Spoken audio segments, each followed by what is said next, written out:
Every single one of his fingers possessed a unique god-tier ability. His divine index finger, capable of obliterating absolutely anything in its path. His divine middle finger delivered ultimate judgment.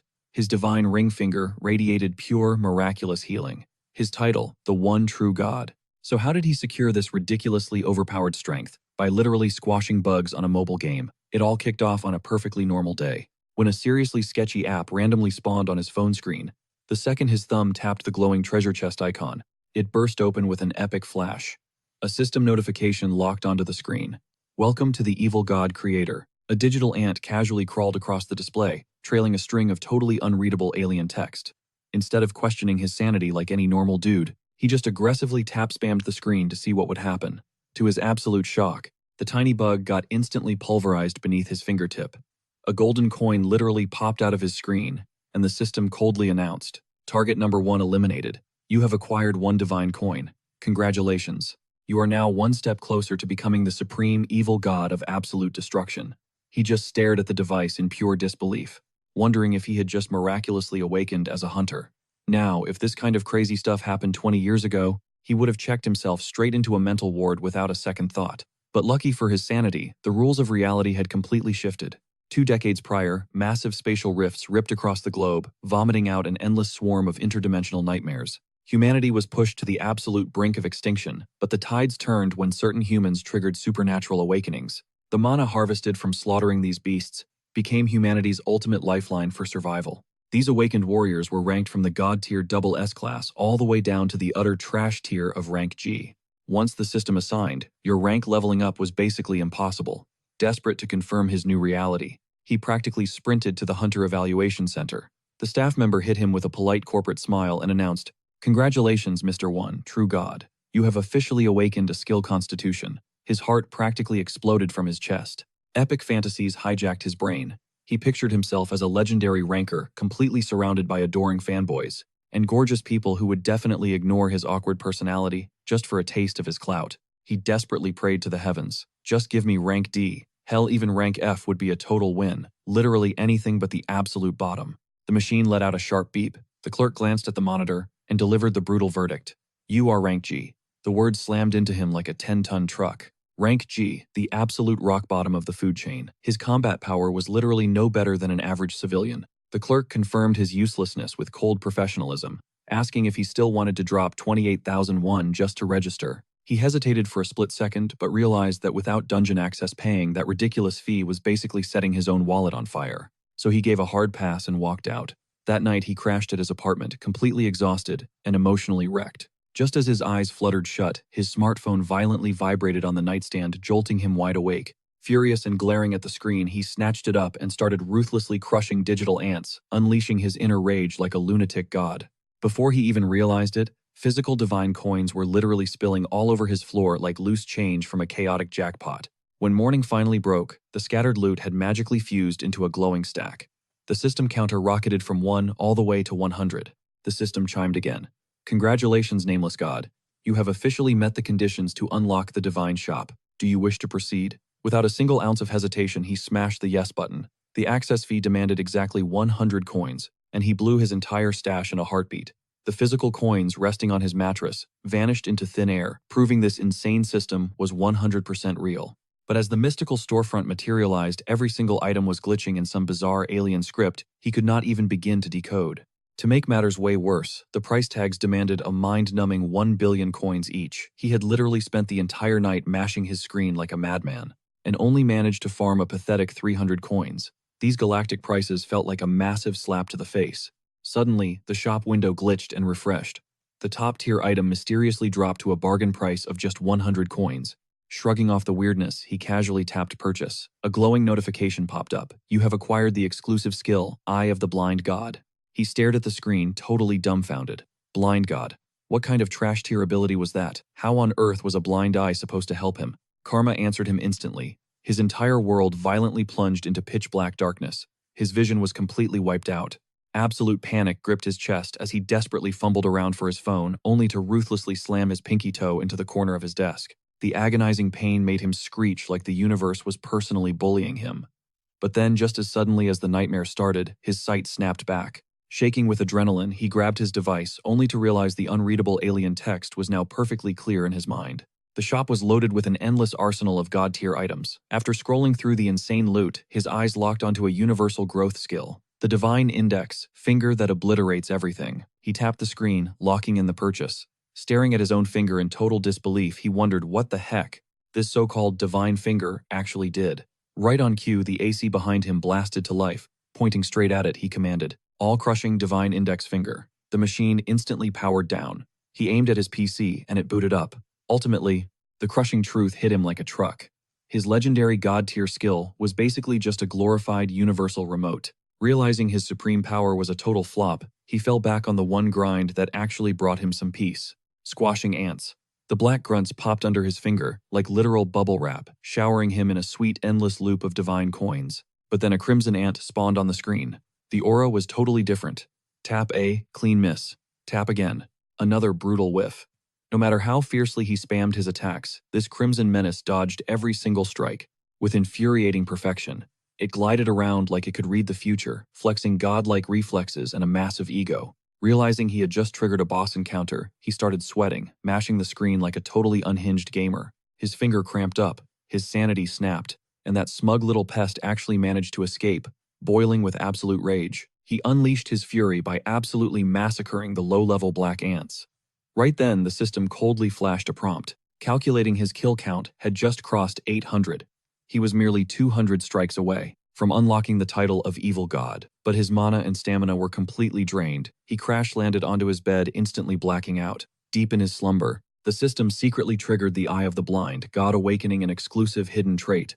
That night, his consciousness was pulled into what felt like an astral movie theater. Projected on the massive screen, the Crimson Ant returned, now limping heavily with a makeshift cane, looking like a battered war veteran surviving a catastrophe. Dragging itself to a cavern entrance, it shrieked to the colony inside, claiming it had successfully tracked down their stolen food source. But in the process, it suffered a devastating ambush from a terrifying god of the Dark Tribe. It warned them that barely escaping alive took everything it had, and now they had to strike first. The cave instantly erupted in chaotic laughter. The colony mocked the survivor without a shred of mercy, branding it a pathetic coward. They scoffed that some random dark god was nothing but a joke spitting, that it should have just died on the battlefield, instead of crawling back, crying. Suddenly, an oppressive aura filled the cavern. An elder ant stepped from the shadows, silencing the mob, stroking its antennas. Like a stereotypical anime grandmaster, the elder declared, it could actually sense the dark god's presence. These sacred grounds belonged to their great emperor, and letting some filthy evil god exist in their territory was an absolute taboo. They would execute the intruder at dawn. The ancient insect placed a glowing hand upon the crippled crimson ant. A massive surge of healing energy erupted instantly, mending its shattered exoskeleton. The elder commanded the survivor to lead the vanguard proudly, announcing he would personally crush this so-called evil spirit. The entire ant army roared in absolute sync, chanting for the total annihilation of the evil god, and right at the climax of their war cry, his eyes snapped open. He wiped his sweat, brushing it off as some wildly unhinged fever dream. Honestly, a buggy nightmare was the only logical explanation. But then, his phone chimed. The crimson ant was back on his screen, his gamer fighting spirit instantly reignited, and he geared up to squash this boss monster for good. But things went from 0 to 100 in seconds. A whole squad of elite crimson ants swarmed his display. The center commander screeched nature's divine judgment upon the great evil. Boom! A razor-sharp beam of blue light blasted right out of his screen, slashing across his forehead and drawing actual real-life blood. Beyond the digital veil, the ant army channeled their ultimate spell, chanting sacred hymns to subjugate the evil god and praising their grandmaster. But before his brain could even process what kind of insane glitch, he was dealing with a blinding crimson judgment rained down upon the ant realm. It wiped out countless soldiers in a split second. Back in reality, he lost his mind, frantically hammering the screen, like it owed him rent. He unleashed such a brutal combo that the device literally started smoking. Only after he almost turned his precious phone into scrap metal did his senses finally return. The glass was completely shattered. His entire room was flooded with physical divine coins, and through the cracks the system calmly flashed a new alert. 1,000 strikes achieved. Congratulations. You have unlocked the evil god title, the Cruel Butcher. He stared at the glowing text, completely speechless. Cruel Butcher. He was literally a law-abiding citizen. He paid his taxes and minded his own damn business. That villainous title didn't match his vibe at all. Suddenly, the mountain of gold coins began to melt and fuse together, forging themselves into a mystical ring. Grabbing the loot, he inspected it closely. The artifact radiated a soothing, magical fragrance. The second it hit his nose, it instantly cleansed his mind and sharpened his focus. Driven by gamer curiosity, he slid the band onto his pinky finger. The absolute second the metal touched his skin, a massive surge of pure mana hijacked his nervous system. Every ounce of fatigue was vaporized. He felt like he had literally been reborn. The phone chimed one last time, automatically triggering the Eye of the Blind God. To analyze his new gear, Druid's Ring, forged with the raw life force of the ancient forest, grants a massive buff to accelerated growth skills. Armed with an overpowered artifact like this, and an appraisal skill that could see right through the fabric of reality, he seriously started doubting his current hunter rank. There was absolutely zero chance a guy rocking this kind of legendary gear was still stuck at rock bottom rank G. Fueled by pure, unfiltered delusion, he marched straight back into the Hunter Association testing center. But the second he stepped up to the counter, the staff member shot him a deadpan glare. They hit him with the cold, hard truth. The awakening test had an error rate of literally less than 1%. And a retest. That would cost him a staggering $1,580,000. Hearing that astronomical number, his soul basically left his body. Reality smacked him right in the face. He instantly bowed in apology, muttering that he would come back some other time. Yeah, that overpowered ring had definitely inflated his ego way too much. Slumping onto a nearby lobby sofa, his blind god's eye suddenly flared to life all on its own. The system started aggressively scanning every single person in the room without their permission. Status windows popped up everywhere. A 30-year-old dude suffering from hemorrhoids, a 41-year-old guy dealing with kidney failure. But then his gaze locked onto a stunning girl standing in the distance. Unlike the random NPCs, her status window actually displayed a name alongside a super bizarre condition: tingling. Driven by absolute sheer curiosity and acting like a total clown, he casually strolled right up to her. Closing the distance, he literally reached out his hand and, with zero social awareness, awkwardly asked if her body was tingling all over. The girl's eyes turned instantly murderous. She glared at him, clearly debating whether to end his bloodline right then and there. Crackling blue lightning began sparking furiously around her fingertips. The air grew heavy with static. She was literally half a second away from completely deep-frying him into a pile of ash. But right before his inevitable doom, his cell phone suddenly blared to life. Snatching it out of his pocket, he bolted from the lobby like a wanted fugitive, sprinting away from the scene of his absolute embarrassment. He had barely survived getting nuked into a smoking piece of barbecue by the terrifying lightning girl. The phone buzzed a second time. It was the ultimate boss monster, his older sister. She commanded him to go fetch his little niece from the local park. He immediately complied without a single word of protest, because, let us be real, even newly awakened evil gods know better than to mess with an angry older sister. Reaching the playground, he spotted his tiny niece waiting for him. She looked incredibly adorable, yet radiated an aura of pure, unfiltered chaos. Staring at her chubby little face, he seriously could not wrap his head around it. How on earth did a literal demon like his sister manage to spawn an angel this incredibly cute? Almost on instinct, his hand shot out and aggressively squished her soft cheeks.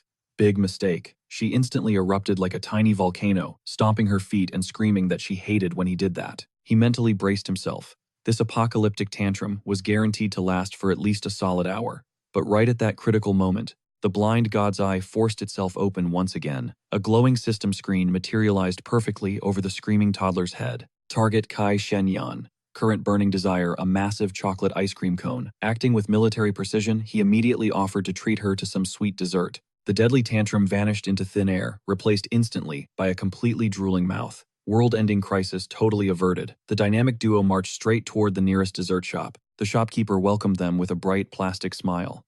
But as our hero started scraping together a handful of loose change to pay the bill, the cheerful expression on the cashier's face completely flatlined.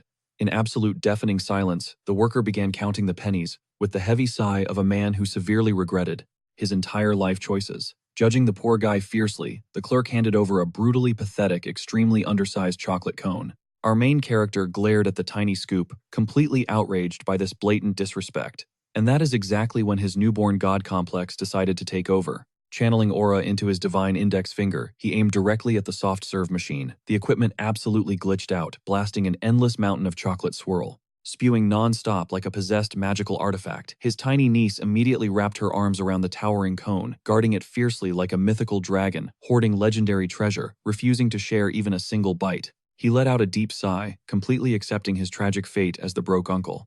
But suddenly, his phone let out a chilling, blood-curdling alarm. Title unlocked, The Cruel Butcher. Thanks to the tidal wave system effect, his combat luck stat shot through the absolute roof. Before he could even process the notification, the concrete beneath their feet began quaking violently. Massive, glowing crimson eyes ripped open in the sky above. It was as if the very fabric of reality had just woken up, choosing extreme violence. A colossal, demonic horned beast tore its way out of a spatial dimensional rift. Wasting zero time, the Titan began unleashing absolute carnage on the city streets. Cars were swatted away like cheap toys, skyscraper walls shattered into dust. Blind panic swallowed the crowd in mere seconds. He snatched his niece off the ground and sprinted for his life, running like a madman trying to escape a disaster zone. But tragedy struck when the little girl tripped over a chunk of debris. As he desperately yanked her back to her feet, a massive shadow instantly swallowed them.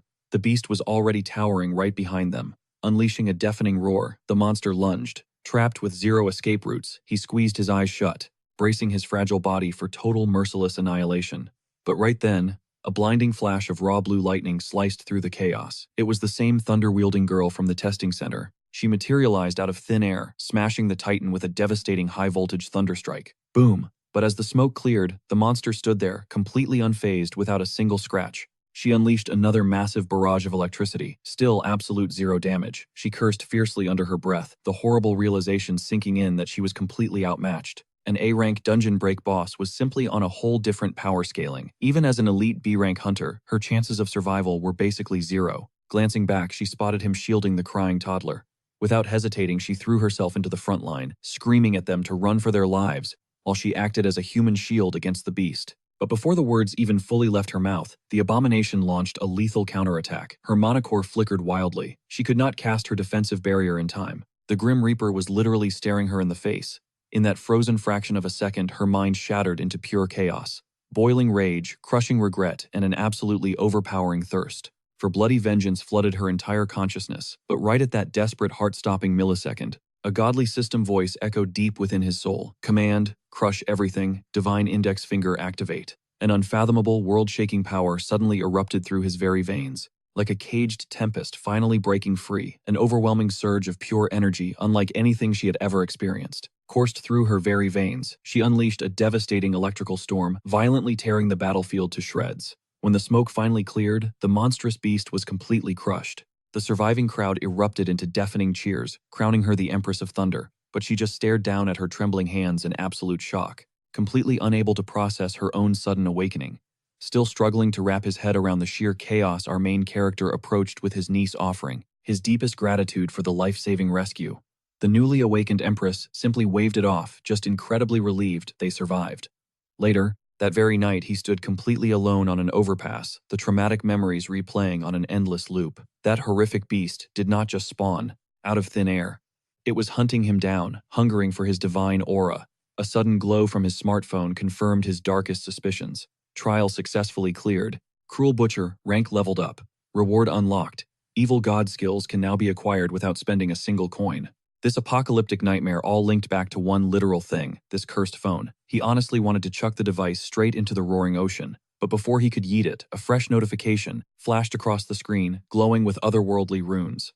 Meanwhile, in an entirely different dimension, a relentless ant army was fiercely laying siege to the Shadow Tribe fortress. The Shadow Tribe Saintess was desperately begging the heavens for a miracle. The system prompt mercilessly asked, would he intervene and save this pathetic, trembling creature crying out for salvation? He hesitated for exactly half a second before tapping the glass. Smash! The crimson ant invader was instantly obliterated. The system demanded a name. He casually typed it out, the one true God.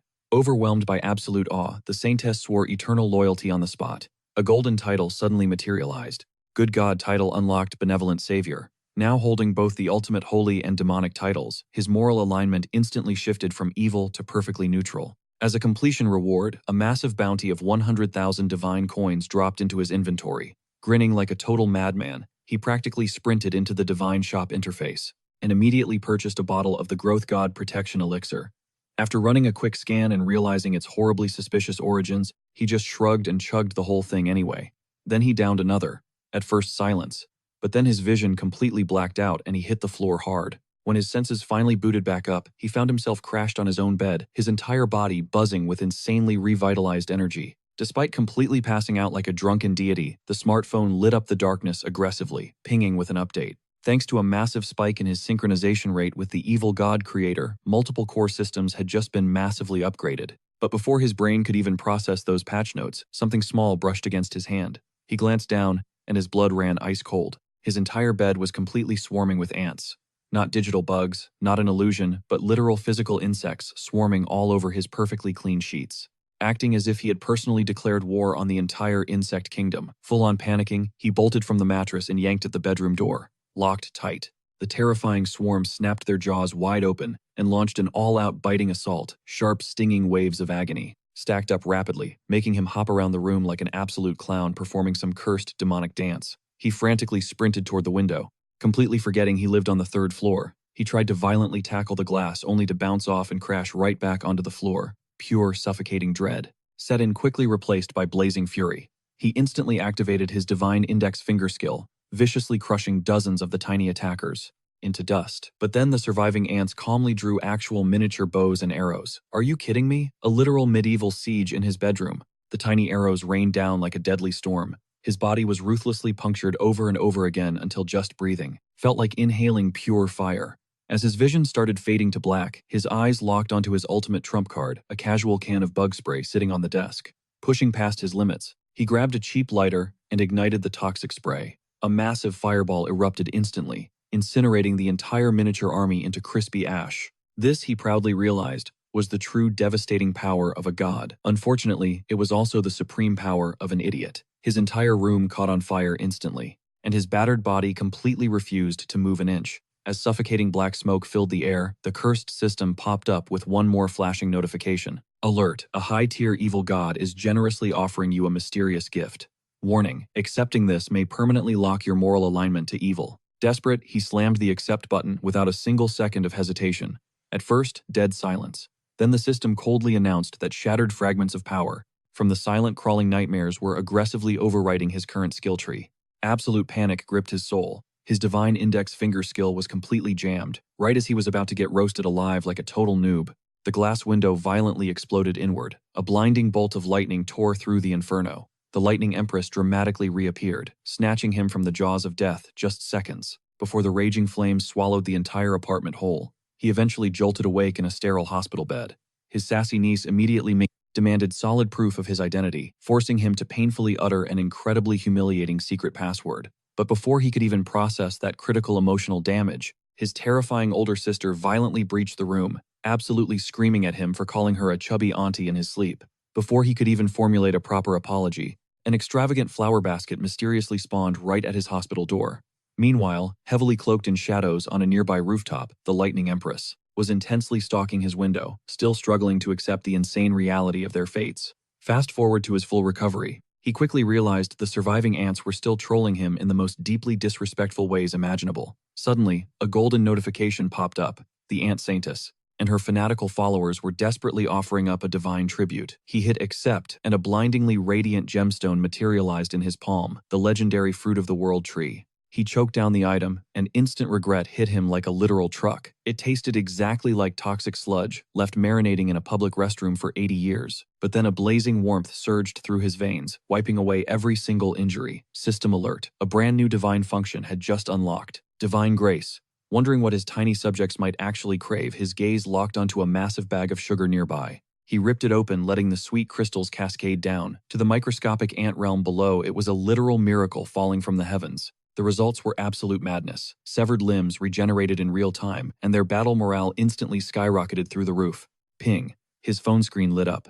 He had just secured 101. Hardcore true believers, faith generation system, fully operational. He chuckled at the sheer absurdity of it all, yet it felt incredibly satisfying. Later that day, he hit up the local Hunter flea market to score some cash for house repairs. But his blind god's eye passive skill was working overtime. It ruthlessly scanned everyone in sight, exposing every single shady scammer and cheap fraud in the plaza. 3 sketchy dudes were hyping up some absolute trash armor, demanding hundreds of millions for it. Naturally, our main character's inner hero took over, and he totally crashed their little scam. One of the thugs violently grabbed his collar, barking for an apology. Big mistake. He calmly activated his divine index finger skill. Tap. The so-called premium armor instantly shattered into worthless dust. Panic washed over the scammers' faces. Realizing they had just provoked an absolute monster, they bowed furiously and bolted. The shop staff stared in pure awe. They completely mistook him for some legendary hidden master. Quickly, they scanned the remaining gear.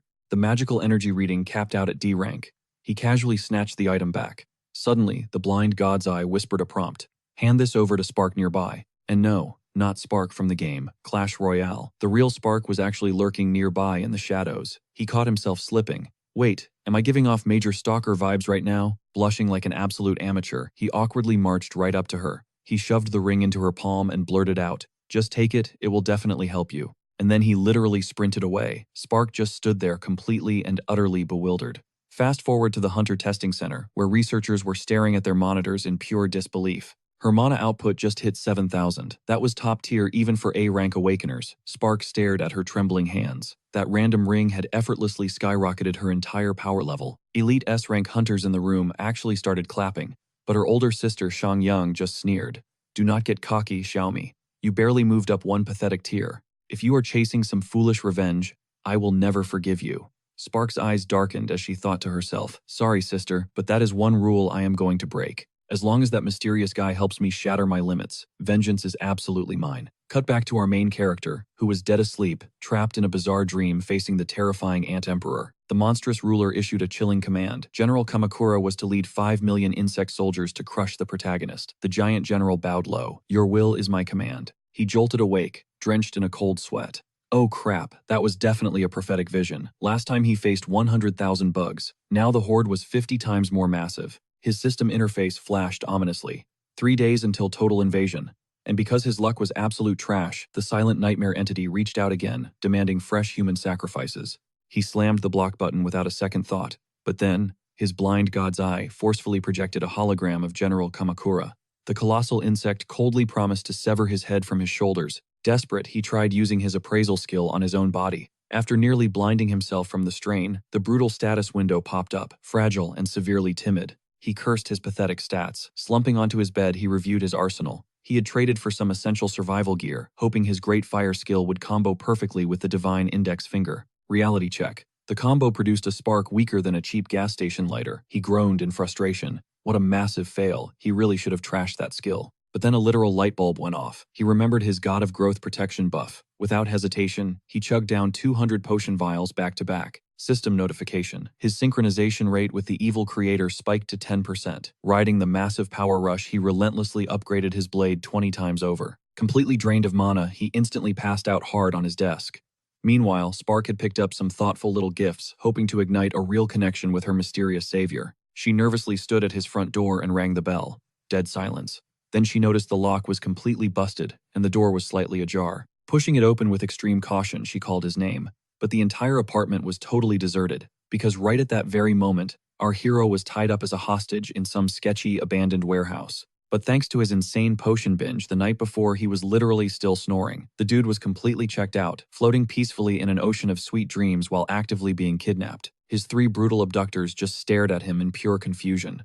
He was actually giggling in his sleep, mumbling about wanting to catch them all like some anime protagonist. His eyes finally snapped open. Wait, am I currently being kidnapped? The boss, rocking a ridiculous rooster haircut, smirked coldly. Gotta hand it to you, kid. Sleeping through your own abduction is wild. The blind god's eye immediately scanned the threat. Target human male. Special trait wields, completely garbage tier fire magic. Second, target human male. Special trait, pathetically underdeveloped muscle mass. Reading those savage system insults, he instantly recognized the losers he humiliated at the flea market. What is your endgame here? Our main character sighed. You owe us massive compensation for destroying our golden goose, the boss scowled. And how exactly am I supposed to pay you? He asked, playing totally clumsy and dumb. I do not even have my phone to transfer funds. The scrawny thug chuckled darkly, holding up the device. Oh, we made sure to pack it for you.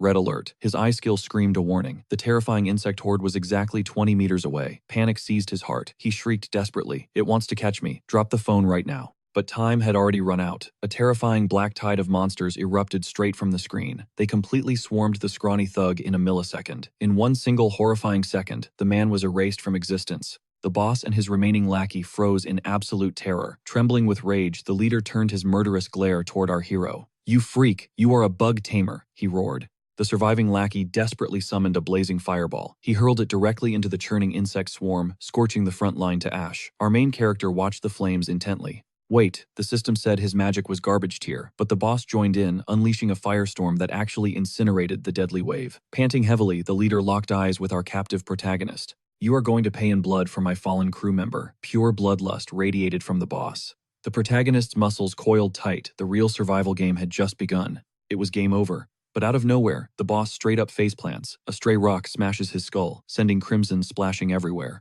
Our main character stares down in pure disbelief. The ant army had literally built siege catapults. A massive dude scrambles to escape. But the heavy doors won't budge. The catapults unleash absolute hell, painting the room red.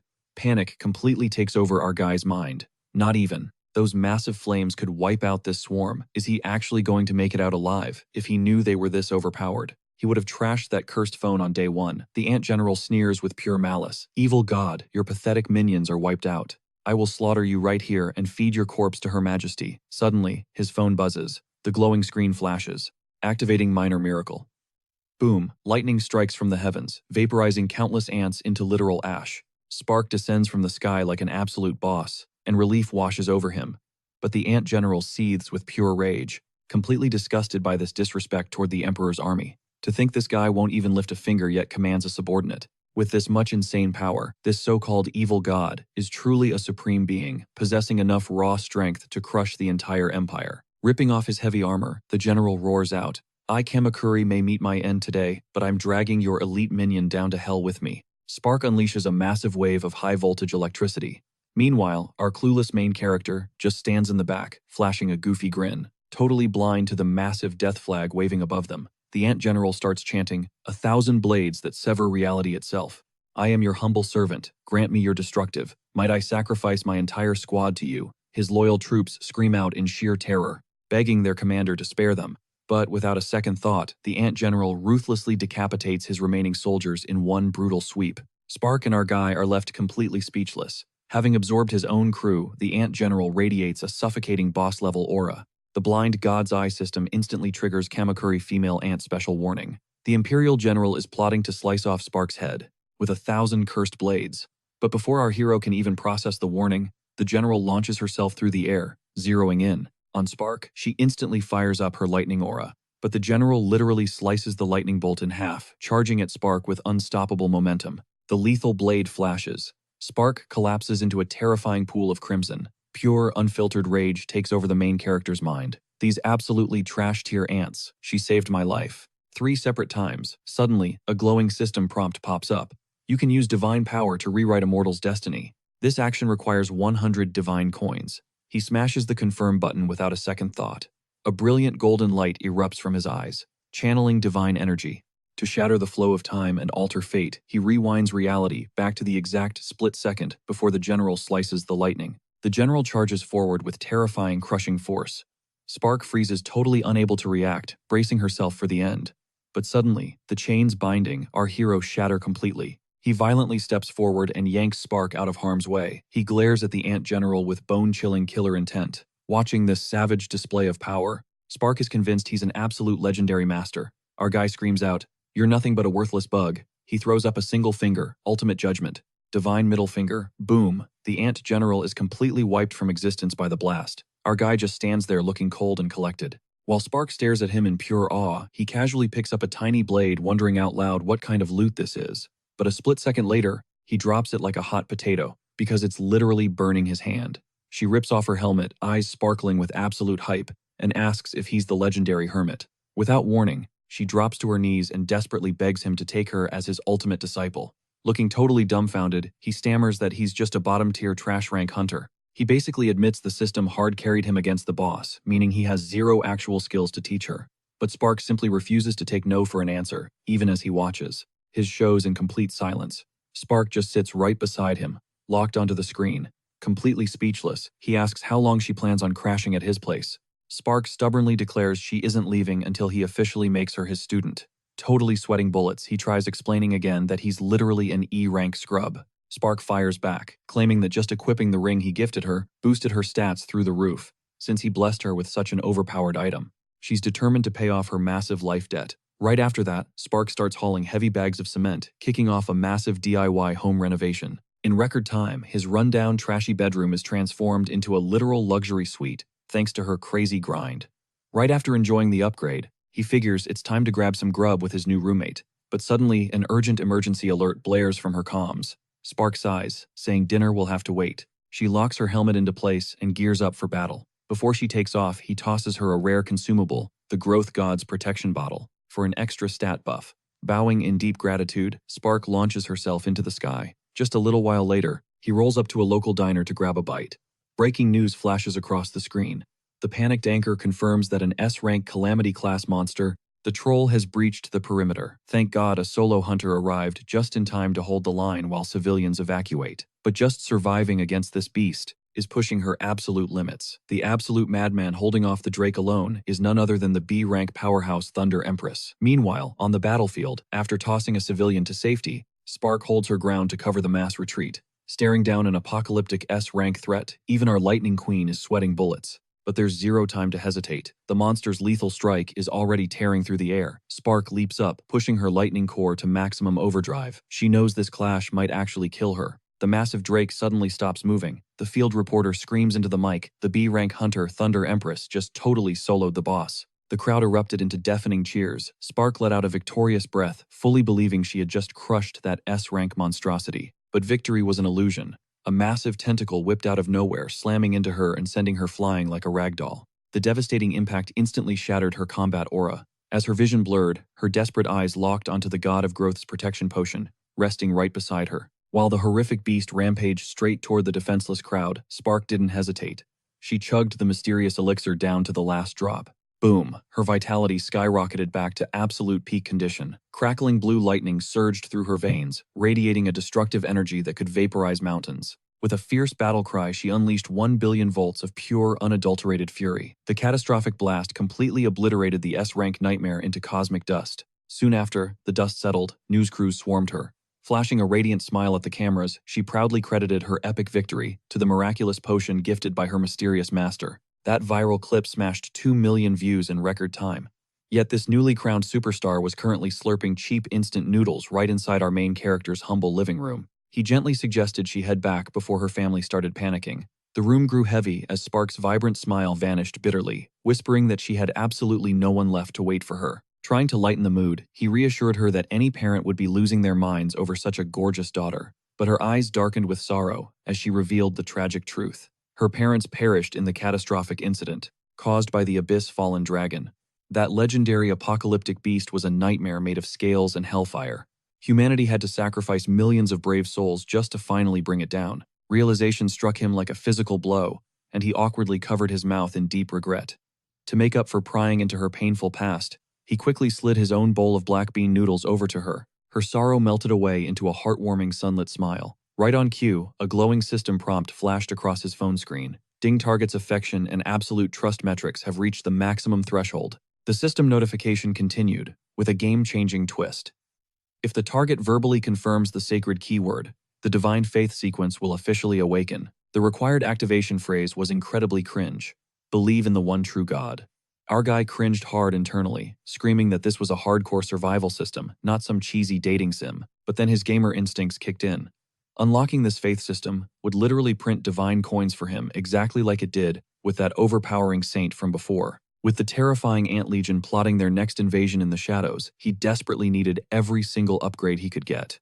Cold hard divine cash was his only ticket to survival. Swallowing his massive pride, he awkwardly asked his beautiful guest to repeat a super embarrassing line. Just say, "I believe in the one true God." The sheer cringe of his own words made him drop to his knees in pure agony, his face burning bright red. He desperately backpedaled, apologizing profusely for sounding like a total weirdo cult leader. But to his absolute shock, the stunning girl didn't even blink. Looking at him with the fierce loyalty of a golden retriever, she passionately declared her faith in the one true God. Boom, the system interface exploded with dazzling golden light. Ding, divine faith successfully established. Congratulations, Song Miri has officially become your very first apostle on Earth.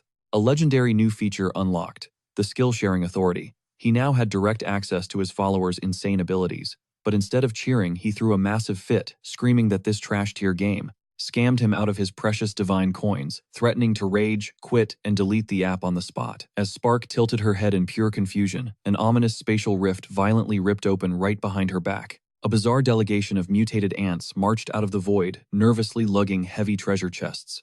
They had actually come crawling back to beg for a peace treaty with our overpowered main character. Completely ignoring their peace offering, his gamer curiosity took over. He wanted to test drive his brand new electric toy. With a mischievous smirk, he casually raised his right hand. System command initiate skill share. In a split second, the air pressure dropped dangerously low as he actually summoned a catastrophic thunderstorm indoors. An apocalyptic pillar of raw lightning completely blew the roof off his own house. The terrifying voltage mercilessly fried the entire peace-seeking ant squad, instantly turning the monster bugs into smoking piles of crispy ash. Spark's jaw dropped before her eyes sparkled with intense admiration. "Oh my god, Master, you are a master of lightning arts too. You are absolutely legendary," she cheered wildly. Meanwhile, our guy's soul was actively leaving his body. He wanted to sob uncontrollably, but he was too dead inside. He had literally just paid for those home renovations. Furious neighbors were already yelling from across the street, begging the crazy menace to let them sleep in peace.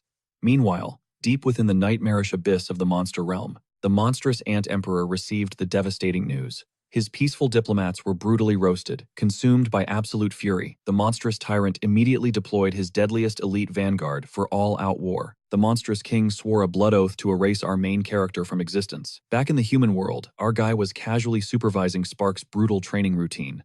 In a flash, she crushed a grueling 100-lap sprint. Without missing a beat, he tossed her another glowing vial of the god of growth's protection. To his overpowered inventory, it was just another cheap consumable drop. But for his new apprentice, it was a literal divine miracle.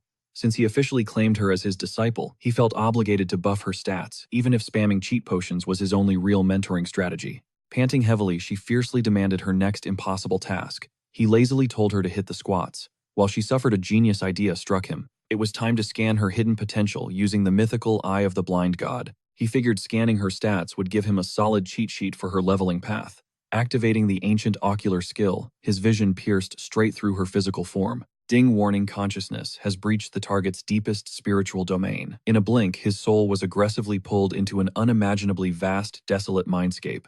A blinding flash of celestial light erupted, forcing him to shield his eyes. As the glare faded, an awe-inspiring colossal white tiger wreathed in. Roaring thunder materialized bound by massive cursed iron chains. The system revealed the shocking truth. Spark's core essence was pure S. Rank brutally locked away a decade ago. This bubbly girl was actually a walking weapon of mass destruction. 10 years ago, the legendary all-crushing divine finger had forced this apocalyptic power into submission. If he could somehow shatter these mystical chains, her supreme S-rank potential would finally awaken. Summoning his own divine finger authority, he struck the cursed bindings with everything he had, but the metallic restraints barely cracked, forcing him to tactically retreat and regroup for now. Snapping back to reality, he waved goodbye to his exhausted disciple and trudged back to his ruined house. Staring at the massive hole in his ceiling, his soul completely left his body. Just then, his phone vibrated with an eerie notification. The sneaky nightmare entity sent a pathetic weeping emoji, while the heavenly killing sword glared at him with intense, murderous intent. Wait a minute, he thought, is this edgy sword guy, the owner of that pathetic fruit knife I found earlier? Reading his mind perfectly, the heavenly killing sword furiously spammed the chat. How dare you call my god slaying apocalyptic divine weapon a cheap kitchen utensil? Our guy was absolutely paralyzed with shock. Hold up, are these cosmic entities literally snooping inside my brain right now? He was officially dealing with a bunch of overpowered multi-dimensional stalkers. Sneaky Nightmare flooded his notifications with desperate pleas to be unblocked. Meanwhile, the heavenly slaughtering blade demanded his divine sword back. Reading this, our boy practically blew a gasket. He literally dragged himself through hell and back to claim that legendary weapon. Trying to sweeten the deal, the slaughtering blade offered 2 million divine coins, straight from the ant delegation's stolen stash. Our MC cursed at his screen. You absolute scrub, flexing stolen cash like a cheap villain. Lurking in the chat, Sneaky Nightmare dropped a massive flex. Hand over the sword, and I will drop 10 million coins right now. 10 million. Our guy's eyes practically turned into shiny dollar signs. With that kind of bank, he could instantly grab lower-tier omnipotence gear or stack up rare potions for Spark. Seeing this hesitation, the slaughtering blade started sweating bullets. Sneaky Nightmare mercilessly roasted the blade, calling him a broke beggar. That completely shattered the blade's massive ego. In a fit of absolute rage, the blade offered up his own authority. He showed off his ultimate move, Sword Zenith, claiming whoever wields it becomes completely untouchable. Our MC locked in the deal without hesitating. Let us be real, wielding a legendary blade is every gamer's ultimate fantasy. But Sneaky Nightmare just chuckled darkly. He ordered the MC to accept his own authority instead. The night blooming rose. He promised this dark power could wipe out enemies without breaking a sweat. Suddenly, a genius scheme formed in our hero's mind. He hit the absolute jackpot. He secured Sword Zenith 2 million divine coins and 3 legendary treasure uses from the blade, plus the mysterious night blooming rose. He reminded himself to hoard those 3 treasure uses like his life depended on it. Time for a test drive. He sat cross-legged on the floor, focused his aura, and screamed, "Night blooming rose." Crickets. Absolutely nothing happened. His phone dryly notified him that the skill only activates while the user is deep in slumber. He threw his hands up in pure frustration. Then how am I supposed to see what it does? I am such a total clown for trusting a literal stalker. Pivoting his strategy, he triggered Sword Zenith. Still, nothing. The rage bubbling inside him was enough to cause a 3-year stress ulcer. But seconds later, his screen flashed. Sword Zenith was active. His pupils dilated as he uncontrollably muttered, "I need to slice everything to pieces." The tiny kitchen knife in his grip surged with an overwhelming sinister aura.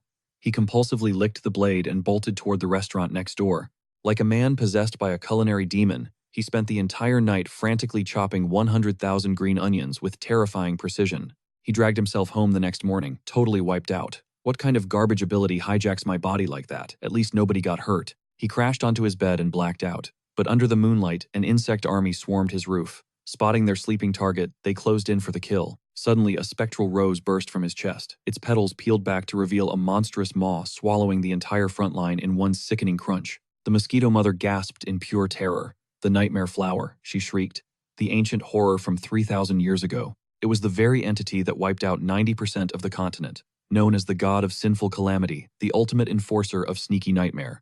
But the mosquito mother suppressed her trembling. She rallied her troops, declaring they had absolutely nothing to fear. "Today our bloodline achieves legendary status," she roared, diving straight toward him. The rest of the swarm blindly followed her suicidal charge. But their attacks phased right through the phantom petals. In a flash of crimson, the rose inhaled the entire swarm like they were nothing. Driven to madness, the mosquito mother shrieked, "If I cannot slay the evil god, I will drag his demonic apostle straight to hell with me." She unleashed her absolute strongest ultimate attack, but the demonic flower just opened wide and casually snacked on her energy blast. The mother stared in mind-numbing disbelief before the jaws snapped shut around her too. The next morning when our MC finally woke up, he groaned, rubbing his incredibly bloated stomach. Half asleep, he blindly reached for his buzzing phone. The screen was blowing up. The Saintess and her followers were desperately spamming him for a rescue. He instantly fired up the Eye of the Brago god. Scanning their territory, the dark truth was revealed. His loyal believers had been completely poisoned by the ruthless bee clan. Our boy face-palmed hard. They totally poked a glowing beehive just for a sweet treat. He booted up his PC, desperate to find an antidote. Ping, the system announced that because the one god heard his followers' desperate cries, a brand new feature was unlocked. The miracle system was now online. Unleashing these divine acts would force his believers to worship him with absolute awe or sheer terror. But saving them with a healing miracle carried a hefty price tag of 100,000 divine coins. He smashed the confirm button without blinking. Channeling the essence of the world tree fruit, he previously absorbed the divine energy flared. "That should do the trick," he mumbled. But the massive energy drain hit him like a freight train, making his eyelids incredibly heavy. He passed out almost instantly. His phone lit up again. Title upgrade. Benevolent Savior had just hit rank D. Even crazier, the one god's core alignment officially shifted from evil to true neutral across the celestial realm. Other benevolent deities sensed this cosmic shift. The goddess of infinite abundance completely locked her divine sights on him. Meanwhile, down in the microscopic ant realm, the Saintess and her people collapsed with swollen, twisted faces praying for salvation. Suddenly, a single glowing raindrop fell from the heavens. Countless raindrops plummet from the heavens. The torrential downpour completely washes away the lethal ant venom. Falling to her knees, the Saintess passionately screams that the one true God has delivered them from the jaws of death once again. Now her clan must repay this divine grace with absolute devotion. They immediately begin gathering rare materials to forge epic offerings for their savior. Fast forward an unknown amount of time. Our main character blinks awake from a seriously deep sleep. It turns out Spark, the system assistant, is actually chilling right inside his room. She hits him with some serious side-eye, complaining that he totally bailed on their training session. So, she came to check up on him. Then, she points her finger at the bizarre statue sitting on his desk. Our guy glances over. The Shadow Clan crafted this monument of the one true God with overflowing gratitude, trying their absolute best to capture his divine image. But here is the catch. This thing is horrifyingly ugly. Completely speechless, the main character breaks out in a cold sweat, claiming he has absolutely zero clue what that monstrosity is. But Spark strongly disagrees. She claims the statue captures his vibe perfectly, and honestly, the longer she stares, the cuter it gets. Catching feelings for the weird artwork, she asks if she can take it home. He instantly gives her the green light just to get rid of it. After finally sending Spark on her way, He stretches out, ready for some well-deserved relaxation, but his smartphone suddenly blasts a red alert. The legendary world tree sapling is critically ill, and it is destined to wither away into dust in exactly 24 hours. Panic mode activated. He frantically spams the God of Growth protection buff, but the system absolutely refuses to cooperate. This is a total disaster. The world tree produces legendary healing fruits, the exact same ones that saved his life. If he nurses it back to health, he can sell that divine loot for massive profit. Desperate, he scrolls frantically through the divine shop interface. Bingo. He finally spots a legendary item called the Tears of Endless Abundance. But there is a massive catch. Only users officially certified as pure-hearted by the goddess can wield it. Clicking purchase instantly triggers a mandatory side quest. Cut to our guy literally picking up cigarette butts off the pavement. Talk about a harsh reality check. To save the mythological world tree, an overpowered being like him is doing actual community service. After hours of breaking his back over trash, the system coldly dings.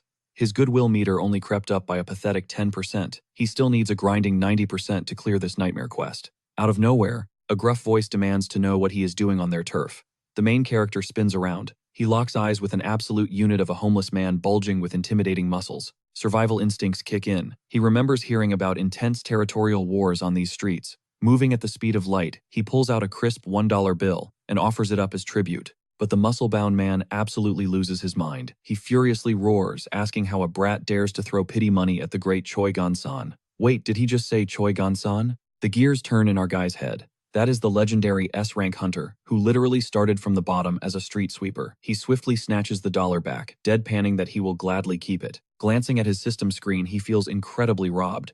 He literally just gave to charity, but his goodwill meter did not budge a single millimeter. Then reality hits him like a truck. He just tried to bribe a raging drunk. Obviously, the system is not handing out holy points for that. Deciding to try a different tactic, the main character calls out to the grumpy old-timer. But Choi Gon-san explodes with blazing wrath, demanding to know why this punk just called him a grandpa. Quick on his feet, our guy whips out a plastic bag and smoothly suggests putting the liquor bottle inside for safekeeping, casually dropping the word brother. That honorific works. Like absolute magic, Choi Gon-san instantly beams with pure joy. Just as things settle, a blaring siren shatters the peace, a monster outbreak. Our guy immediately prepares to dip, but Gon-san violently grabs him by the collar and launches them both into the stratosphere. They are literally flying through the sky. When he finally catches his breath and glances down, his soul almost leaves his body. They crash land straight into an abandoned factory zone, and the main character is practically foaming at the mouth. The moment Ganson lets go, he face plants into the dirt. Looming right in front of them is a gargantuan mutated toad monster. Ganson smirks like an absolute maniac. Looks like deep-fried toad legs are on the midnight menu. Without missing a beat, he charges headfirst at the beast. Suddenly, the system screen flashes crimson. Lethal threat detected, hostile killing intent. Locked onto the authority owner. In a split second, the demonic nightmare flower erupts violently from the main character's body. It unhinges a terrifying jaw and chomps down on both the mutant, Toad, and Choi Ganson. In the blink of an eye, the terrifying plant swallows them whole in a single, devastating gulp. Meanwhile, the scene shifts to an entirely different dimension. The protagonist wanders into a mystical, ethereal forest. As he stands up, he spots a mysterious figure draped in flowing white robes standing right in his path. He steps forward, stuttering out a desperate question about his location. The enigmatic figure slowly removes their hat. With absolute reverence, they welcome back their grand and merciful deity. Completely paralyzed by shock, he can only stare, as massive dimensional cracks spiderweb across his vision. Boom. He snaps violently back to the real world. The first thing he sees is Choi Ganson, face down in the dirt, absolutely covered in mystery slime. The legendary S-rank hunter is literally crying for his mommy. He is absolutely traumatized, sobbing about getting eaten alive by a demonic flower. Holding his breath, our guy gags at the horrific stench. Did this dude take a swim in a septic tank? He mutters under his breath in pure disgust. Suddenly, his smartphone chimes with a glowing victory notification. It declares he successfully obliterated a high-ranking subordinate of an evil god. He massively contributed to global peace and absolutely shattered the goodwill quest requirements. Time for the epic loot drop. As a reward, he receives the legendary miracle item, Tears of Endless Abundance. The divine effect of the crystal tears activates immediately, washing over the world tree sapling and bringing it fully back to life. A greedy millionaire smile spreads across his face. It is finally time to harvest those magical fruits and become absurdly filthy rich. The system chimes in again. Congratulations on flawlessly reviving the divine world tree. It states that he has successfully established the absolute foundation for the Dark Tribe's ultimate resurrection. To show their undying loyalty, the Shadowy Tribe has offered up another monument of the one true God. After dragging a deeply traumatized Choi Gonsen to the emergency room, he finally heads back home. Locking eyes with that hideous statue sitting on his desk, he is utterly speechless. In what universe does this ugly thing look like? My handsome face, he grumbles internally. But his phone instantly lights up with a crazy synchronization update because the statue allegedly mirrors his image. His direct empathy rate with the little ants in the evil god creator's dimension has skyrocketed to 10%. Right on cue, a fresh notification pops up on his screen. Oh, our grand and eternally merciful, one true God. He stares blankly at the glowing text, never in a million years imagining that he would be exchanging text messages with a literal colony of ants. Another desperate SOS message floods his screen. They are begging him to save the Dark Tribe members, who are currently facing total annihilation from a swarm of magical beasts. The main character just intensely stares at the digital ants, completely questioning his life choices. Sprawled in the dirt, our main character absolutely loses his mind. Who did this? He roars, eyes blazing with furious intent. He immediately demands to be taken straight to those magical beasts, vowing to crush them into dust with his own bare hands. Hearing their god's wrath, the tiny ants weep absolute tears of joy. Lead the way he commands with epic main character energy. But honestly, they are literally just ants, so their marching speed is painfully slow. Suddenly, the tiny squad freezes in absolute terror.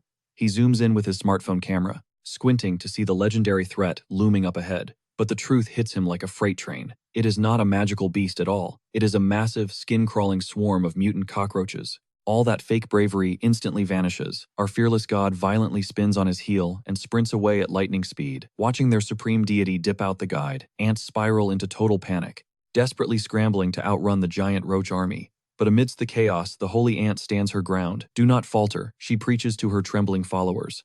She gestures dramatically behind them, screaming that their almighty one god has their backs. But when she dynamically turns around, her jaw drops. Her almighty savior is already miles away. The holy ant is utterly shattered by this massive betrayal. Watching his retreating back, the colony erupts into chaotic wailing. Our deity has forsaken us, they cry out, convinced the apocalypse is right here, right now. Cut to a few moments later. An ocean of obliterated roach corpses litters the battlefield. Luckily, our boy harbors a deep personal hatred for roaches, meaning his apartment was heavily stocked with military-grade bug spray. Now, the surviving ants march proudly through the toxic wasteland, brutally executing any twitching cockroach foolish enough to cling to life. Glancing down, he notices the holy ant looking completely soul-crushed. Scratching his head, he awkwardly asks her why she is so depressed when they literally just wiped out the invaders. At those words, the holy ant bursts into ugly tears. She completely misread the situation, confessing she actually dared to doubt the grand master plan of the one god. Begging for ultimate punishment, she drops to her knees and demands execution. Just as he awkwardly reaches out to pat her tiny head, a glowing system notification pops up. A golden screen announces he just triggered the hidden conditions for an exclusive divine ability, the divine thumb of multiplication. Without hesitating, he smashes the claim button. The system spits out an incredibly dramatic lore description, making him cringe at the pure edginess. But right as he gears up to test this new buff, his webtoon manager slides into his direct messages, demanding an in-person meetup right away. Rolling up to the designated cafe, he is completely caught off guard. His manager is actually a dude. Stunned silent, he quickly calculates a master plan scarf down a free meal, then immediately ghosts him. But this manager is intense. Locking eyes, the guy practically barks at him to start taking his comic seriously. He goes on a passionate rant insisting that our guy is dripping with raw, unfiltered potential, but he is throwing it all in the trash. Sweating bullets, our boy stammers out random excuses. But then, his phone vibrates violently. A critical alert flashes across the screen.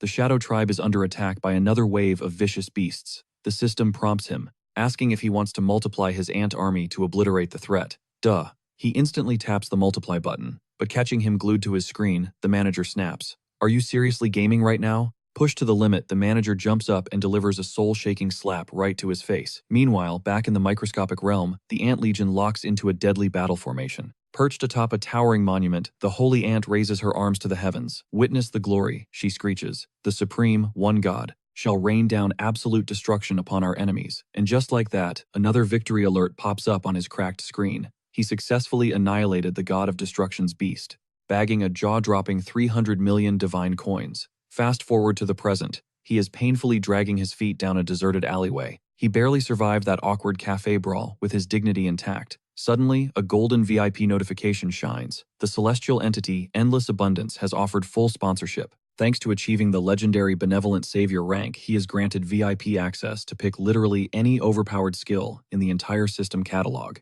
completely funded by his celestial sponsor, Endless Abundance. With zero hesitation, he scrolls straight to the most ridiculously expensive ultra-tier skill, the creation of heaven and earth. It is the signature divine technique of the supermoon god, flexing an astronomical price tag of a 1 followed by 100,000 zeros. But the system ruthlessly hits him with a reality check. An error message warns that his mortal vessel is way too weak to handle the true creation of heaven and earth. Instead, the system forcibly downgrades the ultimate skill. It morphs into a bootleg version, the fake creation of heaven and earth, restricted to a one-time use. But the moment he activates it, reality itself starts glitching. That night, civilians around the globe freeze in absolute shock, staring up at the cosmos. An eerie, massive second moon has spawned right beside the original one. Cut to a dark, blood-soaked hideout. A terrified thug violently shivers on the floor. Looming over him is a fully naked giant, casually chilling on a mountain of mangled corpses. This absolutely unhinged Tarzan wannabe tilts his head, demanding to know if the Thunder Emperor is the one messing with his guildmaster. Paralyzed by fear, the trembling thug gives a pathetic nod. Flashing a psychotic grin, the naked berserker vows to hunt her down and have some fun under that glowing yellow moon. The very next morning, our main character is dying from a monstrous headache.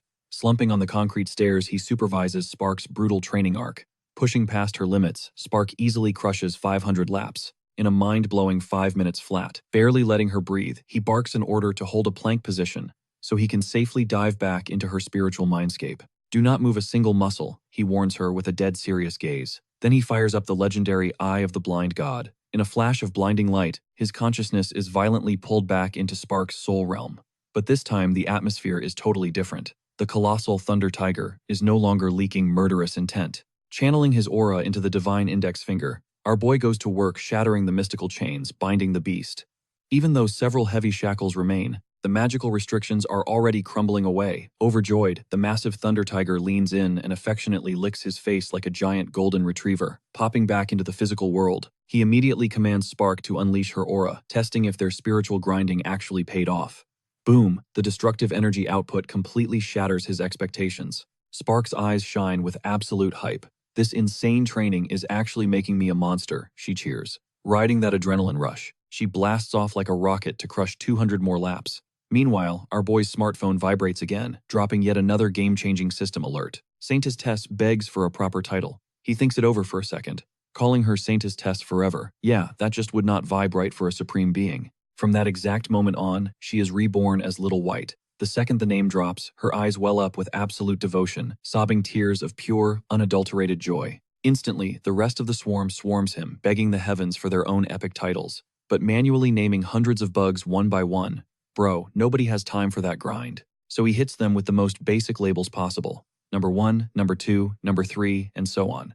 Fast forward a bit, and our guy finally logs off and heads home.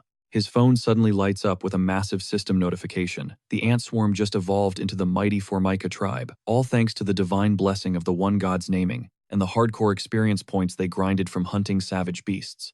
Watching them scurry around their base, he cannot help but think these little guys are actually incredibly adorable. Boom. With the Formica tribe hitting their next evolution tier, the one god ranks up to level 2. This massive leap unlocks a game-changing feature, the rebirth of civilization. Playing the ultimate omniscient overseer, our main character guides his tiny subjects. They construct massive defensive walls, set up intense combat training camps, and cultivate sprawling farmlands. Stepping up as the ultimate hype woman, Saintess Little White proudly broadcasts this divine miracle to the masses. She rallies the entire tribe, urging every single bug to bear witness and worship the great one god together. Honestly, our protagonist is getting totally attached to these pixelated pets. But then his finger hovers over the screen. He taps the mysterious third system option, the one hiding behind a glowing, ominous question mark. No warning, no countdown. A terrifying spire oozing demonic, sinister energy crashes into their world. Behold the Tower of Warriors. Only the absolute most fearless elite fighters dare to enter its gates. A blood-red system warning flashes.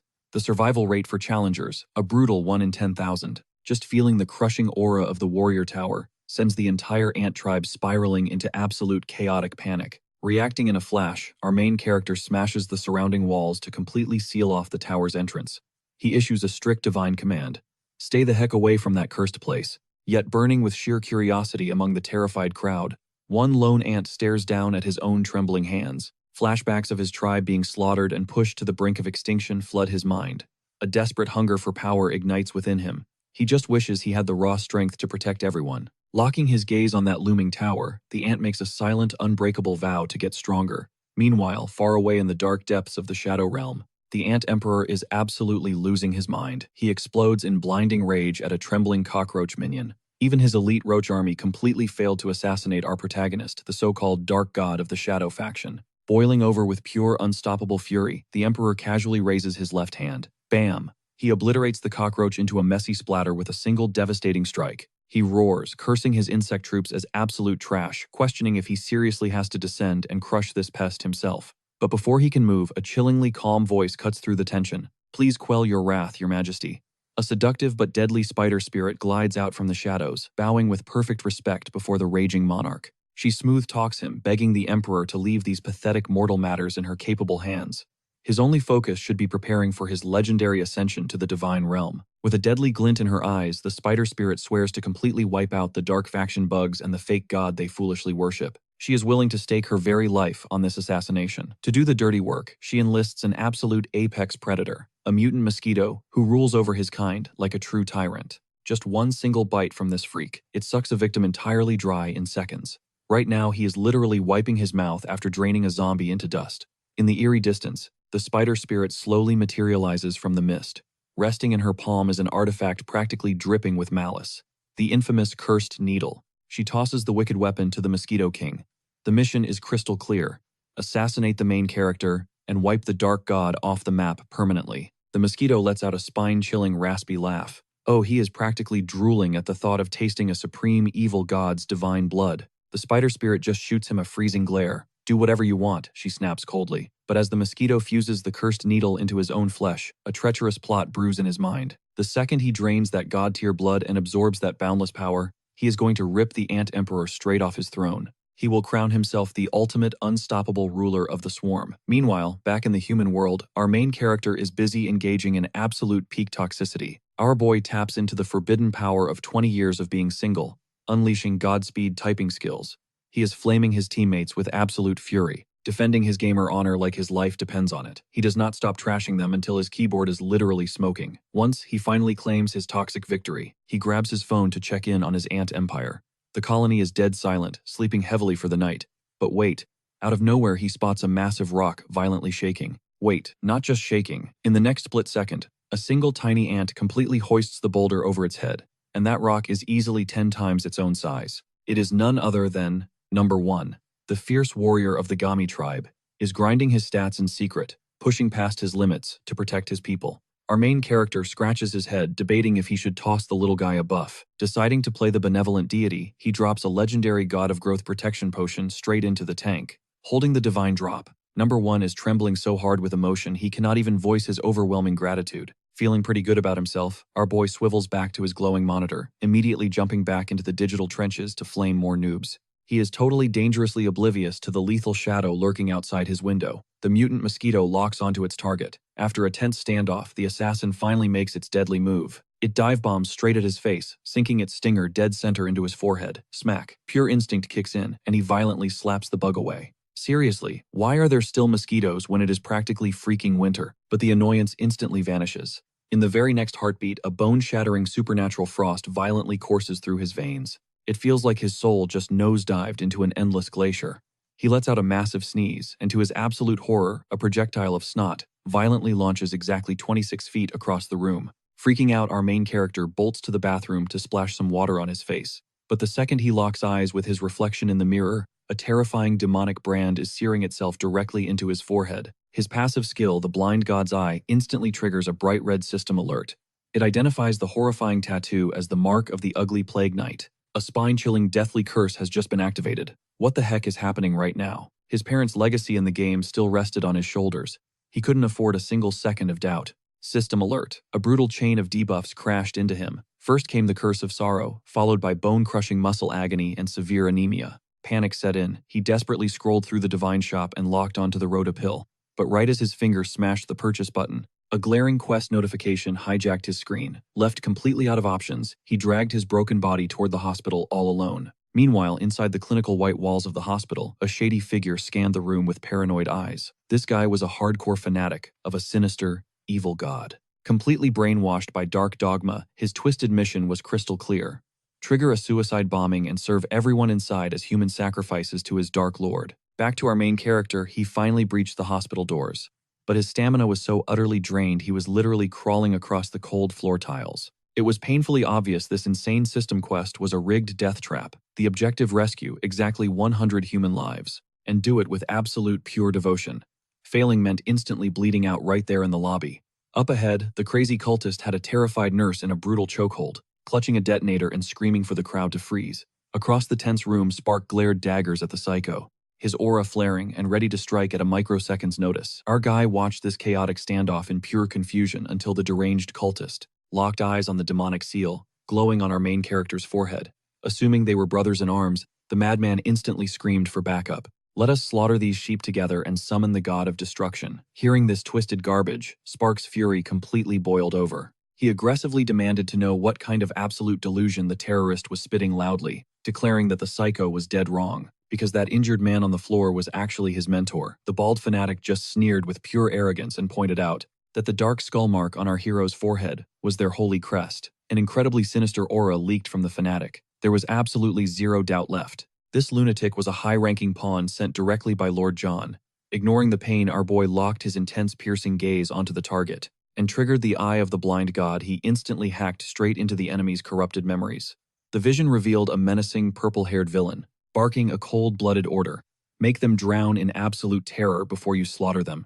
This psychological torture would ensure the god of destruction's arrival, was fueled by an overwhelming feast of dark energy. Snapping back to reality, our main character realized exactly how catastrophic this threat truly was. Time was officially up. The fanatic screamed a psychotic prayer to his dark god, his thumb violently pressing down on the detonator switch. Moving on, pure adrenaline, our hero pointed his index finger like a loaded gun. He instantly unleashed the supreme crushing divine finger, but he was a deadly millisecond too late. The button clicked down. Completely drained of mana, our hero roared at Spark that it was now or never. The cultist stared at his remote in absolute paralyzed shock.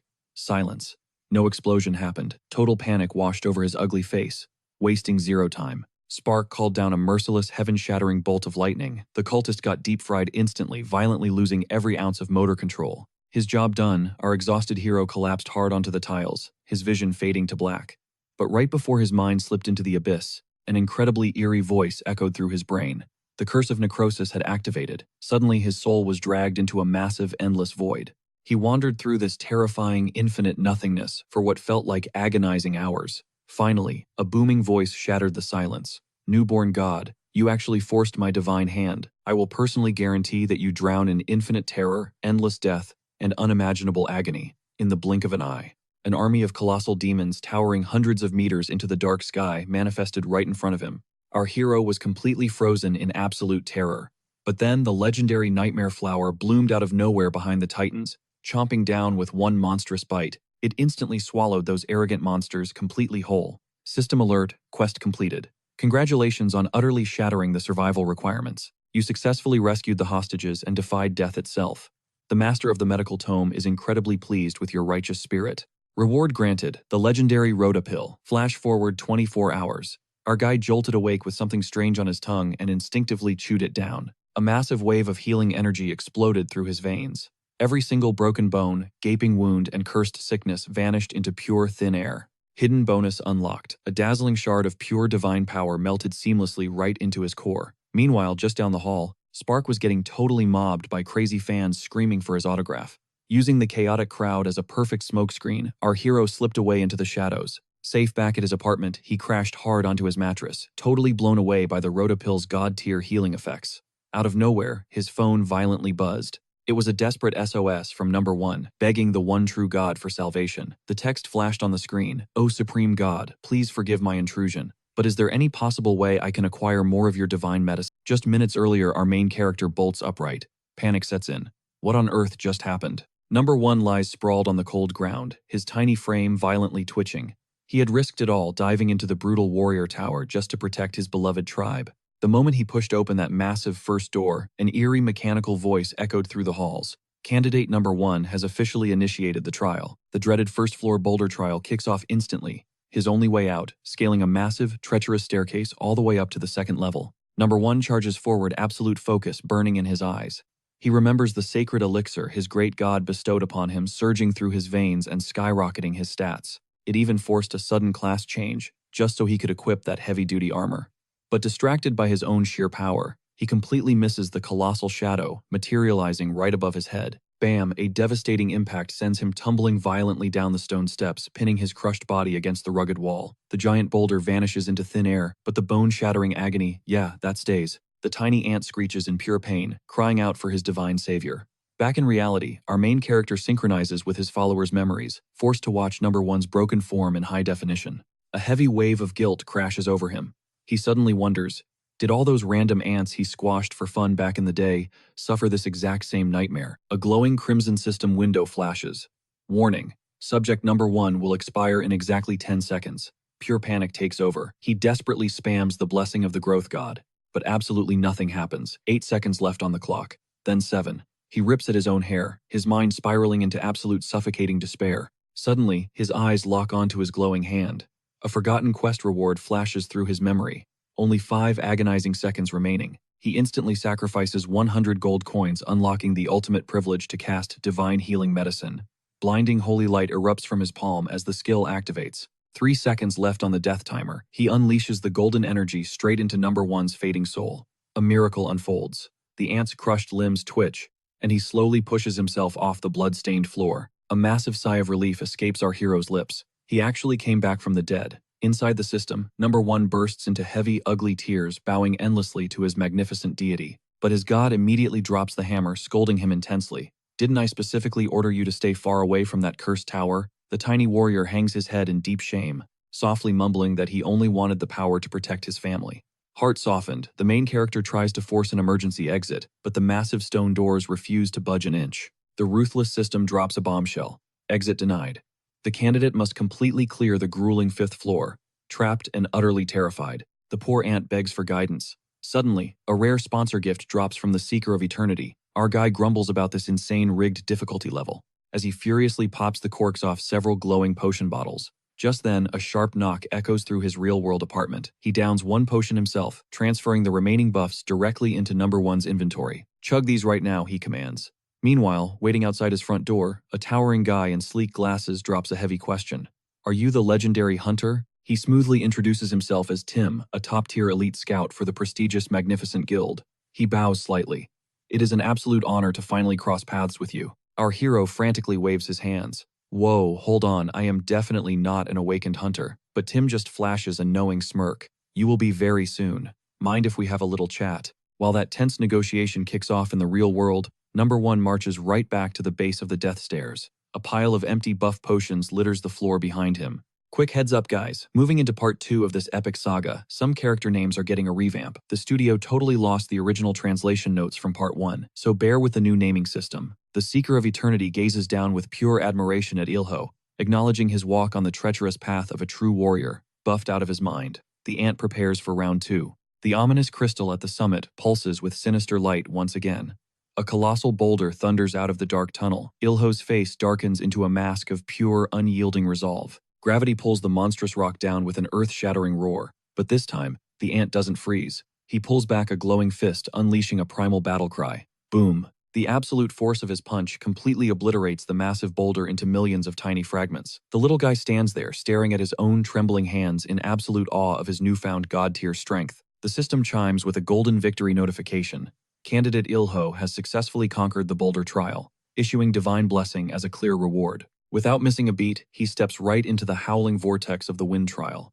Back in the human realm, Elon and his sketchy guest, Chen, are sharing drinks. Our guy cautiously asks if that jaw-dropping salary is actually a legitimate 300 million won per year. The corporate scout doesn't blink. If those numbers excite you, we can head straight to guild headquarters right this second and lock down that contract today. He sharply pushes up his slick glasses.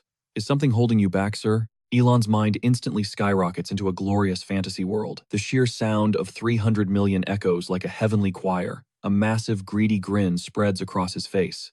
Realizing he could finally write his web novels without his tyrannical manager, Breathing down his neck, he pictures mountains of premium Wagyu beef, endless feasts, and literally spoiling his adorable niece rotten with endless luxury gifts. He chuckles softly to himself. But Chen interrupts the daydream, adding that as a signing bonus, he would pocket a staggering 70% cut of all monster drops and dungeon raid rewards. The gears in our hero's head spin at light speed. He could easily funnel all that extra dungeon cash straight into producing his ultimate literary masterpiece. Then massive fame, unlimited wealth, and a gorgeous wife to share it all with. But while Elon is busy building his imaginary empire, Chen glares at him with mounting irritation. "Are you even listening to me?" the scout snaps. Elon snaps out of his daze, blinking in confusion. On pure instinct, he triggers his system skill target evaluation. A chilling shiver instantly rockets down his spine. The glowing red text floating above the scout's head exposes a horrifying truth. Chen is a literal fanatic servant of the god of destruction. Completely oblivious to the reveal, the cultist arrogantly claims that no other major guild would ever offer a rookie such a god-tier contract. Cold sweat drips down Elon's face. He instantly realizes that insane 300 million payout was nothing but a deadly trap. He desperately avoids making eye contact with Chen's predatory stare, forcing the most awkward trembling smile possible. He stammers that his schedule is actually completely booked. Right now. Let's just table this discussion for another time. Yeah. The atmosphere in the room immediately drops below freezing. Chen leans in a lethal edge in his voice. "Are our terms not to your liking?" Paralyzed by sheer terror, Elon stutters out a weak excuse about needing to meet his web novel deadlines. The destructive servant scoffs, dropping all pleasantries. "I might sound blunt, kid, but sign with my master and you will rake in hundreds of times whatever pennies you are making right now." Playing it cool, our hero claimed he was more than just some writer chasing a paycheck. Chen bowed low, offering a stiff apology. But the tension spiked. Chen insisted the guildmaster demanded his presence. Cold sweat started pouring down Elon's face. Backed into a corner, our guy played the oldest trick in the book. He faked a killer stomachache and begged for a bathroom break. Chen violently shoved his glasses up his nose, promising to wait right outside. Safe inside, Elon stared at the mirror, trying to profile this creep. Dread washed over his reflection. It finally clicked. This guy was a fanatic of the destruction god, exactly like that psycho from the hospital. He whipped out his phone, desperate for a lifeline. But out of nowhere, the solid bathroom wall completely exploded. Dust cleared to reveal Chen standing in the rubble, threateningly asking who he planned to call.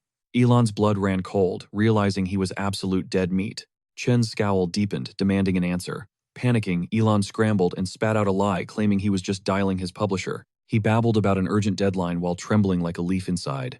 But in a flash, a devastating strike sent him flying. He crashed through another wall, gasping for air. Enter Tian, adjusting his tie, totally insulted. They called him in for such a pathetic target. The absolute unit hoisted our hero by the throat, declaring he would drag him out, kicking and screaming. He dangled Elon like a helpless rag doll. Tian shook him mercilessly, laughing at his weakness. Elon's vision started blurring. The brute mockingly told him to stop fighting it. "Just go to sleep," he whispered, promising a painless blackout. Elon's eyes rolled back, his eyelids fluttering shut as his strength faded. Total darkness swallowed him. Then a system alert shattered the silence. Urgent quest triggered, save a dying believer. Elon snapped awake. He had to protect his one and only follower on Earth from getting slaughtered. Tien whistled, shocked. The kid was still conscious. Anyone else would be in a coma by now. Elon desperately clawed at the Titan's grip, but the power gap was just too insane. The grim reality hit him. He was about to get wiped out.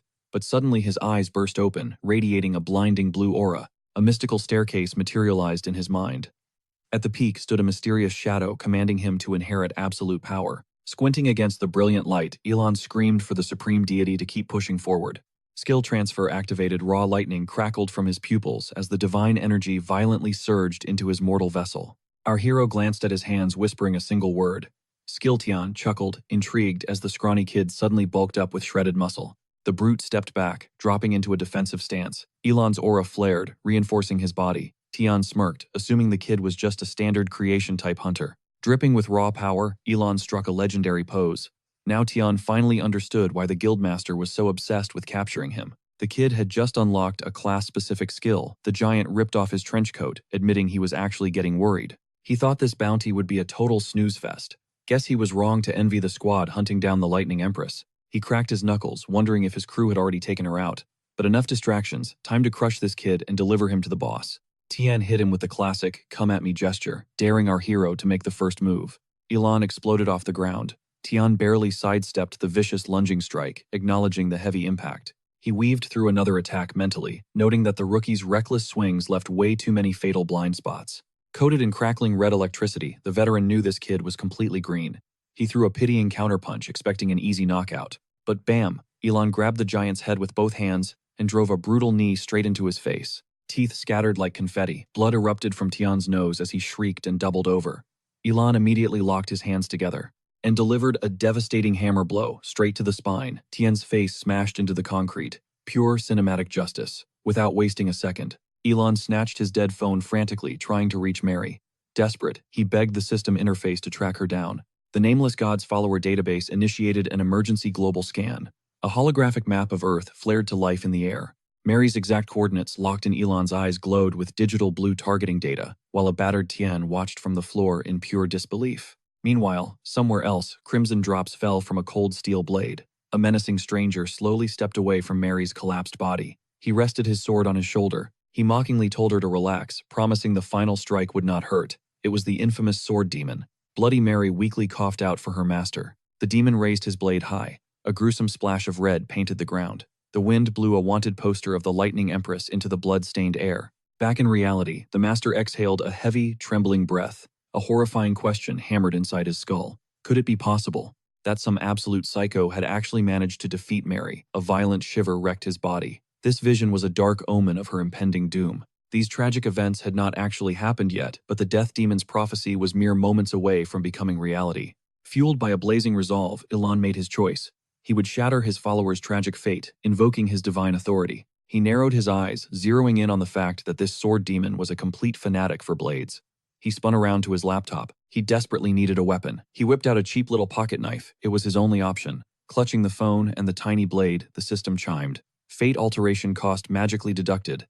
A blinding holy light swallowed the hero whole. His current power level had just unlocked an absolute miracle. A radiant sphere ignited inside the apartment as a violent whirlwind tore through the room. Meanwhile, the sword demon glared down at the wounded girl. She clutched her bleeding injuries, demanding to know his objective. The assassin simply scoffed, claiming it was nothing personal. He glanced at his blood-stained blade, insisting he was just doing his job. Suddenly, his gaze snapped away as he leaped backward. A massive, glowing giant materialized right in front of him. The assassin demanded to know this intruder's identity. Elon locked eyes with him, declaring his absolute hunger to slice him apart. Mary trembled on the floor instantly, recognizing her master's overwhelming aura. Towering like a mountain of pure muscle, Elon flexed his massive weapon. He promised to butcher the demon, threatening to carve him into tiny pieces. The demon scowled at this unexpected challenger. He reflected on his brutal journey along the path of the sword, remembering the countless prodigies he had slaughtered. All that bloodshed had forged his current terrifying level. He raised his crimson blade, questioning if this hero was actually allied with the Lightning Empress. He had clashed with monsters leagues above his own strength before, and his flawless technique had buried every single one of them. Elon casually strolled forward, letting out a completely unhinged, hysterical laugh. Pure, unfiltered madness twisted across his face. The sword demon had never faced such an absurd opponent. The guy possessed bulging, crazy eyes and wielded a literal fruit knife. Slowly, the demon sheathed his katana. He dropped into a flawless combat stance. He realized this lunatic hero was completely serious. Purple energy exploded from the demon's lungs as he exhaled. He launched forward, unleashing a devastating horizontal slash. His blade ripped straight through Elon's throat. The demon stared with ice-cold eyes, thinking that not even an S-class awakened could survive his supreme edge. He bragged that he would give a standing ovation if the hero had even managed to dodge. But Elon simply flashed his tiny fruit knife and cackled, shifting into his own fighting stance. There was not a single scratch on his entire body. The assassin stumbled backward in absolute shock. His ultimate strike had just been parried by a kitchen utensil. He retreated toward the injured girl, desperately trying to process this impossible reality. He swung his sword to release a wave of pure energy, mentally screaming at himself to regain his composure. He unleashed another earth-shattering strike, roaring that his blade could slice through solid rock like warm butter. Therefore, blocking it should be physically impossible. A massive wave of dark energy hurled toward the hero. Elon effortlessly swatted the deadly attack away with his little knife, letting out a relaxed breath. A deafening explosion ripped through the air right behind the hero. The panicked swordsman screamed blindly, unleashing a flurry of desperate slashes without understanding where this monster had even come from. Elon brutally crushed every single incoming strike. The terrified sword demon then glanced over at the Lightning Empress, hearing her call this madman her master. The pieces finally clicked together. He concluded this guy had to be a hidden hermit hunter, operating completely outside the official association. Cold sweat drenched his pale face. He convinced himself that this was the only logical reason he had never heard of such a terrifying monster. Everything suddenly made perfect sense in his mind. With trembling hands, he pulled out a mysterious vial he never thought he would actually need to consume. Even though this forbidden liquid would burn away his own life force, it guaranteed a one-hit absolute kill. He chugged the entire thing. Instantly, his eyes blazed with blinding purple light. A suffocating heavy aura swallowed his physical body. He roared to the heavens as a massive pillar of lightning violently erupted from his core.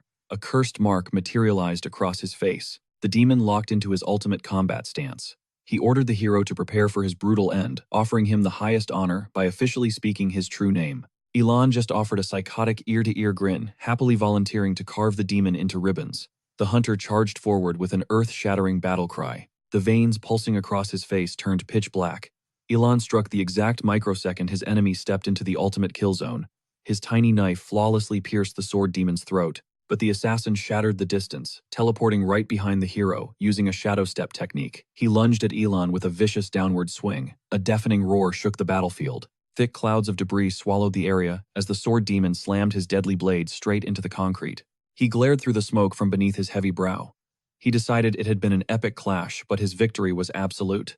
Suddenly, his legendary weapon shattered into a million useless pieces. The devastated man collapsed to his knees, staring at his broken blade. He looked up in pure horror as insane echoing laughter erupted from inside the dust cloud. A terrifying grin pierced the smoke. He drew his blade, whispering one sweet, devastating word. Cut. The assassin's eyes bulged in pure terror.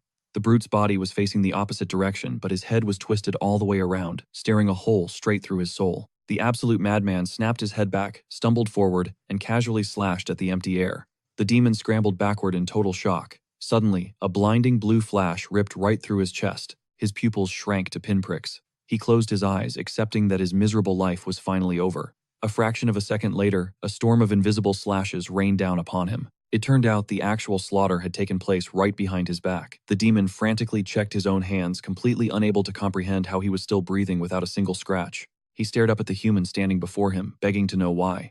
Elon just shook his head. The hero could have erased him from existence with zero effort, but chose to grant him absolute mercy instead. Steam literally radiated off Elon's muscles as he claimed that the feeling was absolutely delicious. He flashed his little fruit knife and let out a chilling chuckle. The demon violently shuddered. Elon proudly crowned himself as the one true sword god. The terrified swordsman realized in pure horror that this hero was a literal deity standing at the absolute pinnacle of martial arts. Only a legendary being who had conquered the absolute summit could claim such a divine title. But exactly at that epic moment, the almighty hero suddenly started to shrink. A glowing system window popped up coldly, announcing that his steel body duration had fully expired. The demon's eyes immediately locked onto the pathetic sight. The hero entered a massive state of absolute panic. Every single one of his overpowered stat buffs had just been temporarily locked away. But the traumatized swordsman completely ignored it. He slammed his face directly into the dirt, formally surrendering to the almighty god of the sword. Elon stared in absolute shock. The battlefield was a total wasteland. The swordsman dropped to his knees, begging to follow our hero to reach those exact same god-tier heights. He craved that ultimate blade mastery. The dude practically swore his entire life away to Elon right then and there. But our boy just turned around cringing so hard. He seriously thought this psycho had a few screws loose. Suddenly, the system chimed in with a massive alert. Our hero just bagged his second follower. The sword demon himself was now a total fanatic. Meanwhile, in the background, Mary was gasping for air, drowning in a literal pool of her own blood. The sword demon instantly dashed over, shoving a high-grade healing potion down her throat. Elon barked out, demanding to know what suspicious liquid he was feeding her. But suddenly, a brilliant golden aura wrapped around Mary, knitting her wounds back together. Trembling with pure fear, the demon locked eyes with our hero, frantically apologizing for his trash-tier performance. Elon just froze in his tracks. A blue screen popped up. Quest complete. Mary was safe. Still, he scoffed in pure annoyance at this whole mess of creepy bugs and two massive idiots. Feeling a tiny sting of guilt, he shot a glance at the swordsman. He casually mentioned that the Empress would bounce back soon enough. But then he hit him with the real question. Whose fault was this disaster anyway? The demon absolutely lost his mind, spiraling into total hysterics. He dropped low, practically begging for permission to slice his own stomach open to atone for his sins. Our hero just stood there. He deadpan stared at him, confirming this guy was completely unhinged. Elon just gazed up at the sky, deep in thought. The demon started rambling about finding a brand new blade. He swore to finish the job perfectly this time. Suddenly, the maniac froze solid. Elon locked eyes with him and asked the ultimate question. Would he really obey any command? Without missing a single beat, the swordsman shouted yes. So our hero tested the waters, asking just how cracked his power level actually was. The crazy fanatic smirked, bragging that there weren't even 12 people in this entire nation who could survive his blade. Hearing this flex, Elon dropped a bombshell command. Wipe the Guild of Magnificence off the map in his name. The demon stumbled back, completely terrified.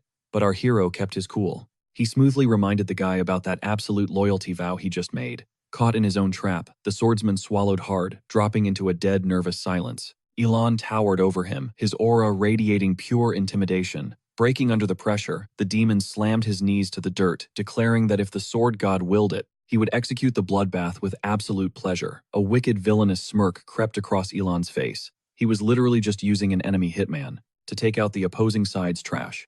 Ding! The system flashed red, confirming he had secured absolute fanatic loyalty. The hidden requirements to unlock that insane special privilege were finally met. A glowing holographic notification popped up. The legendary God's multiplier thumb was ready to use, costing exactly 100 coins per activation. The system prompted him to confirm the transaction.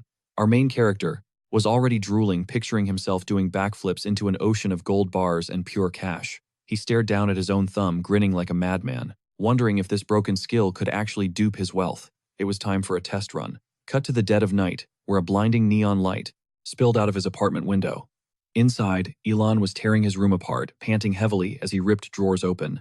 He was desperately hunting for his secret emergency stash. Grabbing his dusty piggy bank, he violently shook it upside down. Clink. A single pathetic coin dropped out. He raised an eyebrow, totally baffled that he was actually this broke. But then, a massive, greedy grin stretched across his face. He aimed his thumb right at that shiny coin, completely hyped to see this god-tier ability in action. A sharp buzz echoed through the room. Elon instantly froze. Error. The ruthless system casually informed him that the god's multiplier thumb absolutely refused to work on physical objects.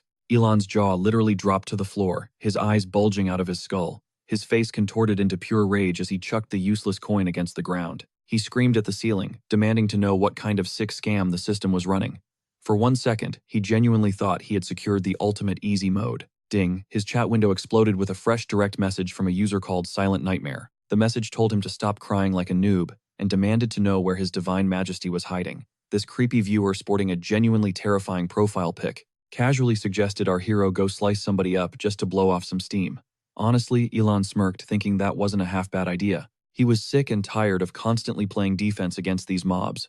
It was time to go on the offensive. He threw the question to his chat, asking how to grind up his power levels fast. The system chat absolutely blew up with spam. General's Abundance chimed in first, preaching that he needed to grind out some serious positive karma, but Silent Nightmare immediately flamed that idea. They said the hero route was way too slow. It was time to crash out and start a literal bloodbath. Like an absolute full-scale massacre to farm massive experience points. Then the legendary user, 1,000 Blades, cutting through space itself, backed up the psycho plan. They pointed out that a killing spree would easily let him evolve into a brand new, overpowered blade. Elon rubbed his chin, going into deep thinker mode. He glanced away from the floating screens, weighing his crazy options. Slowly, a chaotic smirk formed on his lips as he clenched his fist tight. His mind was made up. His eyes flashed with crazy ambition as he declared his ultimate strategy. Why choose? He was going to do both. A fresh system window popped, welcoming our protagonist to the Twisted God Creator menu. The creepy digital mascot flashed a mouth full of razor-sharp teeth. Its massive single eye stared straight into his soul. The interface dropped a heavy lore bomb. Based on his next moves, he would evolve into either a holy deity or an absolute demon god. Elon chilled on the edge of his bed, finalizing his game plan. Before diving into the chaos, he needed to abuse that god's multiplier thumb one more time. It was time to multiply his absolute army of ants. Channeling the glitch, Elon slammed his thumb down onto his glowing phone screen, activating the overpowered hack. Issuing the absolute command to strike the system, interface flashed. Acting on their divine ruler's will, the entire Ant Clan Legion marched out. Their target, the massive Imperial army. Estimated time of arrival, 24 hours. Our main character flashed a wicked grin as blinding currents of power surged right out of his phone screen. He chuckled darkly, ordering them to grind the enemy into absolute dust. Shifting his gaze to the game world, he spotted the little ant girl. The holy maiden suddenly channeled the divine skill, God's healing ring finger. A warm light washed over the tiny ant, completely erasing the injury on her hand. Elon watched in pure awe, realizing his priestess could literally spam his divine abilities. The little girl beamed with pure joy, cheering that the pain was completely gone. Rising gracefully from her seat, the holy maiden took center stage. She gazed up at the heavens. Pressing one hand over her heart and raising the other, she preached to the massive crowd, urging them to put their absolute faith in their deity. She promised that under his divine protection, a glorious new destiny awaited them. Hyped beyond belief, the ant citizens began chanting in perfect sync. Their prayers echoed like thunder. The system chimed in, revealing that his good karma points were skyrocketing as his fan base multiplied. Elon just scratched his cheek awkwardly. These guys were literal die-hard fanatics, and honestly, the hype felt a little bit overkill. Staring at his screen, he realized he had hit the jackpot. Thanks to his ultimate hype woman, he could literally away from keyboard farm karma points without lifting a finger. Suddenly, his eyes bulged out. His boss was calling, panicking slightly. Elon cleared his throat and hit accept, dropping his most polite customer service voice. Pacing around the room, our guy desperately tried to explain that he needed some emergency time off for personal reasons. The manager absolutely lost it, screaming through the speaker that he literally just got back from vacation and was already begging for another break. Winced by the ear-piercing yelling, Elon held the phone away. A crazy idea suddenly sparked in his mind. What if he hit himself with the God's multiplier thumb? Could he literally spawn a shadow clone? With absolutely nothing left to lose, he decided to risk it all and test the theory. Reaching out, he activated the divine multiplier skill. He slammed his glowing thumb right onto his own forehead. A blinding flash erupted on impact. Violent waves of crimson energy swallowed him whole.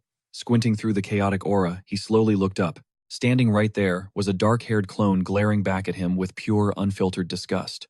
The system immediately flashed, confirming the divine multiplication was a success. The timer started ticking down. He had exactly 6,666 seconds before the skill expired.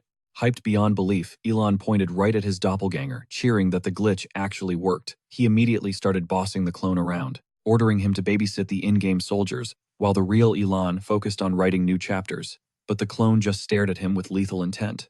Without hesitation, the clone threw a savage right hook, clocking the original Elon straight in the jaw. Stunned, our guy hit the floor. The clone snapped at him to shut up, and proceeded to ruthlessly beat his own creator, telling him to stop acting like a total clown. Dusting his hands off, the clone smirked, claiming that felt incredibly refreshing. The original Elon was now slumped against the bed, completely defeated and rethinking his life choices. Meanwhile, angry yelling still leaked from the dropped phone. The manager was screaming his lungs out, demanding to know what the background noise was, and swearing he wouldn't fall for any stupid pranks. With zero hesitation, the clone snatched the phone, telling the toxic boss to back the heck off. Before the manager could even breathe a word, the clone brutally slammed the end call button. Channeling terrifying levels of power, he pressed a hand to his own face. The ultimate skill, Cruel Massacre, was triggered, his features twisted into a menacing horned demon. Flashing a sinister smirk, he whispered that playtime was over. A beam of raw destructive energy blasted straight into the phone screen. Inside the game, a colossal green beast pulverized the earth with a single strike, shattering the battlefield to pieces. Backed by two other nightmarish titans, the monster squad charged dead ahead toward the Ant Legion. The local commander sweat dropped in absolute terror. These enemy units were way too overpowered. Numbers meant literally nothing. Their massive army was about to get steamrolled. The Green Titan's crimson eyes flared as it roared with maniacal laughter, mocking their pathetic defense. Suddenly, the entire battlefield froze as a blinding heavenly light ripped through the sky.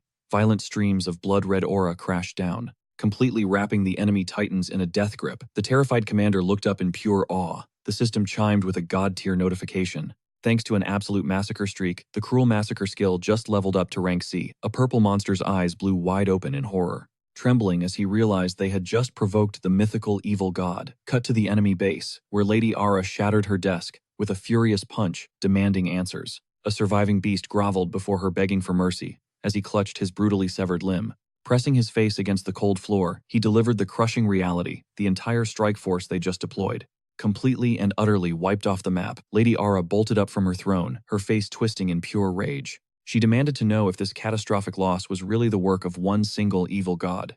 It sounded like pure delusion to her. Reaching out with his final breath, the dying beast warned her to never cross this deity, because this wasn't a god they were fighting, it was a straight-up demon. With those final chilling words, the monster's physical body crumbled away, scattering into absolute dust on the wind.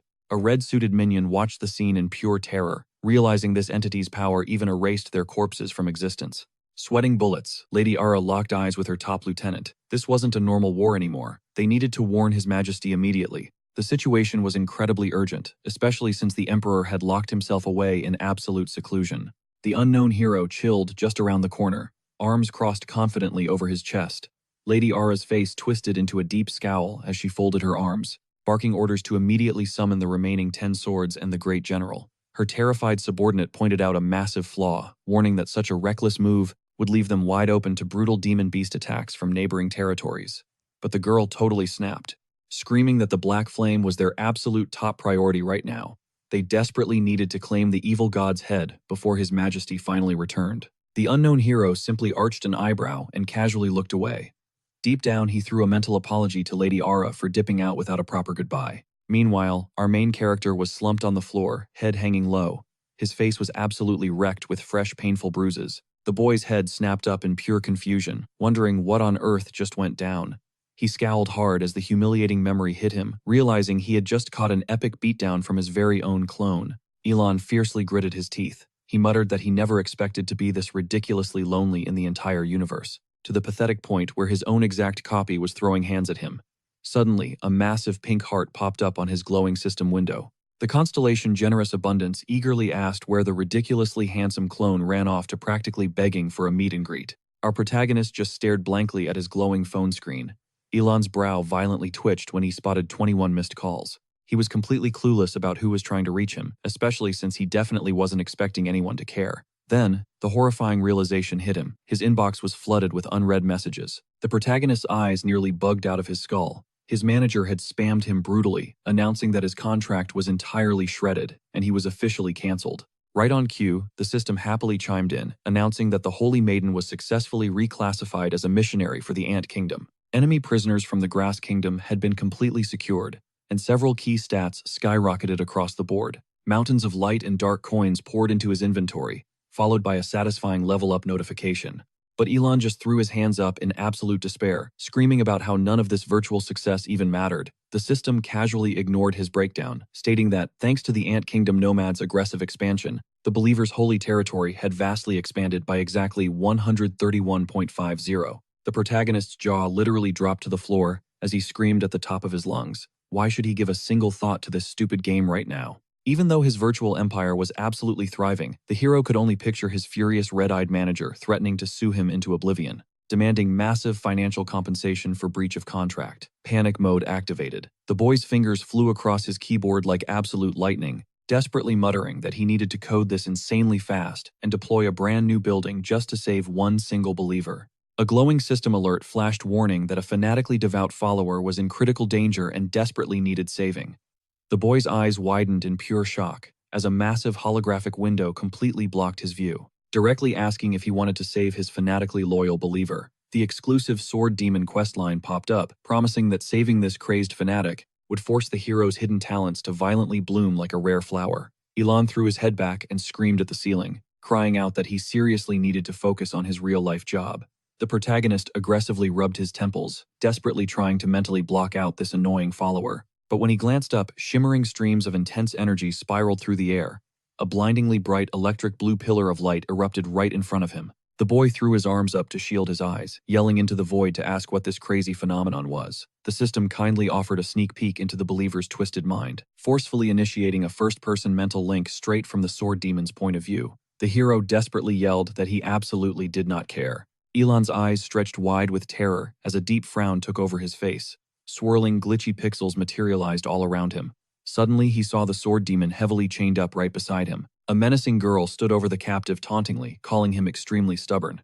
She closed the distance with a dangerous smirk, asking if he finally had some actual words to share. This was Tommy from the legendary Magnificent Guild. She was heavily backed by the god of destruction, fully capable of summoning absolutely devastating high-tier flames. She violently yanked his head back by his hair, coldly whispering that if he even breathed a word, she would slaughter him without a single ounce of mercy. Yet the fiercely loyal Sword Demon kept his mouth tightly shut. Standing in the shadows like an invisible ghost, the protagonist watched this whole nightmare unfold, completely clueless about how things got this intensely bad. The sheer killing intent in the room was absolutely suffocating.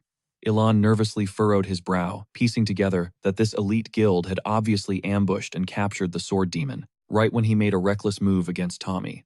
Utterly unimpressed, Tommy delivered a stinging backhand to the boy's face, loudly complaining that playing with him was getting incredibly boring. Looming menacingly behind her was an absolute mountain of a man. The protagonist stared in pure, unadulterated fear at this battle-scarred powerhouse. Shiyu glared down with a terrifying scowl, his face covered in brutal, jagged scars. He was a core heavyweight of the Magnificent Guild, also blessed by the fearsome god of destruction, and packed an insanely monstrous amount of raw physical muscle. Defeated and bound, the Sword Demon simply let his head drop, The terrifying heroes casually stepped aside. Right then, the system pinged, announcing that the hero's absolute special authority had successfully hacked straight into the deepest layers of the believer's consciousness.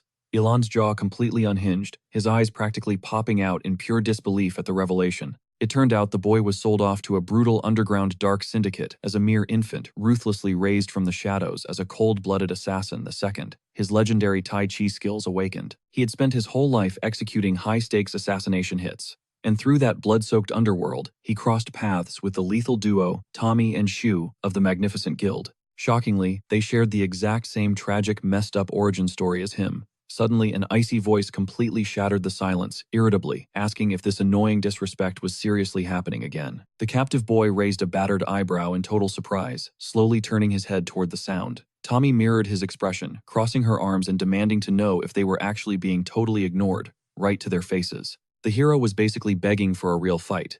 Naturally, those punks became instant enemies. The sword demon brushed right past them, throwing out a totally cold smirk. "If you are feeling jealous, then grind harder," he mocked. Our boy lived and breathed the way of the blade, desperate to level up his combat power. But his absolute mastery over the sword actually unlocked true martial enlightenment. The sword demon's eyes nearly popped completely out of his skull. He stared in pure, unadulterated shock as our protagonist wildly flailed his arms around. Ilan locked his jaw tightly, gripping a deadly combat knife right against his chest. The hero had finally hit his ultimate milestone. The sword demon panicked, wondering if his epic legend would really end in this pathetic way. A heavy wave of total humiliation crushed his warrior pride. Tommy stalked over to the chained-up kid, demanding to know who dared order a hit on the splendid guild. "How could you backstab us like that?" The older thug aggressively massaged his stiff shoulder, grumbling about wasting time with all this annoying chit-chat. "A filthy rat deserves the grave. Let us just execute him and get this over with." The female assassin whipped her head around in pure disbelief. "Are you totally crazy? Apostle John is paying millions for a live bounty." Since the apostle desperately needed a living sacrifice, the massive dude ground his teeth in pure frustration. He slammed his heavy fist right into his open palm, snarling that if she got in his way, he would gladly send her to the afterlife too. Tommy casually raised his eyebrows, making it crystal clear that a bloodbath was not her vibe. She just hated leaving all that cash on the table. Suddenly, Shildo aggressively yanked the sword demon straight by his hair. The beaten kid tightly squeezed his eyes shut, sending up a desperate silent apology to the sword god. The hulking brute cocked his fist back for a lethal strike, promising to drag out the hero's agonizing suffering. Watching closely from the shadows, our main character knew this situation was straight-up critical. Suddenly, a bright holographic window flashed, announcing that the emergency transfer to his critically endangered believer was officially online. Ilan furrowed his brow, realizing it was time to step up. Instantly, raw, explosive power surged through the hero's veins. He directly synced with his loyal follower Ilho, downloading the legendary steel body skill. She bared his teeth like a wild beast, charging up his deadly strike. But a massive surge of aura snatched the sword demon away, shattering his heavy iron chains a split second before impact. The huge guy dropped his jaw, roaring to know who dared interfere. Our protagonist smoothly set the battered sword demon onto the dirt. Ilan gnashed his teeth and aggressively clapped his hands, scoffing that the rescue mission was totally pointless now. He was way too hyped for violence to back down. The kid just flashed an arrogant, icy smirk. Crackling, blinding arcs of blue lightning instantly erupted around his aura. The hero's mind suddenly raced with a crazy, chaotic idea.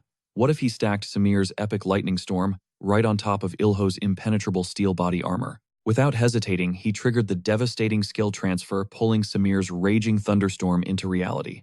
Our protagonist aggressively knitted his brows together, before his lips curled into a totally psychotic grin. He was absolutely ready to one-shot these absolute clowns. But suddenly his eyes shot wide open in pure panic. As a massive red system warning blocked his vision, the glaring screen screamed about an absolute skill limit. He was strictly locked out of equipping a second high-tier ability from his followers, while his divine energy level was this trashed. Because he forced a magical overload, the system violently triggered an emergency hard reset. The main character let out an agonizing scream as volatile, uncontrolled lightning ripped through his nervous system. Xiao scowled, his eyes bulging completely out of his head. Furious that this punk was seemingly disrespecting him, he violently pivoted, launching a devastating roundhouse kick. The heavy strike slammed ruthlessly right into our hero's exposed neck. The protagonist's eyes rolled straight back as he hacked violently, but the older thug barely had a single second to act confused. A terrifying backlash of raw, blinding electricity exploded outward. The massive dude shrieked in absolute agony, crashing face first into the dirt, completely paralyzed. A crisp system ding confirmed our hero had tanked that lethal blow purely thanks to the indestructible steel body buff. The kid dropped to one knee beside Xi's smoking unconscious form. He was sweating bullets, realizing he almost hit the game over screen. The female assassin desperately shrieked her partner's name, sprinting over and frantically shaking his limp shoulders. She violently begged him to snap out of the shock. Our protagonist just coldly watched the pathetic scene unfold, internally celebrating that he had miraculously neutralized one heavy hitter. Xiao Mei's face twisted into an expression of pure, unadulterated rage. She aggressively ground her teeth together, screaming at him for daring to trash her teammate. She sucked in a massive, terrifying lungful of oxygen, bending her flexible body forward like a loaded spring. She unleashed a devastating blinding inferno straight at our hero. The kid instinctively threw his arm up over his face, desperately bracing for the blazing impact. Elon braced his jaw, preparing for total incineration, wondering if this fiery hell was going to be his final resting place. But the beautiful system ping loudly chimed in. He had perfectly tanked the raging firestorm, all thanks to the overpowered armor of the steel body. Our protagonist raised an eyebrow in total confusion. What on earth was this bizarre tingling feeling washing over him? Instead of burning flesh, it felt insanely cozy and warm. It honestly felt exactly like chilling in a luxury hot spring, complete with a tiny rolled-up towel resting on his head. The kid happily shut his eyes, fully soaking in the immaculate vibes. He was literally daydreaming about a relaxing spa day, wearing the biggest, goofiest smile right in the middle of a deathmatch. Tommy dropped her head, gasping for air after that massive attack. She glared through the fading smoke, absolutely livid that he had tanked her best shot. She screeched in absolute furious disgust, demanding to know how a scrub like him survived that inferno. The hero just flashed a cocky smirk smoothly, flexing his aura-infused muscles. Even he had not realized this defensive skill was this utterly broken, translucent, glowing energy shields hovered defensively around his entire form, giving her his most arrogant main character grin. He bragged that saving that follower was paying off massively.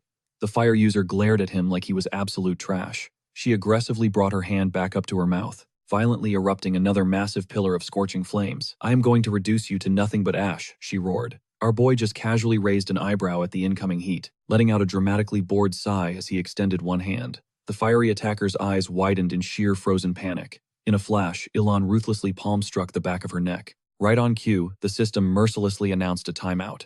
The invincible steel body buff instantly returned to its original owner. The kid practically shrieked, staring wide-eyed at his normal squishy hands. His heart hammered, realizing that if his armor glitched even a second earlier, he would have been roasted into a literal pile of dust. Meanwhile, his brutally knocked out opponent crumpled totally lifeless into the dirt. A crisp chime echoed in his head. The system confirmed it. The mission to save the fanatical believer was an absolute success. The ultimate reward, a complete awakening of his hidden talent. A smug smirk crept across Elon's face as he stroked his chin. His imagination ran wild. If his writing talent finally bloomed, it would be absolutely legendary. He stood frozen in pure anticipation, grinning like an absolute idiot. The sword demon stared at him utterly bewildered. Suddenly, the boy's expression darkened. He scowled, demanding to know where his so-called promised reward was. His shoulders slumped in total defeat. He muttered miserably, wondering what actually awakened. The hero glanced back at Elon, who was lost in his own thoughts. Seriously, what was he even expecting? The sword demon's eyes widened in sheer awe, while Elon just flashed a confident smile. He hyped up the protagonist's battle style, calling his flawless victory over those enemies straight up incredible. He had never witnessed such god-tier combat. Elon practically ground his teeth into dust. He mentally begged the guy to stop looking at him with those sparkling eyes. Meanwhile, the hero scanned their surroundings, trying to figure out where the heck they even were. He desperately needed to get back home and finish his daily grinding. Suddenly, an eerie noise pierced the silence. They whipped around instantly. A chilling voice echoed from the shadows, praising Elon for being exactly as magnificent as rumored. Thick rivers of pitch-black smoke twisted into the air right in front of them. A mysterious guy stepped forward, slowly clapping his hands with a twisted grin, bragging about how thrilled he was to finally see them. The sword demon's face hardened into a fierce scowl. He instantly warned the sword god to stay on high alert. Our main character just raised an eyebrow. The notorious Apostle Juan flashed a wicked smile. He reached out a hand, whispering that their fateful meeting had finally arrived. This was the mastermind, the architect behind every single disaster, the very monster executing the dark sacrifice rituals for the god of destruction. Elon stopped dead in his tracks. He literally mentally facepalmed, groaning internally. Great. Just another absolute psycho to deal with. The sword demon watched with wide, cautious eyes. Juan bowed dramatically, arching his back like a theatrical villain, declaring it an absolute honor to finally cross paths with the protagonist. The fanatic's eyes practically bulged out of his skull. He threw his hands toward the sky, letting out a blood-curdling scream. The hero froze, totally caught off guard. The sword demon tried to snap him out of it, but got zero reaction.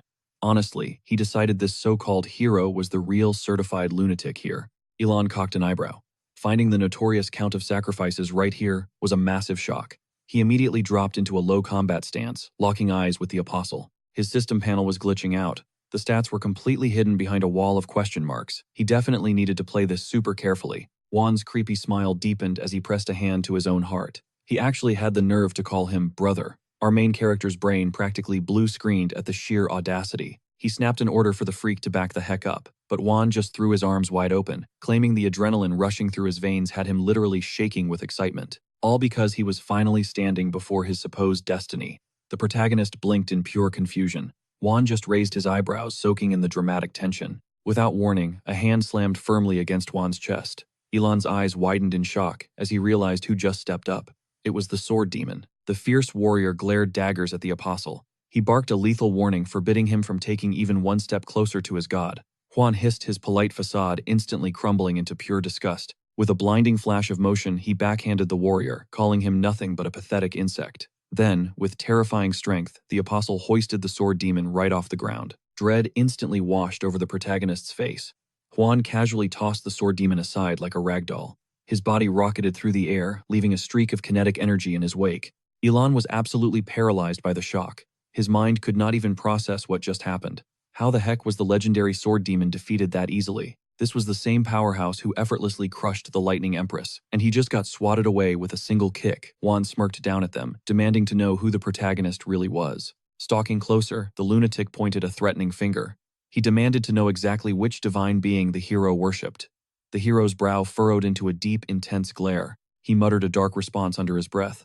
The Apostle leaned in, arrogantly, daring him to say it to his face. Elon's jaw clenched, his patience completely evaporating. He raised a clenched fist, his aura flaring to life. Looking the monster dead in the eye, he declared he served only his own god. The Apostle's eyes blew wide open in sheer disbelief. System alert, skill transfer initiated. The hero unleashed the devastating lightning storm. Elon thrust his hand forward, carving a blinding trail of crackling plasma straight through the air. Explosive tendrils of pure electricity engulfed his fist. Juan's arrogant smirk instantly vanished into a look of absolute terror. As that glowing fist of destruction plummeted straight toward his chest, meanwhile, a mysterious entity with majestic butterfly wings headed straight for the exit. The hero sent out a silent mental apology to Ara's sacred law, feeling guilty for ghosting them without a proper goodbye. Spreading those dazzling wings, the figure soared directly toward the glowing full moon. A ruthless new plan formed, bringing back the evil god's decapitated head, along with the shattered souls of every single one of his followers, and he was going to do it with his own two hands. The winged hero sliced through the night sky, determination burning in his eyes. The logic was simple, but deadly. Cut off the believers, and you starve the deity of its divine power. Deep within a heavily fortified perimeter, surrounded by a massive ancient forest, a rugged man hauled heavy timber on his back. He strictly warned the local kids not to wander into the dangerous shadows of the woods. A group of tiny ant hybrids were playing in the dirt. They obediently bobbed their little heads, promising to listen. Suddenly, a shadow cast over the village. The man tilted his head upwards, squinting against the glare. What on earth was hovering up there? The Ant-Man's eyes widened in absolute horror, screaming that it was impossible. High above the butterfly-winged nightmare hovered in place. Swirling vortexes of lethal glowing energy rapidly charged up in both its palms. The winged hunter smirked, realizing he finally struck gold. This was the hidden settlement of the notorious Black Tribe. A sinister glow illuminated his wide, unblinking eyes. System Command Toxic Wave activated. Arching its back in a terrifying display of power, the creature unleashed the attack. Blinding emerald-green shockwaves of pure venom erupted violently from its core. His ultimate goal, to brutally exterminate the entire Black Tribe until nothing remained. Down below, the innocent ant hybrids instantly collapsed to their knees, violently coughing and clawing at their burning throats. The monstrous entity hovered in the sky, watching the chaos unfold. Our main character genuinely believed he had finally shattered the evil god's defenses. Gritting his teeth, Elon delivered a devastating right hook straight to John's jaw. A blinding trail of pure aura lingered in the air from the sheer force of the impact. The Apostle's eyes rolled back as the shockwave sent him flying like a rag doll, crashing brutally into the earth. His lungs burning, our boy dropped his trembling fists and gasped for air. Wiping the sweat from his face, the hero cracked a confident smirk. Karma never missed, and this epic beatdown was long overdue. But the celebration ended instantly. Sinister currents of energy swirled around the apostle's boots as John violently arched his spine, forcing his broken body back up. Shock widened the protagonist's eyes, a frustrated scream tearing from his throat. The absolute menace of an apostle stood tall, throwing his arms wide open as if mocking him. Lethal waves of glowing power pulsed around the villain's silhouette. Stepping into a defensive stance, Elon warned the psycho to just give up and accept defeat. Suddenly, John collapsed back into the dirt, kicking up massive clouds of debris. Taking a desperate breather, the protagonist leaned heavily on his knees, completely drained. Yet the apostle's fingers dug fiercely into the gravel, fighting gravity once more. Watching this nightmare unfold, Elon realized the Lightning Empress's ultimate skill was totally useless against this freak. Hauling his battered torso forward, John managed to stand again. A chilling thought crossed the hero's mind. Was this dude actually immortal? Tilting his head with a psychopathic grin, John bragged that all this effort was absolutely pointless. No matter what overpowered moves the hero spammed, he would simply resurrect from the dead. Elon bit his lip hard, a wave of pure dread washing over him. His cooldowns were maxed out, and his arsenal of heavy-hitting attacks was completely empty. He froze like a statue, staring helplessly at the monstrous apostle. Seeing his opponent's despair, John raised an eyebrow and flashed a wicked smile. It finally clicked for the hero. No matter what divine skills he unleashed, the apostle would always bounce back without a scratch. Every single time, the boy scowled in frustration, terrified of meeting a gruesome end. Right here, John would tauntingly ask if that was his brother's absolute limit. Feigning boredom, the apostle dramatically sighed, begging for at least a little bit of entertainment. Tension knotted Elon's forehead as he clenched his jaw. This situation was rapidly turning into a total disaster. His brain raced for a desperate exit strategy. Panic widened his eyes to the absolute limit before a crazy idea struck him. He had literally zero options left but one. Jamming his thumb intensely against his forehead, the protagonist triggered the legendary multiplier skill known as a god's thumb. A blinding flash of holy light erupted from his skin, and a profoundly annoyed clone manifested right out of thin air. Glancing at his own copy, the boy sweated bullets, praying this alter ego would not randomly beat him up mid-battle again. Stealing his nerves, the hero tightened his grip into a desperate fist. Meanwhile, John just chuckled, deeply amused that his enemy casually walked around with a literal split personality. Beyond just being a stubborn roach, this kid was incredibly full of surprises. However, the newly summoned clone just glared with absolute disgust, slowly turning its piercing gaze toward the original host. Shaking in his boots, Elon immediately threw his hands up defensively, in full surrender mode. Deeply traumatized because the last time he tried bossing this clone around, it literally obliterated him, so playing it safe was his best survival tactic right now. Releasing a heavy, exhausted sigh, the clone muttered that they were completely screwed. Desperate for a lifeline, the boy reached out, pleading with his own copy to just lend him a hand for once. Turning toward the sassy doppelganger, the hero explained that the stakes were life or death because the entire Gamma tribe was on the verge of getting wiped out. The clone coldly interrupted, asking if the protagonist was seriously clueless about the basic fact that losing followers severely nerfed their divine power. A massive gasp of realization escaped the boy's lips. Feeling left out, John scowled intensely as lethal dark aura flared violently around him. He demanded to know if these two clowns were seriously ignoring a boss-level threat right now. Without warning, the apostle shoved his palm forward, unleashing a catastrophic tornado of pure blinding energy straight at them. Instantly, the protagonist threw up a frantic barrier. Moving with lightning speed, the clone smoothly sidestepped the lethal blast. Elon, however, caught the full brunt of the shockwave, getting brutally slammed into the dirt. Coughing up dust, the kid furiously scrambled back to his feet, screaming about the pointlessness of possessing god-tier power if he was just going to die anyway. The clone merely arched a judgmental eyebrow at his pathetic original self. Letting out a deeply frustrated sigh, the copy gave a cryptic order to just burn that useless piece of trash to ashes. Dusting himself off, Elon yelled in confusion, but the clone had already vanished, diving straight into the smartphone. Wrapped in a dazzling stream of digital magic, the protagonist's jaw practically hit the floor at that wild exit. Smug as ever, the apostle demanded to know if the kid was finally done, spamming his pathetic little circus tricks. Trembling from head to toe, Elon furrowed his brows, hit with the sickening realization that his own clone had literally rage-quit the server. But wait, a sudden spark of inspiration hit the boy as he recalled the exact way that brilliant aura had wrapped around his hand earlier. Thinking he had finally cracked the ultimate cheat code, Elon aggressively flipped the bird right in John's face. A massive, triumphant grin spread across the boy's face as he stared at his hand, fully believing he was about to unleash his own devastating secret art on the villain. With absolute confidence, the main character activated the legendary skill. The condemning middle finger of a god, a blinding holy light engulfed his hand. The villain's eyes went wide in genuine shock as Elon let out an epic battle cry and dramatically swiped his hand forward. A massive wave of hellfire was supposed to incinerate the apostle, but instead, a pathetic tiny little flame just pitifully flickered at the tip of his finger. His epic game face instantly crumbled as he remembered this skill literally just acted like a cheap convenience store lighter. Even the psychotic villain cringed with secondhand embarrassment, deadpan asking if this ridiculous comedy routine was finally over.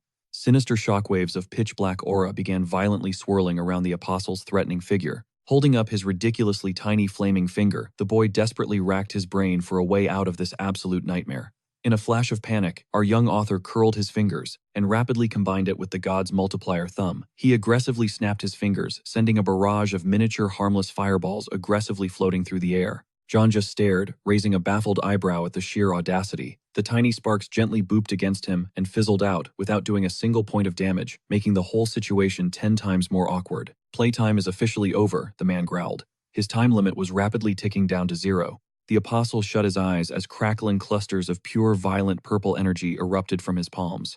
This was it, the absolute end. Abandoned by everyone, even his own alter ego, the player's face twisted in raw, unfiltered terror. Desperation, choking his voice, our main character begged for a miracle, wondering why he was still breathing. Suddenly, a heavy gasp echoed. The villain clutched his ribs, staring down at a massive gaping wound. John's mind raced in a panic. Why the hell was his broken regeneration glitching? His body was supposed to be completely untouchable. Ding, the system chimed in. The relentless hellfire was actually devouring the enemy's life force. Elon blinked in utter shock. A little heads up about this overpowered hidden stat would have been nice. The man slowly raised his hand. Our boy's eyes snapped wide open, flashing with an intense, electrified glare. The apostle's brain short-circuited. It was absolute madness. How could some trash-tier skill completely cancel out his divine healing? His jaw hit the floor. Before he could even process the shock, a crushing tidal wave of dark aura slammed him straight to his knees. Agony ripped through his veins, forcing his eyes shut as he ground his teeth together. Looking down at him, the villain's gaze dripped with absolute disgust. Fluttering its massive wings, the giant moth locked onto a new mission. It was time to hunt the Black Tribe into extinction and cripple that evil god once and for all. A toxic, suffocating smog swallowed the entire clearing. The ant army began choking on the poison. Glaring down at the dying swarm, the beast roared that their god was the one to blame for this massacre. But suddenly, a spine-chilling presence shifted the air. A deadly premonition struck the monster, forcing it to snap its head around. A lone figure was tearing through the sky straight toward it. As the distance closed, the moth recognized the incoming threat. It was him, the evil deity of the Black Tribe. Shifting into a lethal battle stance, the insect swore it would vaporize every last drop of his power.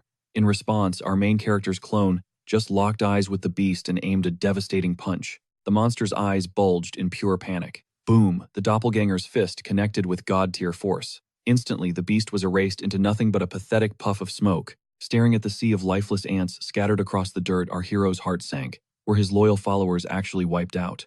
Collapsed on the battlefield, the writer gasped in agony. It felt like every single bone in his body had been pulverized to dust. Ding! The system warned that his follower count was plummeting, threatening to nerf his divine powers into oblivion. Grinding his teeth through the pain, the player mentally cursed at the game. Could it seriously stop spamming him with these annoying pop-ups? Then the real kicker dropped. The system prompted, "Did the user want to burn 5 million coins to revive his fallen believers?" His eyebrows shot up in a moment of pure genius. Wait a second. Could he actually use the god's healing ring finger on his own broken body? A wicked smirk spread across Elon's face. This was an absolute game changer. It would practically make him immortal. Slapping his hand against his forehead, he instantly activated the healing skill. John flinched in absolute awe as dazzling waves of life-giving green energy burst to life right in front of his eyes. But then, reality checked him. The prompt stated that self-healing cost a whopping 10 coins. Throwing his hands up in pure outrage, our boy raged at the ridiculous price tag. Especially since the system only taxed 1 measly coin per follower. Dropping into a focused lotus position, he slammed that confirm button to resurrect his loyal army. Jackpot! The system chimed, rewarding him with a massive 5 million coin payout for his life-saving heroic deed. Clasping his hands in pure joy, the writer finally believed that good karma was 100% real. Raising a confused hand, the man squinted through the chaos, demanding to know what the hell was actually going on. Channeling a vortex of destructive energy in his palm, the apostle practically screamed, "How was this pest still standing?" Without hesitation, he launched the dark aura straight at our player. His expression turned ice cold. Skill-activated body of steel. A glowing, impenetrable force field erupted out of thin air, completely blocking the villain's deadly assault. Flipping his enemy a disrespectful middle finger, our main character confidently declared that it was finally his time to dominate the battlefield. Triggering the god's condemning middle finger, Elon unleashed a roaring tsunami of hellfire. But John's reflexes kicked in, violently throwing himself to the side to dodge the lethal blaze. Sticking the landing, the man shut his eyes and let out a dark chuckle. This opponent was definitely worthy of being a high-tier sacrifice. But gripping the swirling flames in his hand, our boy aggressively told him to shut his mouth. A wicked grin stretched across the apostle's face. He proudly announced that 999 sacrifices were already primed and ready for the slaughter. Our hero cocked a confused eyebrow, pointing a finger straight at the madman. The villain eagerly revealed that his enemy's soul would be the ultimate cherry on top, the final offering to satisfy his twisted god's hunger. The pieces finally clicked. The writer's face darkened as he realized the horrifying truth. This entire setup was just a ritual to summon the literal god of destruction. The sword demon was nothing but a pathetic decoy the whole time. Raising his arms to the sky, the villain erupted into manic laughter, thanking our hero for volunteering as the ultimate final victim. Suddenly, the sky itself ripped open, bleeding an ominous crimson glow. A colossal, terrifying yellow eye locked onto our heroes. Shaking with pure, unfiltered dread, the player stammered, demanding to know what kind of nightmare this was. Thrusting his index finger forward like a weapon, our main character knew he had to cancel this apocalyptic summon right now. Error. A red system warning flashed. This authority absolutely cannot be used against the god of destruction. Elon's jaw dropped as absolute despair washed over him. Crack. The man doubled over in sudden agony, coughing up a terrifying amount of blood. Whipping his head around the apostle, frantically screamed that this betrayal was never part of the deal. The villain crumpled lifelessly to the dirt. Suffocating waves of pure abyssal energy flooded the entire battlefield, creeping directly toward our boy. Squeezing his eyes shut, he accepted his fate. This was undoubtedly game over. Suddenly, a massive silhouette glitched into the darkened sky above. After all, his desperate struggles for a happy ending, was this really how he dies? The scene shifted to a misty mountain valley hidden high above the clouds. Gripping a single blade with everything he had left, our young hero launched himself forward into the unknown. His ultimate dream was to ascend as a merciful, overpowered deity.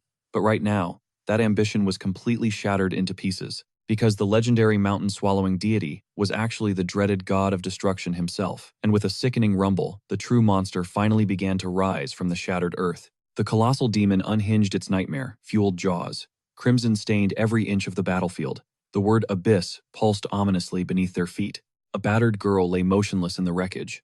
At that exact moment, the god of destruction lost his one true love. His entire reality completely shattered, taking his sanity down with it. An agonizing roar ripped from his throat as bloody tears streamed down his face. A divine halo ignited right above the writer's head. His closed eyelids suddenly snapped open. The once peaceful god of destruction threw away all desires for harmony, fully transforming into the literal avatar of vengeance. A massive blade covered in ancient runes stood pierced into the earth. Glaring intensely, the player made his ultimate choice to help the deity deliver absolute karma upon these scumbags. The great sword instantly erupted into blinding crimson flames. Our main character tilted his head up with zero hesitation. A titanic yellow eyeball ripped through the sky, surrounded by a writhing mass of purple tentacles. The sword demon desperately wanted to back up his god of swords, but his body completely froze up. He could not even twitch a single muscle, because of the overwhelming soul-crushing terror. Glancing over his shoulder, Elon called out his name. Clenching his jaw tightly, our boy stepped up to demonstrate how a real boss fights, especially when dealing with the absolute trash who sponsored these psychos. Catching a sudden voice from behind, the young hero spun right around. John, now completely wrapped in slithering snakes, screamed that everything was a massive scam, and this was never part of their deal. Gasping for air, the traitor shamelessly begged for his life, sobbing that his holy lord would never execute such a loyal servant. But our guy just hit him with a cold, disgusted glare, fully realizing that his pathetic enemy had finally pieced the truth together. In a matter of seconds, the apostle's physical body turned into a completely dehydrated husk. His entire life force was violently drained by the very deity he worshipped, who turned out to be nothing but a savage, blood-crazed demon. The colossal eye glared down from the heavens. Looking absolutely annoyed, the writer told that ugly thing to stop staring at him. Staring up at the blazing, demonic eyeball, the sword demon internally panicked, realizing that single gaze was exactly what sucked John entirely dry. But seeing his fearless comrade simply raise a hand, all of his previous terror instantly vanished. A blindingly radiant blade materialized right into the player's grip. The dark-haired protagonist's eyes literally sparkled with pure excitement. Meanwhile, the apostle watched his surroundings in absolute despair. The demonic eye's massive pupil suddenly shrank in sheer panic. Gripping his weapon tightly, our main character unleashed his Ultra Blade skill. This overpowered ability was granted by 1,000 mystical blades, capable of slicing through the fabric of space itself. His weapon instantly multiplied to 10 times its original size. This glowing greatsword was the literal definition of pure carnage, boosting the user's close combat stats straight through the roof. Rug looked absolutely terrified by the sheer pressure. His master's menacing face manifested right in front of the massive blade. Thirsty for payback, the cosmic eye unleashed its grotesque tentacles with a deafening roar. Launching himself into the air, Elon viciously swung his giant sword. His face twisted into pure, unadulterated rage as he commanded the monster to shut its ugly mouth. The massive appendages lashed out toward him. The boy's eyes dilated with sheer killing intent, mentally condemning his opponent straight back to the deepest pits of hell. The giant eye was left completely wide open, its pupil trembling in pure vulnerability. Meanwhile, the entire 12th district had been reduced to absolute rubble. Heavily armed squads scattered to thoroughly sweep the disaster zone. Rubbing his chin deep in thought, the commanding officer heavily suspected this was a catastrophic triple S rank dimensional rift. His squadmate chimed in, stating that if that was actually true, they were dealing with an apocalyptic threat, capable of wiping an entire nation off the map. Casually strolling up with his hands tucked away, the elite hunter asked for a quick situation report. Frowning with a deeply unsettled expression, the official made the heavy call that their secret project had to launch immediately, no matter the human cost. Suddenly, raising his hand up high, a scout shouted that they had miraculously pulled a survivor from the decimated ruins. The association executive was completely stunned that anyone could cheat death in this absolute meat grinder. Walking right up to the traumatized victim, the official demanded a full report of the incident, but was only met with unhinged, maniacal giggling. The hunter literally dropped his jaw in pure shock, realizing this guy had completely lost his damn mind. Sitting right there in the dust was a totally mummified John. The commander immediately barked orders at his squad to drag the guy straight to the medical tent for emergency first aid. The apostles' eyes nearly popped out of their skulls as they relived the sheer trauma of that giant eye unleashing its tentacles. In that split-second flashback, massive spectral serpents had wrapped around his body right before a deafening shockwave shattered the room. Our absolute unit of a protagonist casually rested his oversized sword against his shoulder, while the villain cackled like a maniac. Elon's eyes flared with an intense otherworldly aura. At this point, he could legitimately be worshipped as a god amongst gods. Cutting to a completely different scene, the massive carcass of a slaughtered dragon lay dumped in the middle of a forest clearing. Standing before a massive cheering crowd, Anna scowled with pure annoyance. The locals were throwing a massive party praising her name for single-handedly saving them all. Crossing his arms defensively, the guy next to her questioned if she genuinely held an S-rank license, pointing out that the dragon species naturally possessed an insanely high resistance against any type of psychological magic. Glancing over her shoulder, the fiercely independent girl snapped back, asking why he was suddenly all up in her business, and aggressively demanded he hand over the mana crystal. Playing dumb, the boy casually asked where it went, while lazily tossing the exact same rock her way. The young guy told her to seriously chill out with the massive attitude. He was internally crying over casually handing away an artifact easily worth 100 million, and demanded to know her master plan after snatching the epic loot. The lethal woman coldly threatened him to just follow orders if he valued his heartbeat.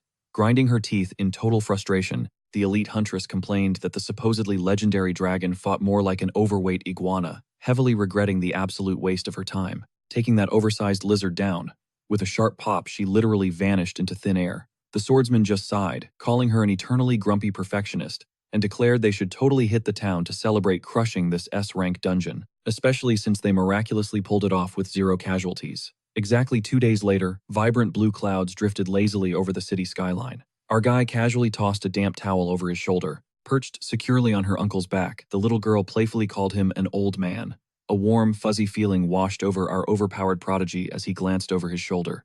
Elon immediately fired back. Old. He didn't even have a wife yet. But honestly, the brutal recoil from wielding that colossal greatsword left every single muscle in his body screaming in agony. Suddenly, the girl's eyebrows shot up. She eagerly tapped her uncle, pointing her tiny finger straight ahead. "Who is that guy?" she whispered. Right in front of them, bowing so low his forehead practically kissed the dirt, was the legendary sword demon. Swirling dark aura endlessly radiated from his kneeling figure. The terrifying warrior humbly begged for his master's next command. Elon just deadpanned. "Did you finally manage to fix the bathroom door?" Snapping his head up, the devoted follower fiercely rubbed his nose and confirmed the repair. He passionately declared he could never forgive himself for inconveniencing the absolute sword god. Elon's jaw literally dropped. This edgy guy was straight up acting like a hardcore cult fanatic. A heavy sigh escaped his lips. He was definitely stuck dealing with this absolute weirdo. Pivoting on his heel, our main character casually checked if his comrade had finished the chores. If the grunt work was done, the guy could finally take a well-deserved breather. The sword demon's face twisted into a fierce scowl. He proudly announced that cleaning up the pathetic remains of that so-called magnificent guild was totally beneath them. Averting his gaze, the Dark Warrior explained the true situation. That famous S-rank Huntress and the Hunter Association's elite squad had already launched a massive full-scale sweep. Thanks to their ruthless raid, every single underground syndicate in Korea had been completely dismantled. Resting a hand on his knee, our player tilted his head. Wait, were they talking about Mina? You know, the superstar hunter constantly trending on every TV channel. His loyal follower nodded immediately, totally acknowledging her status as a legendary top-tier beauty. Squeezing his eyes shut, the protagonist pieced the puzzle together. The famous Huntress and Mary shared the exact same last name, yet their vibes couldn't be more ridiculously different. Shaking off his exhaustion, Elon gently suggested his niece go hang out with her mom for a bit. Striding purposefully toward the exit, our boy's mind started racing. He absolutely needed to hit up the healing center as soon as possible. It was the perfect spot to test drive his freshly awakened recovery skill. Ding! A glowing blue interface materialized. The system officially praised the user for blocking the God of Destruction's avatar, instantly rewarding him with a sweet 1 million coins. A cocky smirk painted his face. His rapid growth was genuinely insane, but reading the fine print made his blood run cold. That terrifying eyeball he fought, it was merely 1% of the actual monster's true power. Visualizing that massive cosmic horror, our player's expression darkened. If that was just a tiny fragment, what kind of apocalyptic nightmare was the true Abyss Dragon? Another golden hologram suddenly popped up. The system practically taunted him, asking if the user was ready to trigger his epic promotion quest. Our main character raised a single confused eyebrow. Promotion quest. What on earth was this overpowered system planning now? The glowing text casually dropped a massive bombshell. He simply needed to gather 1 billion devoted worshippers. Oh, and casually wipe out 1 billion intelligent life forms. Elon's forehead creased with pure stress. Was he seriously expected to grind through both of these impossible objectives? Somewhere from the building's top floor, an irritated groan echoed loudly. How am I supposed to pull off both at the exact same time, he muttered, totally baffled. His eyes widened to the size of saucers as the reality sank in. Did he legitimately have to brainwash 1 billion humans into a cult, or worse, become the greatest villain in history and massacre them all? He frantically weighed the alternative conditions, recruiting or executing God-tier rank 10 awakened hunters. Whether he chose the path of a benevolent deity or an evil sovereign, this entire setup was basically a suicide mission. Sweating blood for a minor class advancement was officially crossing the line. The shimmering interface flashed the brutal requirements. Route 1, low rank God of Light. Amass an army of 1 billion followers. Or mentally break high-level beings S rank or above, forcing them to blindly pledge their absolute loyalty. Route 2, low rank God of Darkness. Farm pure atrocity points by ruthlessly slaughtering at least 1 million sentient souls, or hunt down legendary rank 10 beings, brutally ripping away and absorbing their divine energy. The system coldly demanded his ultimate choice. Massaging his throbbing temples, Elon's genius gamer brain started sparking. Wait, there was totally a loophole here. A sly, wicked smirk crept across his face as mental character icons floated in his vision. What if he just pitted all these insanely strong stalkers against each other? A little gaslighting, some strategic puppet master moves, and he could easily cheese these impossible quests. Chuckling darkly at his smartphone screen, he practically felt like an evil mastermind. Dance for me, puppets, he muttered, mentally ordering his fierce rivals to tear each other to shreds. The little girl stared up at her uncle, genuinely terrified by his villainous laughing fit. Fast forward to room 505. Elon stood confidently outside the hospital ward. The clinical hallways were completely packed with bustling crowds. Our hero raised a skeptical eyebrow. Was the supposedly critically injured Mary actually resting in there? Intense, rhythmic panting echoed through the heavy wooden door. A familiar voice energetically called him inside. Twisting the handle, our boy stepped into the room, thinking that sounded way too hype for a dying patient. Sure enough, Mary was aggressively blasting through one-armed push-ups, her entire body wrapped like a mummy in medical gauze. Spotting her absolute idol, her face instantly lit up with pure joy. Leaping to her feet like a hyperactive puppy, she bounded straight toward him. She gushed about how incredibly happy she was that her legendary master actually came to check on her. Elon just stared, completely dumbfounded. Why on earth wasn't she resting in bed? She was supposed to be critically wounded. Mary flashed a massive, goofy grin and scratched the back of her head. She literally couldn't stay laying down anymore, claiming she'd practically mold into the hospital mattress from sheer boredom. Analyzing her bizarre energy, he carefully asked how her battered body was holding up. Swiftly spinning around to show off her back, she beamed like a ray of sunshine, insisting she was already back at 100%. She eagerly offered to prove her miraculous recovery right then and there. Before he could even ask what she meant, Mary started aggressively tearing off her medical bandages. She proudly declared that her skin was completely flawless, without a single scar left. It was straight up a superhuman miracle. Blushing furiously, our protagonist instantly snapped his head away in pure awkwardness. But suddenly, a terrifying aura flared up. Another girl materialized right behind our panicking hero and hissed in a bone-chilling tone, asking just what exactly he thought he was doing. She swung her arm aggressively, her eyebrows fiercely knitted together in absolute murderous disgust. A loud smack echoed as she slapped Mary right on the back. The poor girl let out an agonizing shriek. Ilan just stood there, raising an eyebrow in pure shock. Seriously, where did this absolute menace even spawn from? Mina folded her arms like a total boss, completely unfazed by the chaos. Was she seriously about to peel off her bandages in front of some random dude? A blazing red handprint was literally searing into Mary's skin. Mina whipped around her piercing gaze, locking onto him. What exactly was he doing lurking around here? Ilan just pointed a thumb at his own chest. He casually fired back that he could ask her the exact same thing. Big mistake. In a flash, Mina lunged forward, violently snatching him by the collar. What was his deal with her little sister, and what kind of twisted mind games had he pulled to make her act like this? Ilan blinked, totally caught off guard. Wait, so this absolute powerhouse was actually Mary's flesh and blood. He had to admit her terrifying aura was completely off the charts. Mina glared daggers at him. She warned him to back the heck off her sister, or he would be catching these hands permanently. Suddenly, Mary cried out in sheer panic, begging her to stop.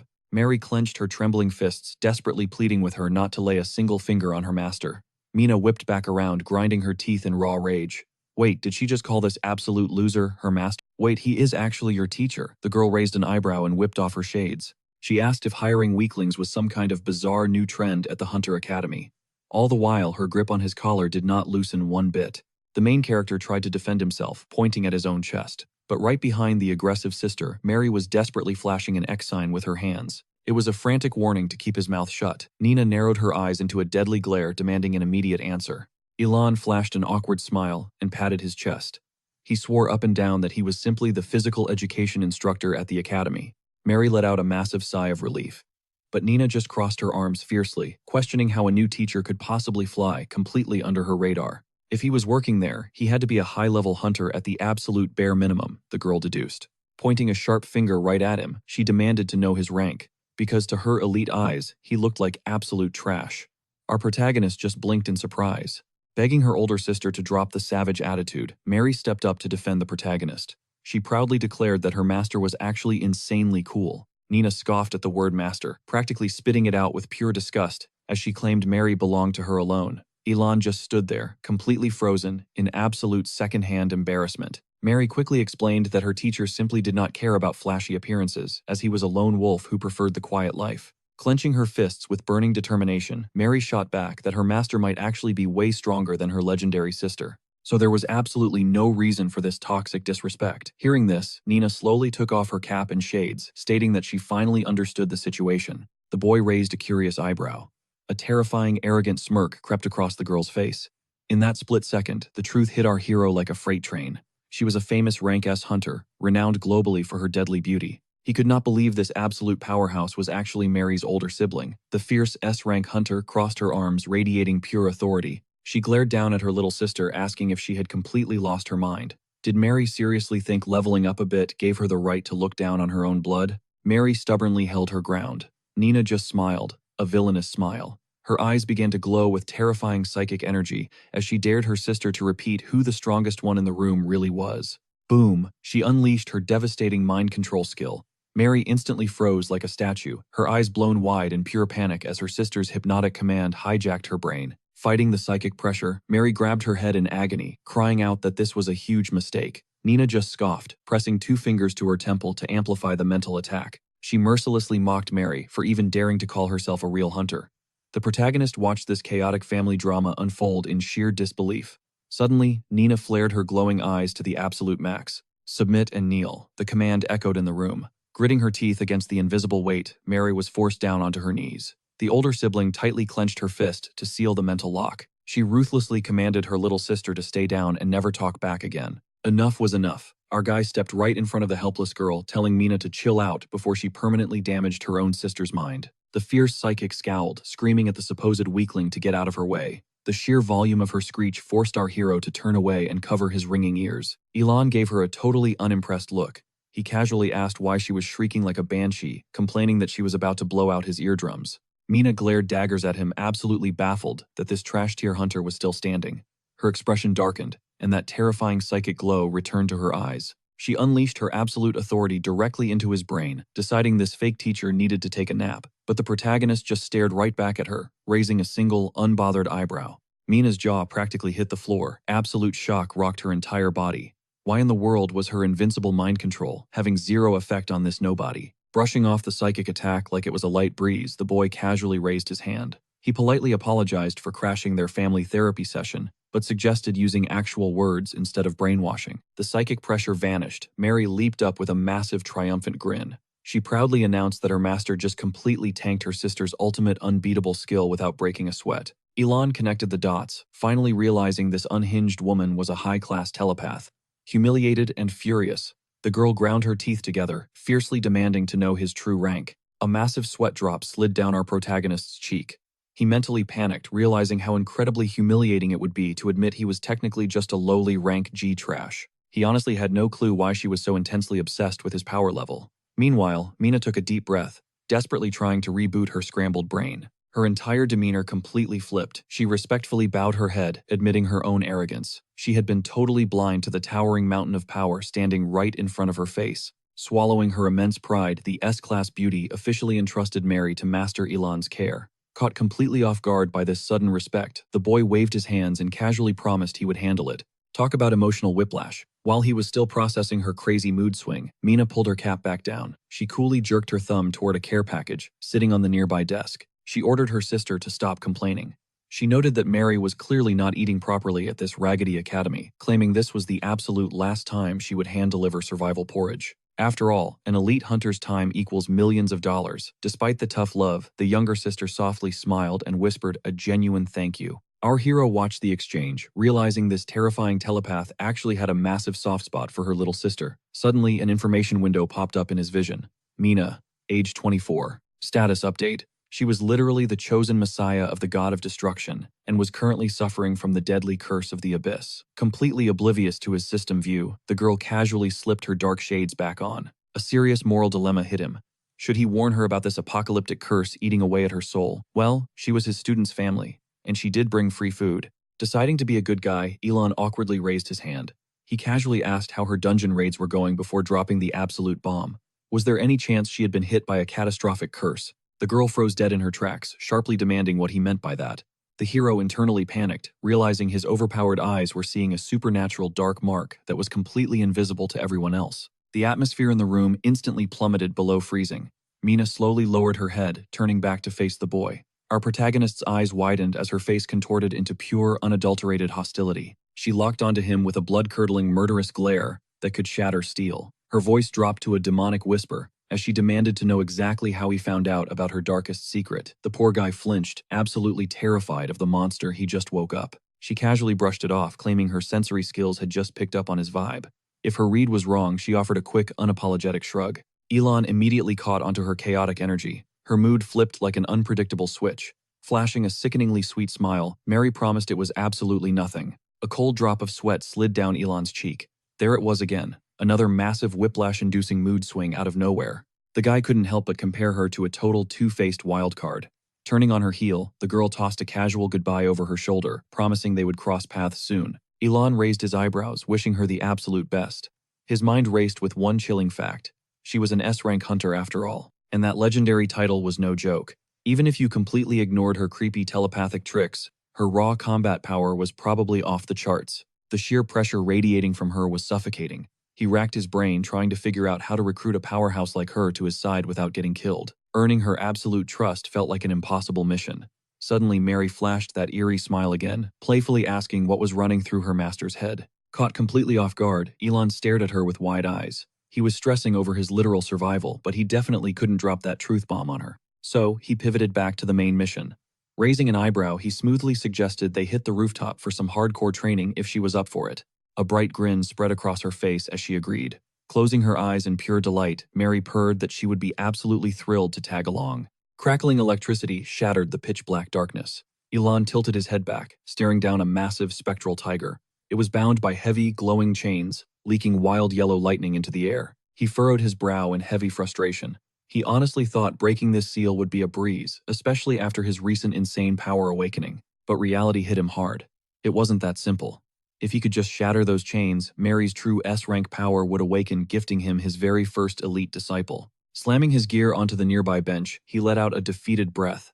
Absolutely nothing was working. Maybe it was time to call it quits and head back. Was the seal really this unbreakable, or was he completely botching the technique? Letting out a heavy sigh, Elon instructed Mary to step right onto the center mark. The girl nodded and moved into position. Instantly, a glowing blue system window materialized right in front of his face. Mary's eyes went wide with curiosity, asking if she was standing in the exact right spot. Hovering right above her head, the holographic text revealed her hidden stats.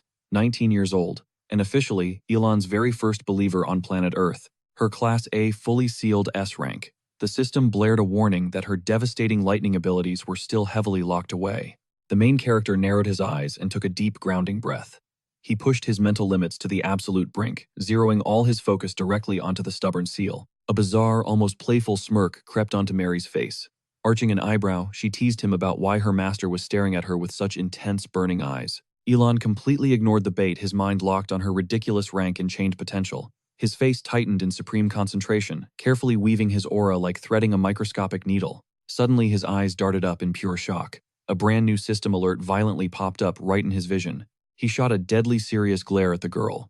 Who exactly had placed this god-tier seal on her? Feigning innocence, Mary just blinked and asked what on earth he was talking about. A forced smile stretched across the main character's face, a single drop of nervous sweat sliding down his jaw.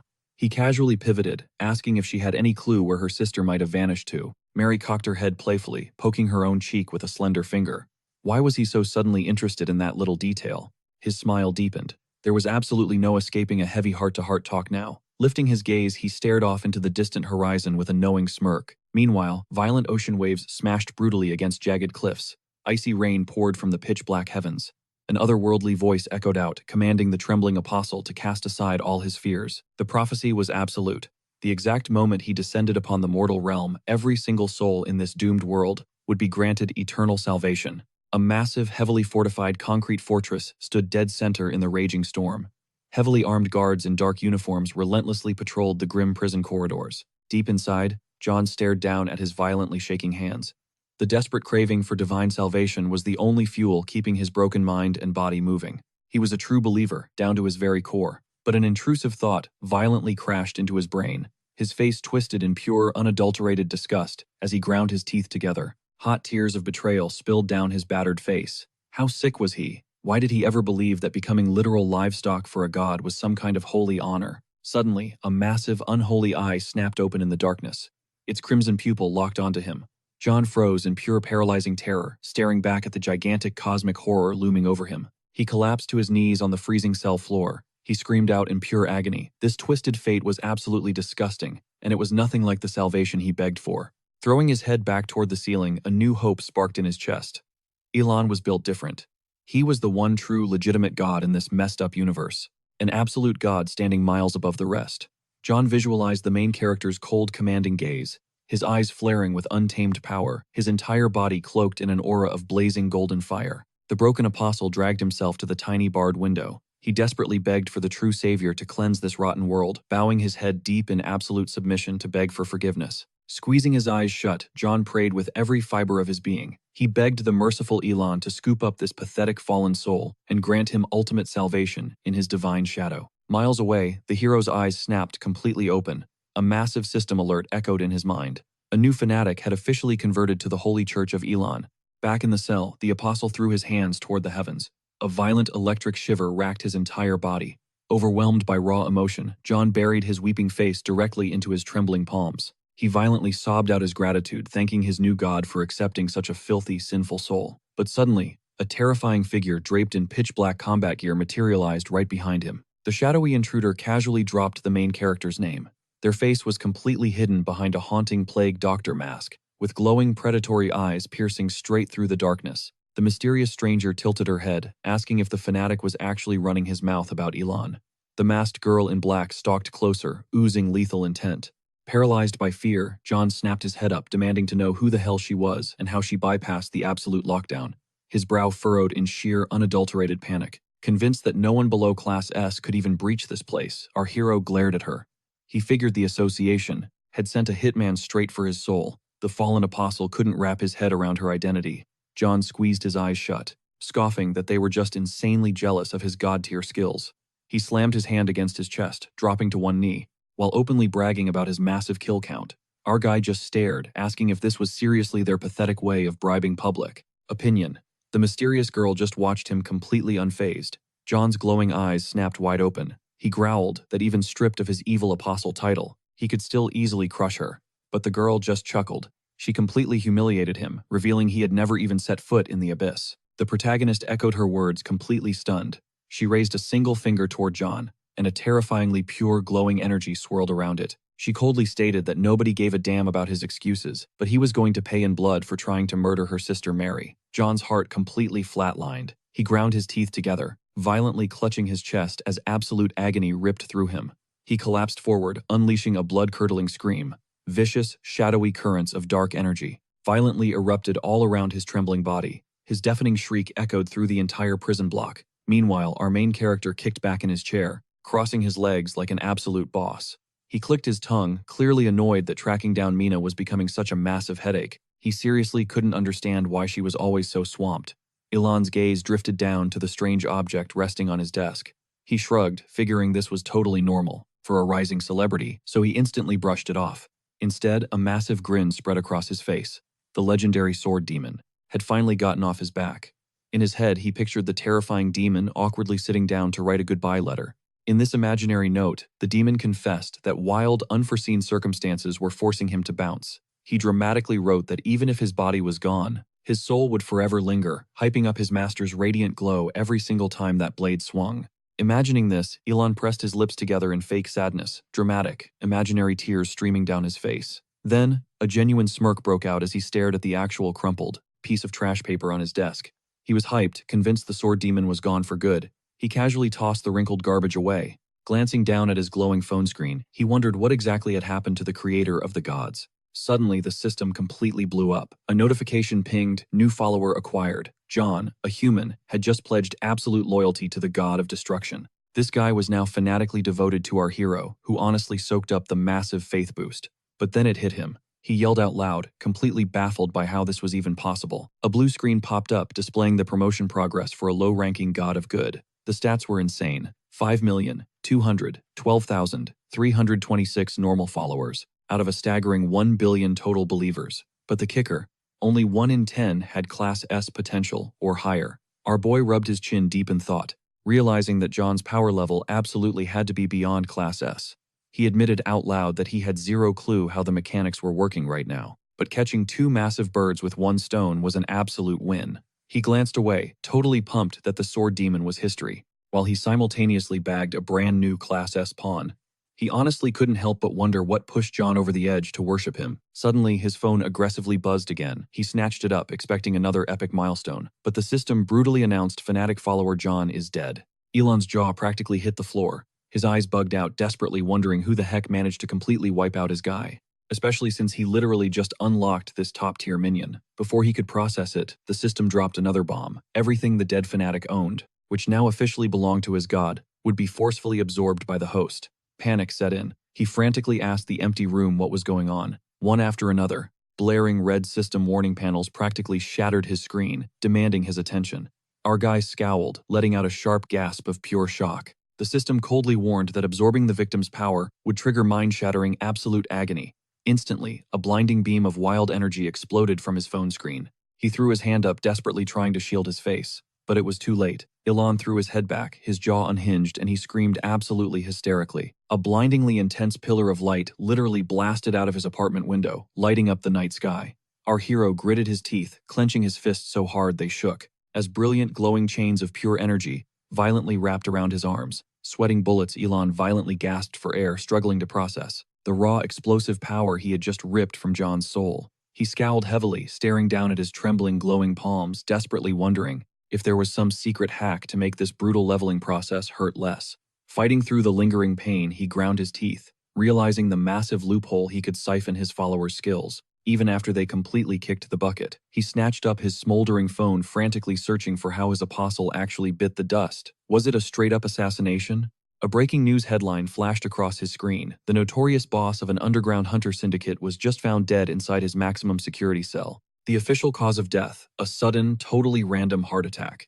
Elon squinted at the glowing text, noting that the article conveniently left out the guy's name. But deep down, he knew for an absolute fact that the dead boss was John. Swiping back to the system interface, he checked his dual leveling progress for both the low-ranking god of good and the god of evil paths. Hilariously, that single Class S follower was counted towards both epic questlines. Our protagonist stroked his chin, an amused smirk playing on his lips. He wasn't entirely sure if he should be celebrating this twisted loophole. But massive progress was still massive progress. He sarcastically wished his short-lived apostle a peaceful rest. Exhausted but absolutely buzzing with power, he crashed backward onto his mattress, clutching his phone against his rapidly beating heart. He whispered that this entire chaotic mess was completely unexpected, but definitely a huge win. Closing his eyes, he still couldn't shake the question of how John, he had actually managed to score his very first believer. Our guy stared at the ceiling, processing the crazy fact that right after accepting the faith, the apostle literally dropped dead from a sudden heart attack. At first glance, this felt like an absolute win, but then the reality hit him. This dude was a hardcore follower of the god of destruction. Could he actually celebrate this bizarre twist of fate? Elon buried his face in his hands. None of this made sense, especially since John was straight up evil. Slumping on the edge of his bed, he let out a heavy sigh. The apostle was permanently out of the picture. There was absolutely zero reason to keep stressing over a dead guy. So what was the next move? Elon furrowed his brow, crossing his arms as he weighed his options. The world was basically his oyster now. He could totally awaken as a hunter, raking in massive stacks of cash and ultimate fame. But honestly, that hunter lifestyle just didn't hit right. His gaze drifted to his beat-up laptop. He was a creator at heart, a writer. Sure, he was currently a jobless third-rate hack living in the trenches, but that was his true calling. Determination sparked in his eyes. With enough grinding and sheer willpower, the success would naturally follow. Fast forward a few grueling hours, slouched in his chair, staring blankly at the glowing screen he prayed for, just a crumb of reader engagement. He had just mass-released 10 entire chapters, and since it was all ripped straight from his insane real-life experiences, it was guaranteed to go viral. Resting his heavy chin in his palm, he squinted at the monitor. Maybe, just maybe, a loyal fanbase was already forming. He clicked over to the comment section, bracing for the hype. Instantly, his pupils shrank in pure horror. A troll named Chicken to Smoke had absolutely roasted him. The comment dragged his zero talent, claiming the pacing was garbage, and the grammar was a total disaster. Meanwhile, Mary Lee AB dropped a crying emoji, crying about how bad she felt for the monster ants, completely missing the point of why they had to be eradicated. To top it off, Evelyn Sword just left a random, unhinged goodnight message. Elon violently shoved his chair back. He stood frozen in the center of his room, his soul leaving his body. Why was the universe punishing him like this? Reality check. He desperately needed a real job. Suddenly, a sharp knock echoed through the apartment. He snapped his head toward the door, demanding to know who was there. He wasn't expecting company. His mind instantly jumped to the worst-case scenario. The sword demon, rolling up his sleeves, adrenaline spiked through his veins. If that psycho was standing out there, he was throwing hands immediately. Gritting his teeth, he ripped the door open, ready for war. Instead, a panicked Mary was collapsed on his doorstep. She threw herself onto her knees, looking up with the most devastatingly pitiful expression. Clasping her trembling hands against her chest, she begged her master for a massive life-or-death favor. She squeezed her eyes shut, pouring her soul into the plea. Elon stared down at her. There was zero chance he could reject this. That cute, teary-eyed face was an absolute critical hit. Only a heartless monster could say no to those sparkling puppy dog eyes. Slowly, Mary peeked up at him. Defeated, Elon gave a reluctant thumbs up. Mary instantly exploded into a cheer of pure joy. Ding, a glowing system window popped up. His follower's faith had just skyrocketed by 10 whole points. Elon's eyebrow twitched in shock. He farmed faith points just by agreeing to a favor. That was a game changer. Mary beamed like sunshine, declaring him the greatest master in the world. But Elon narrowed his eyes. The alarm bells in his head were screaming. What exactly had he just agreed to? Cut to the very next morning. The prestigious Hunter Academy campus was absolutely swarming with elite students. Looking incredibly sharp in a tailored suit, our guy led the way through the crowded courtyard, with Mary trailing close behind. He glanced back, double-checking if she really wanted him to play the fake guardian card. Mary flashed a guilty grin and nodded. Apparently her attendance record was deep in the trenches. Now the teachers were demanding a parent meeting. He couldn't help but wonder, wouldn't her terrifying older sister be a better fit for this? A mental image of that demonic woman flashed in his mind. Yeah, no, that would have ended in pure bloodshed. Shaking off the chill, He reminded himself he was doing this for the sweet, sweet faith points. Mary's eyes sparkled as she hyped up his dripping aura in that suit. She genuinely couldn't understand why he didn't flex this aesthetic every single day. Turning his head, Elon gave a deadpan stare. He bluntly admitted this was the only nice outfit he owned. Without missing a beat, the rich girl offered to fund his entire wardrobe. Elon instantly shut that down. He told her to save her massive fortune for her own gear. But Mary hit him with a cheeky thumbs up, practically begging to at least sponsor a high-end custom-fitted combat tracksuit for him. In her mind, it was an absolute crime to hide his raw, savage energy from the world. Elon's eyes nearly bugged out of his skull. He stopped dead in his tracks, his brain short-circuiting at the word savage. Massaging his temples, he mentally interrogated the usual suspects.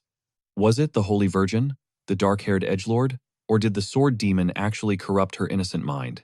Dodging the awkward conversation, Elon bolted for the stairs, warning her that they were dangerously close to being late for the dreaded meeting. Mary scrambled to catch up, totally agreeing with the urgency. Suddenly, a towering figure blocked their path, his sharp gaze locking onto Elon as he demanded to know their relationship. Without breaking a sweat, Mary clutched her heart and hit him with the classic fake backstory. He was her older cousin. Jiuk rubbed his jaw in deep thought, pointing out that he and his cousin were basically polar opposites. Our main character realized his little act was totally falling apart and their cover was practically blown. Mary slammed her hands onto her hips with a fierce pout, stubbornly claiming she and her brother were splitting images. Elon just scowled, wondering who they were even trying to fool with such a painfully obvious lie. Jiuk, a literal 33-year-old, a mountain of pure muscle, just stood there. Mary shot him a death glare, demanding to know how he dared call her brother ugly. Jiuk awkwardly scratched the back of his neck, apologizing and admitting he totally expected Mina to show up instead. Our guy quickly brushed it off. Jiuk sized Elon up, immediately assuming the dude was also a badass hunter. After all, with a bloodline that overpowered, there was no way Elon was just some average Joe. Elon's eyes bugged out as he aggressively pointed at himself, swearing he was the most basic guy alive. Mary spun around with a beaming, prideful smile, bragging that her brother was actually incredible. Above them, an imposing plaque read Director's Office. An old battered horn hung mounted on a wooden board. The man stared at it with a heavy frown, lost in the memories of a bygone era. Flashback time. A terrified soldier peered through his binoculars at a massive swirling vortex of dark energy ripping through the sky. He realized a dimensional rift was tearing open right in the heart of the city, dangerously close to an elementary school. Suddenly, a colossal beast with glowing radioactive green eyes unhinged its jaw and unleashed an earth-shattering roar. The soldier trembled, knowing a monstrosity like that could literally rip the entire nation of Korea to shreds. It was a demonic ogre, an absolute nightmare-tier S-rank supreme boss. The commanding officer stood completely paralyzed, his jaw hitting the floor in pure shock. He screamed at his squad, demanding to know why everyone was frozen when they needed to act. Weren't they supposed to be elite hunters? He ground his teeth together, glancing back at the terrified, awakened fighters, knowing damn well they were basically ant food against this raid boss. Suddenly, a scout pointed desperately at the sky, begging the commander to look up. Out of nowhere, a lone figure materialized right beside the demonic ogre's massive head. Crackling blue mana surged violently around his fist. With a fierce battle cry, the mysterious man drove his glowing punch straight forward. The monster's flaming eyes bulged right before a blinding shockwave of pure light erupted across the battlefield. The entire squad threw their arms up, bracing for impact. The colossal demonic ogre slammed into the earth, completely lifeless, shattering the concrete into a massive crater. Standing victorious over the beast's corpse was a solitary man, absolutely radiating with an overwhelming godlike aura. He casually glanced down at the stunned military and the trembling hunters below. Down in the crowd, our hero was having his mind blown. Did this absolute madman just solo an S-rank supreme boss? That was literally impossible. The mysterious powerhouse glared into the distance. The hero realized he had never seen this hunter's face in his life. He had to be at least national level to one-shot a walking disaster like that. Where the heck did this monster of a man come from? Back in the present, Kane leaned against his desk, crossing his arms with a heavy sigh. He complained that he just wanted a peaceful, low-key life, but thanks to that ridiculous monster incident, his entire world had been flipped upside down. The veteran groaned, complaining that half the staff still treated him like the academy janitor. A nostalgic smirk crossed his face as he gazed out the window, admitting he was way too old for frontline combat. Now he needed to train the rookies and awaken the hidden potential of the academy's rising stars, because that was his sacred duty. Director Kane observed the intense sparring matches outside. He muttered about his most chaotic headache of a student Mary. Rubbing his chin, he noted her explosive power spike recently. What nobody knew, except for the absolute top brass of the Hunter Association, was the terrifying internal seal suppressing her true strength. The veteran analyzed that she didn't need raw power, she needed pinpoint mana control and steady disciplined growth. Kane pushed off the bookshelf, tilting his head back to stare at the ceiling. He knew she was getting called in today, and he was ready to drop some serious truth bombs on her, because that is what a true mentor does. Meanwhile, Juke raised an eyebrow in sheer disbelief, questioning if our guy was actually a novelist. Elon internally sweat-dropped, feeling like he was being hardcore judged from above. Juke matched their pace down the hall, casually admitting that despite his tank-like appearance, he was actually a massive bookworm. He was genuinely hyped to hear what our main character was currently writing. Elon kept his eyes forward, awkwardly explaining his plot about an ant empire, ruled by a mystical smartphone. The power duo, a divine holy maiden, and a totally jacked muscular ant. The other character cringed, slowly turning her head to echo the cursed words, muscular ant. Elon literally froze in his tracks. Thankfully, the hero pointed at the heavy wooden doors, announcing they had finally reached the final boss room, the director's office. Juke confidently rapped his knuckles against the wood, announcing that Mary and her temporary guardian had arrived for their summoning. A deep voice granted them entry. Elon nervously adjusted his tie, sweating bullets as if he were stepping into the most terrifying job interview of his life. Mary just took a deep breath and closed her eyes. Our guy immediately bowed 90 degrees right in front of the legendary director, introducing himself as Mary's cousin, and acting as her official guardian for the day. Director Kane flashed a warm, knowing smile welcoming the duo. Elon peeked up, awkwardly scratching the back of his neck, admitting he had zero clue what kind of chaos Mary caused, but begging for mercy. Kane just chuckled, telling the stressed-out guy to take a breather. But fate had a hilarious twist waiting. Both the teenager and the grown man shrieked in unison. Their jaws totally dropped as recognition hit them like a freight train. Kanem's eyes practically bugged out of his skull as he pointed a trembling finger. Our main character just raised an eyebrow. He stood there, completely dumbfounded by the sight of the old guy. A sudden flashback hit him. He pictured Kanem casually chugging from a bottle. He realized this was the exact same eccentric geezer he had bumped into just days ago. Elon stood frozen in his tracks. His mind raced as he confirmed the crazy truth. This chaotic dude was absolutely Kanem, the legendary S-class hunter, infamous as the janitor. Meanwhile, the mighty hunter was sweating bullets. A terrifying image of a colossal monster flashed through his mind as he remembered Elon's face. Trying to play it cool, Kanem squeezed his eyes shut and forced a wildly awkward smile, still utterly oblivious to the hunter's sheer terror. Our hero let out a bright, genuine grin, totally shocked by the insane coincidence of running into him here. He cheerfully called out, saying he totally remembered the old man and was super pumped to see him still kicking and looking healthy. The powerhouse thought they were total bros after their last hangout, so he hoped for a chill quick chat. But Kanem instantly threw his hands up like a human shield. His face scrunched up in pure panic as he screamed at Elon to stay back. Thoroughly confused, our hero furrowed his brows and shot a bewildered glance at Gi-wook. He asked what on earth was going on, considering he was actually stoked about their epic reunion. The staff member just stood there paralyzed, perfectly mirroring the defensive posture with his hands raised. Sensing the director was about to absolutely lose his mind, the teacher realized he urgently needed to step in and defuse this ticking time bomb. After all, a seemingly ordinary guy like Elon would get totally vaporized by a single hit, but Kanem had already dropped into a hardcore battle stance. While our main character casually rested his hands on his hips, Elon just casually asked why the grown man was tweaking so hard. Suddenly, Mary jumped right into the danger zone. She spread her arms wide and demanded to know what this madness was all about. She stood her ground, desperately pleading for everyone to just take a breath and chill. But the panicked hunter roared at the top of his lungs, fiercely ordering her to step out of the crossfire immediately. His face was twisted in absolute dread as he warned them. They had zero clue, but an unimaginably horrific entity could manifest right there at any second. Gi-wook squinted hard, his brain completely short-circuiting. The almighty director was actually terrified of something lurking inside this random teenager. This situation was absolutely mind-blowing. He could not help but wonder what kind of hidden boss Mary's cousin actually was. Elon just raised a hand, utterly annoyed, asking if this was really how you treat a guy. A guy who had generously handed him $5,000 during their last run-in. Hearing that the legendary hunter gritted his teeth, he spun around and violently smashed straight through the thick glass window. Our protagonist raised his eyebrows so high they almost left his face. He turned toward the escaping madman and yelled out, asking where the heck he thought he was going. He even shouted that he did not want the cash back, but the wild old man just crossed his arms tight against his chest and took a flying leap into the abyss below. Pedestrians down on the street completely froze in shock. They watched a grown man launch himself out of a third-story window. He stuck a perfect superhero, landing gracefully on one knee. Kicking up a massive cloud of dust, he instantly sprinted away like his life depended on it. The crowd just stared after him, their faces painted with pure, unadulterated confusion. Up in the room, Ilan just scratched the back of his neck, casually, wondering what was wrong with the director's brain. The teens were left standing awkwardly in the trashed office. They were totally at a loss for words. Peeking through the shattered glass, they watched the mighty Kanem hauling away in absolute comical panic. Giwook turned to the stunned kids and offered a super awkward apology. He subtly spun a finger next to his temple, whispering that there was zero reason to stress out. He claimed the boss man was just completely off his rocker after his latest hardcore mission. Hearing this poor excuse, our main character felt nothing but pure confusion. He muttered under his breath that the geezer had seemed pretty unhinged the last time they met too. Meanwhile, the old man was still running for the hills. He was moving so fast his heels were literally a blur. A little time passed after that chaotic exit, and the scene finally shifted to Kanem, slumped safely in a comfy chair. He was shakily sipping a cup of tea after nibbling on some fancy cookies.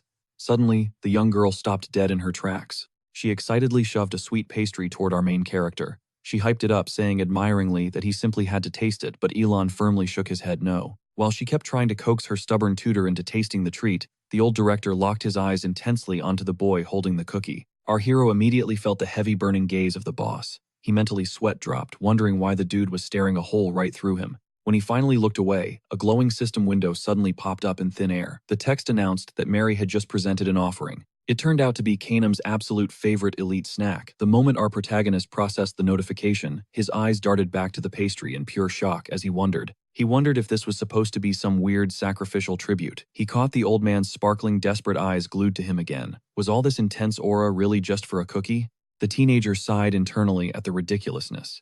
After a beat of awkward silence, he stood up straight and politely asked the director what the actual agenda of this meeting was. He casually threw in that if Kanem preferred, they could step outside for a totally private chat.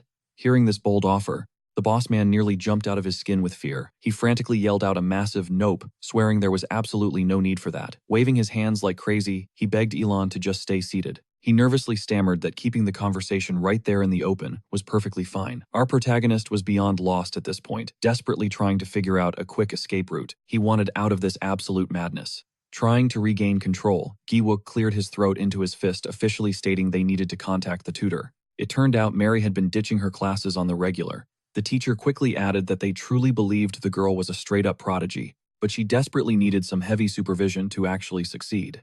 Our protagonist closed his eyes, taking in the situation, and firmly replied that he completely understood the mission. He confidently promised that he would keep Mary totally in check from now on. Relieved, Giwook glanced over at the mighty director, who was literally still vibrating with leftover terror. The staff member formally thanked Elon for taking the time to come down and see them. At the exact same time, Giwook internally sighed, deciding that surviving this chaotic meeting was enough of a victory for one day. With the tension finally broken, our main character and Mary stood up to leave the room. Figuring that was all the crew turned to leave.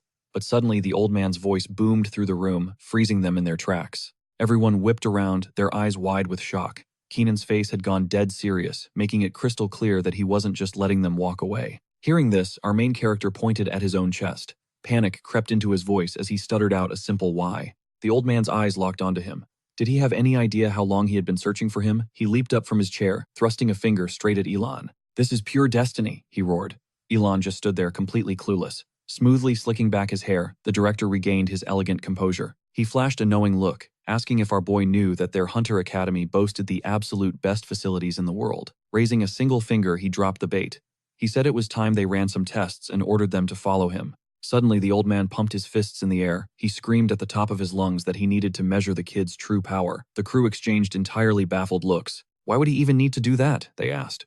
The old man threw his hands wide. If the kid passed this test, he hollered, he would do absolutely anything for him. Literally anything. Hearing that magic word, Elon's eyes lit up. A sly thought crossed his mind, realizing nobody forced the old guy to make that promise. Without missing a beat, Elon held up a finger.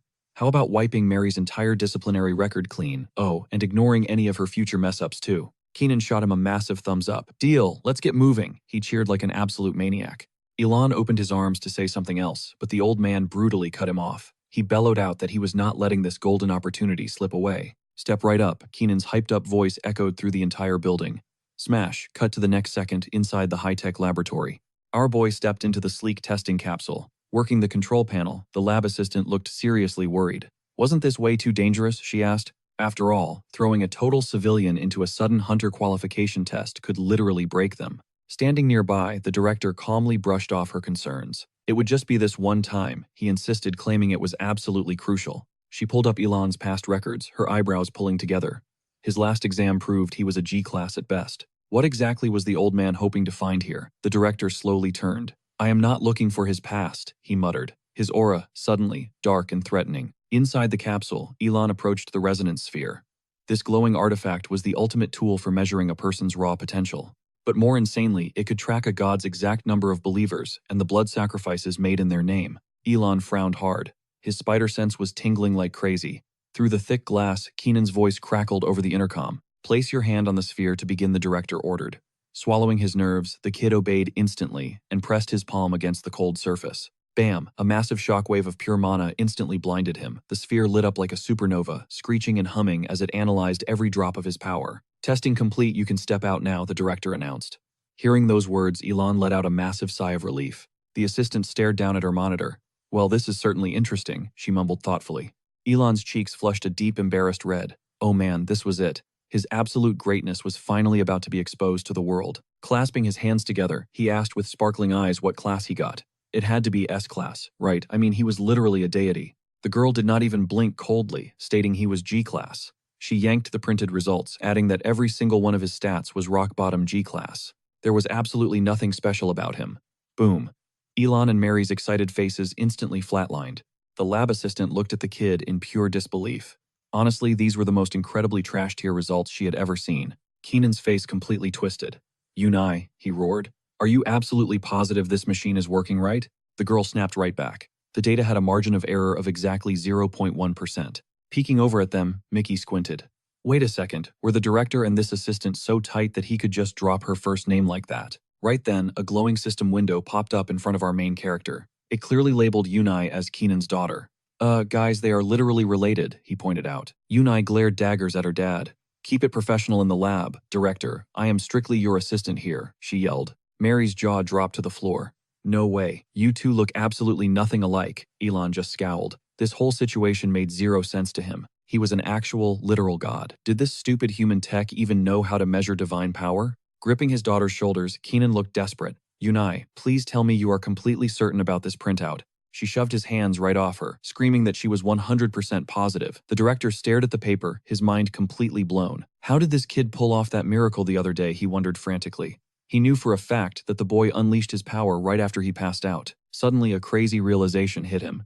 His eyes went wide and a seriously wicked smirk crept onto his face.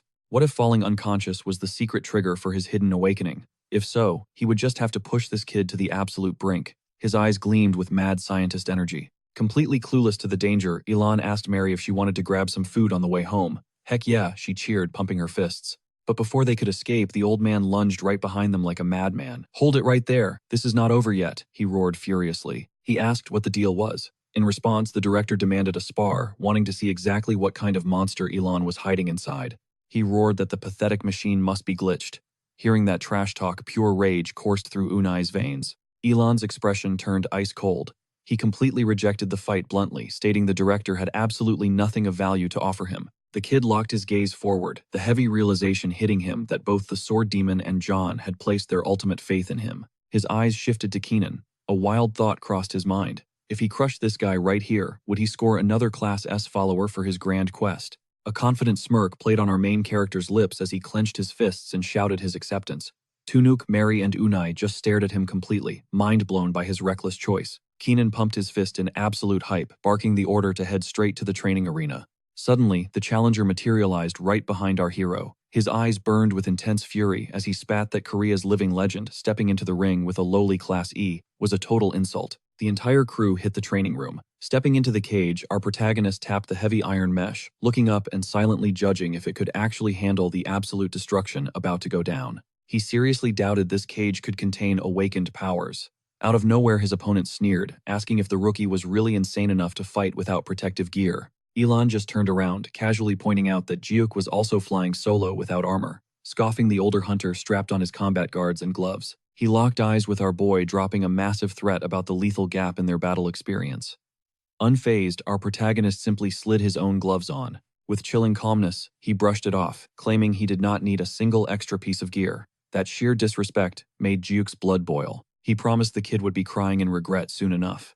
Standing safely outside the death box, the director warned Ilan that playing it safe was never a bad move. He pointed straight at Jiuk, hyping him up as the absolute apex predator among all Class B hunters. The man boasted a terrifying combat record, holding enough raw power to actually stand toe-to-toe with Class A awakeners. Hearing those crazy stats, our protagonist looked genuinely shook and asked a serious question.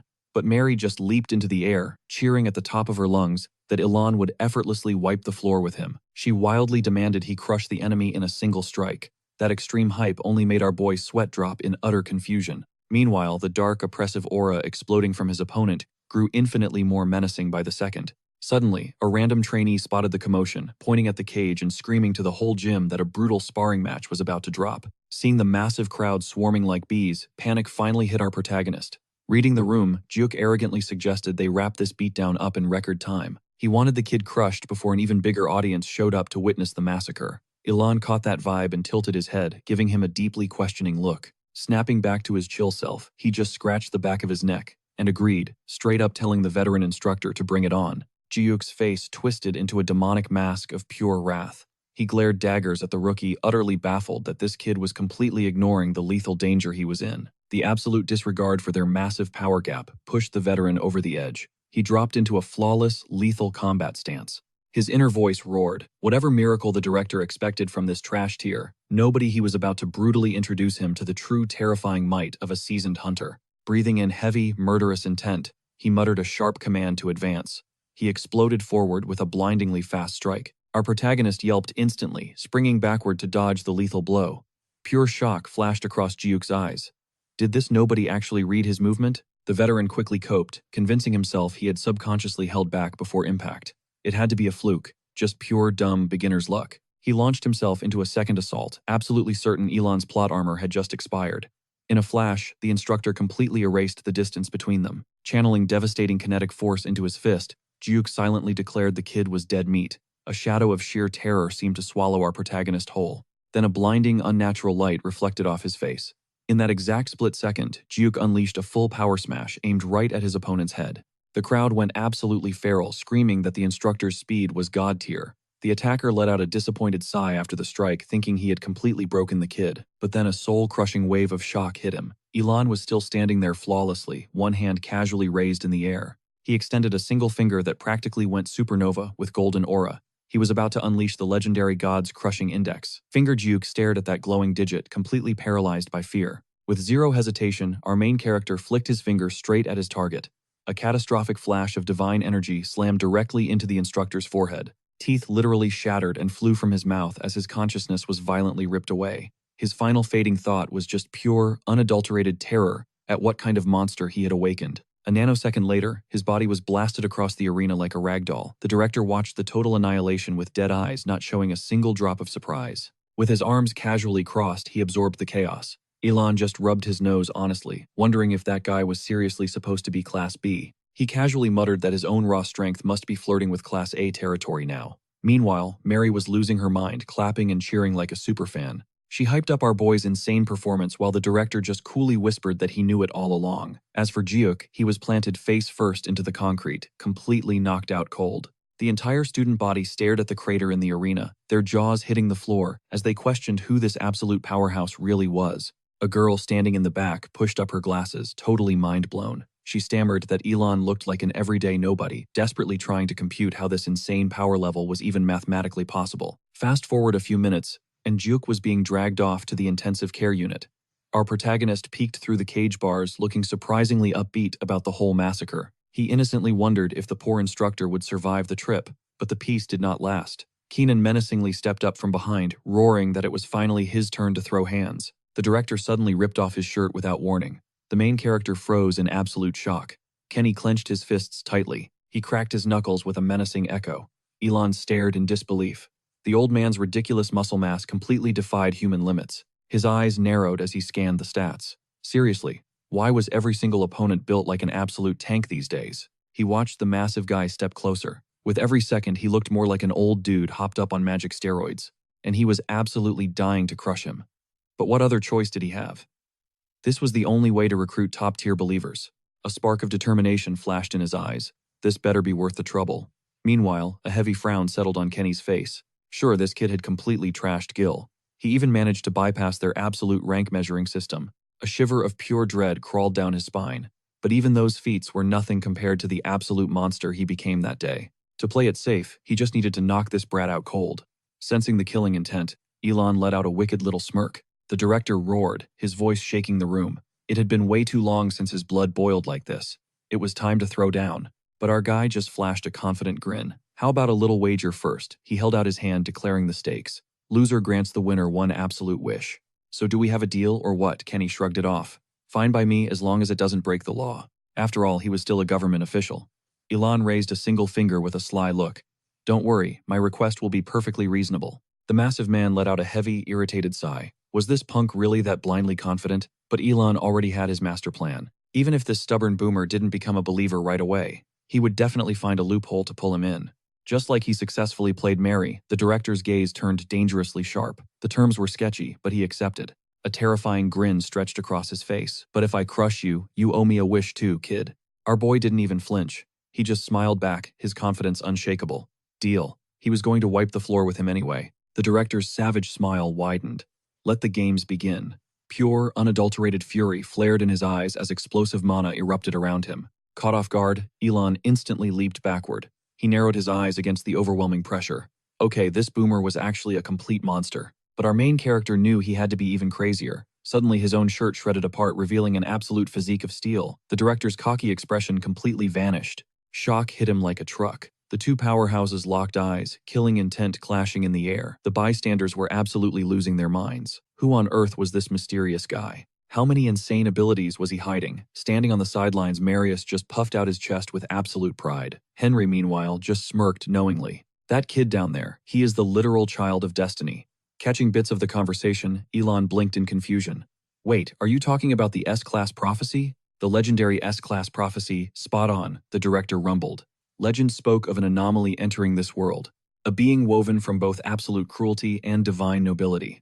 Elon stroked his chin, trying to process the lore drop. So basically a hybrid of a demon lord and a holy savior. The director's voice grew dangerously heavy, and the prophecy demanded one specific action. If that entity ever appeared, he had to drag him in by force. He was destined to join their academy. Wait, enroll in school, Elon blurted out. Are you kidding me? He just wanted to write hit novels. Snag a Nobel Prize, live the good life. He didn't have time for homework. I think I will have to pass on that offer, he started to say. But before he could blink, a massive leg eclipsed his vision. A lethal kick aimed straight for his head. Kenny closed the gap with terrifying speed. The old man unleashed a bone-shattering strike without hesitation. Nye and the others watched the explosive clash in pure terror. The director's fists blurred with violent intensity. Stop holding back and fight me, he roared like a beast. Barely raising his guard in time, Elon took the heavy impact. Shock rattled his bones. I want to see this so-called prophetic genius, Kenny bellowed. Show me what you are really made of. Sensing our guy was still holding back, the veteran completely took the brakes off. He unleashed 100% of his raw power. A battle cry tore from Elon's throat as he finally launched his counterattack. But the absolute unit of an old man didn't budge an inch. It was an absolute slugfest. Fists collided like thunderclaps. Elon danced around the heavy mountain-shattering hooks. Meanwhile, his lightning-fast jabs slipped right past Kenny's iron defense. The crowd couldn't even breathe as they watched the insane choreography. Elon gritted his teeth, pouring every ounce of mana into his fists. And then, the unbreakable wall finally staggered, without missing a beat. He capitalized on the blind spot. A devastating roundhouse kick slammed right into the director's ribs. Crimson blood exploded from the older man's mouth. But the veteran was a completely different breed. He tanked the blow and immediately countered with a bone-crushing kick of his own. Agony ripped through Elon as he let out a sharp cry. Ignoring the blood dripping from his chin, Kenny actually burst into maniacal laughter. Now that is what I am talking about. I would expect nothing less from the anomaly himself. Elon's muscles completely screamed in protest. Yet, the relentless old monster was already raising his fists for round two. Clutching his bruised stomach, Elon's eyes burned with fierce resolve. If I go all out, I am burying you right here. But right before they could clash again, the director pointed straight at his face. His eyes were completely wild with excitement. The Academy desperately needs monsters like you, he declared, which means I have absolutely no choice but to break you today. He tightened his guard, the air growing dangerously heavy, even if it means using my ultimate trump card. Hearing that challenge, Elon snapped back into a fighting stance. You might not live long enough to pull it off, old man, he shot back. Pushing past his limits, he prepared to launch his most devastating assault yet. But suddenly, he froze dead in his tracks. The director's massive frame began to violently tremble.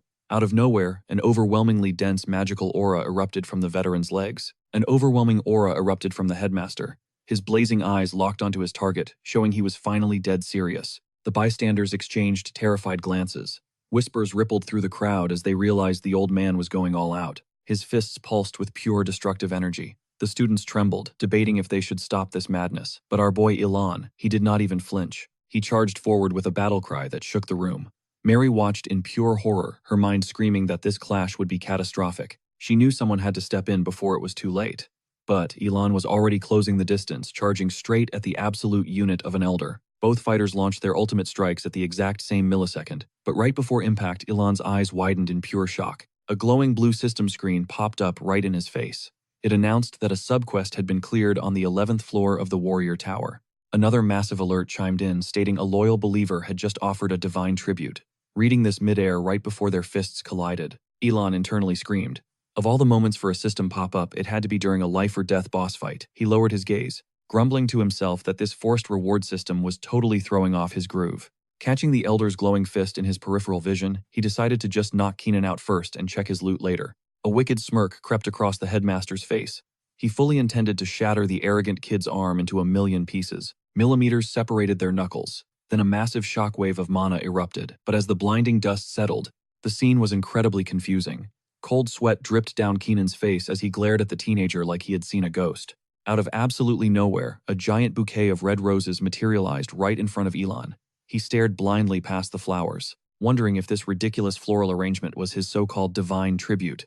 Swatting the romantic gesture away, he yelled, asking the system why it was spamming his vision during player-versus-player combat. The rejected bouquet sailed through the air and smacked right into Keenan's face. The old man blinked, utterly bewildered by the sudden floral attack.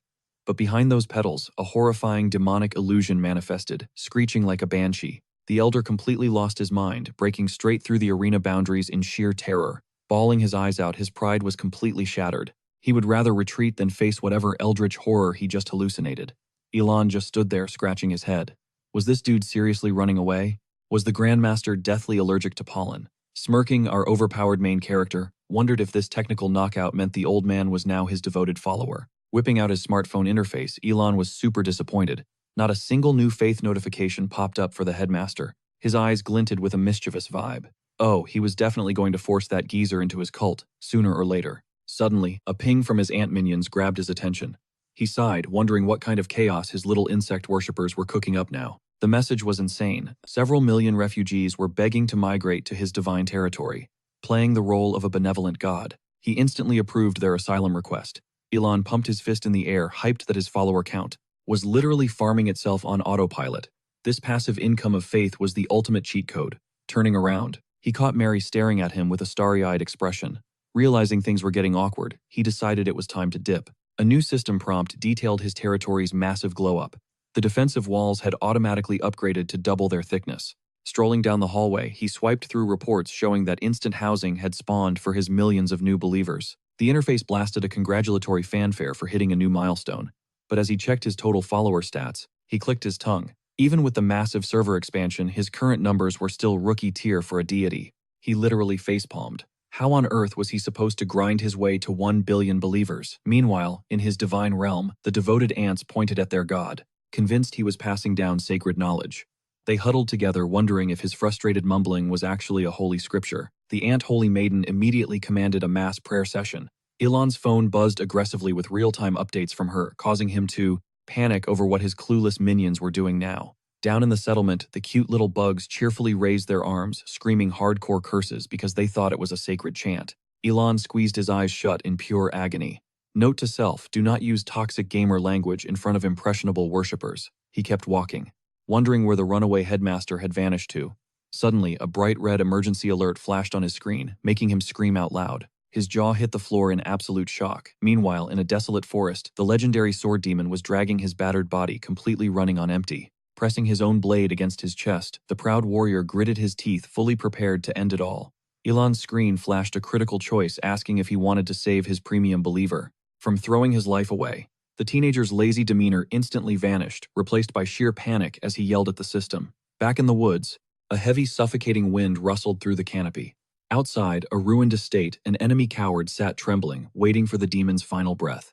The sword demon pushed the cold steel closer to his heart, but just as the blade pierced his skin, a blinding dimensional rift tore through the air behind him. Stepping out of the void like an absolute boss was our main character. Seeing his deity arrive, the broken swordsman completely lost his composure. He turned around, tears streaming down his scarred face, and choked out a desperate plea asking if his god had finally come to save him. Throwing his pride away, he begged for divine intervention.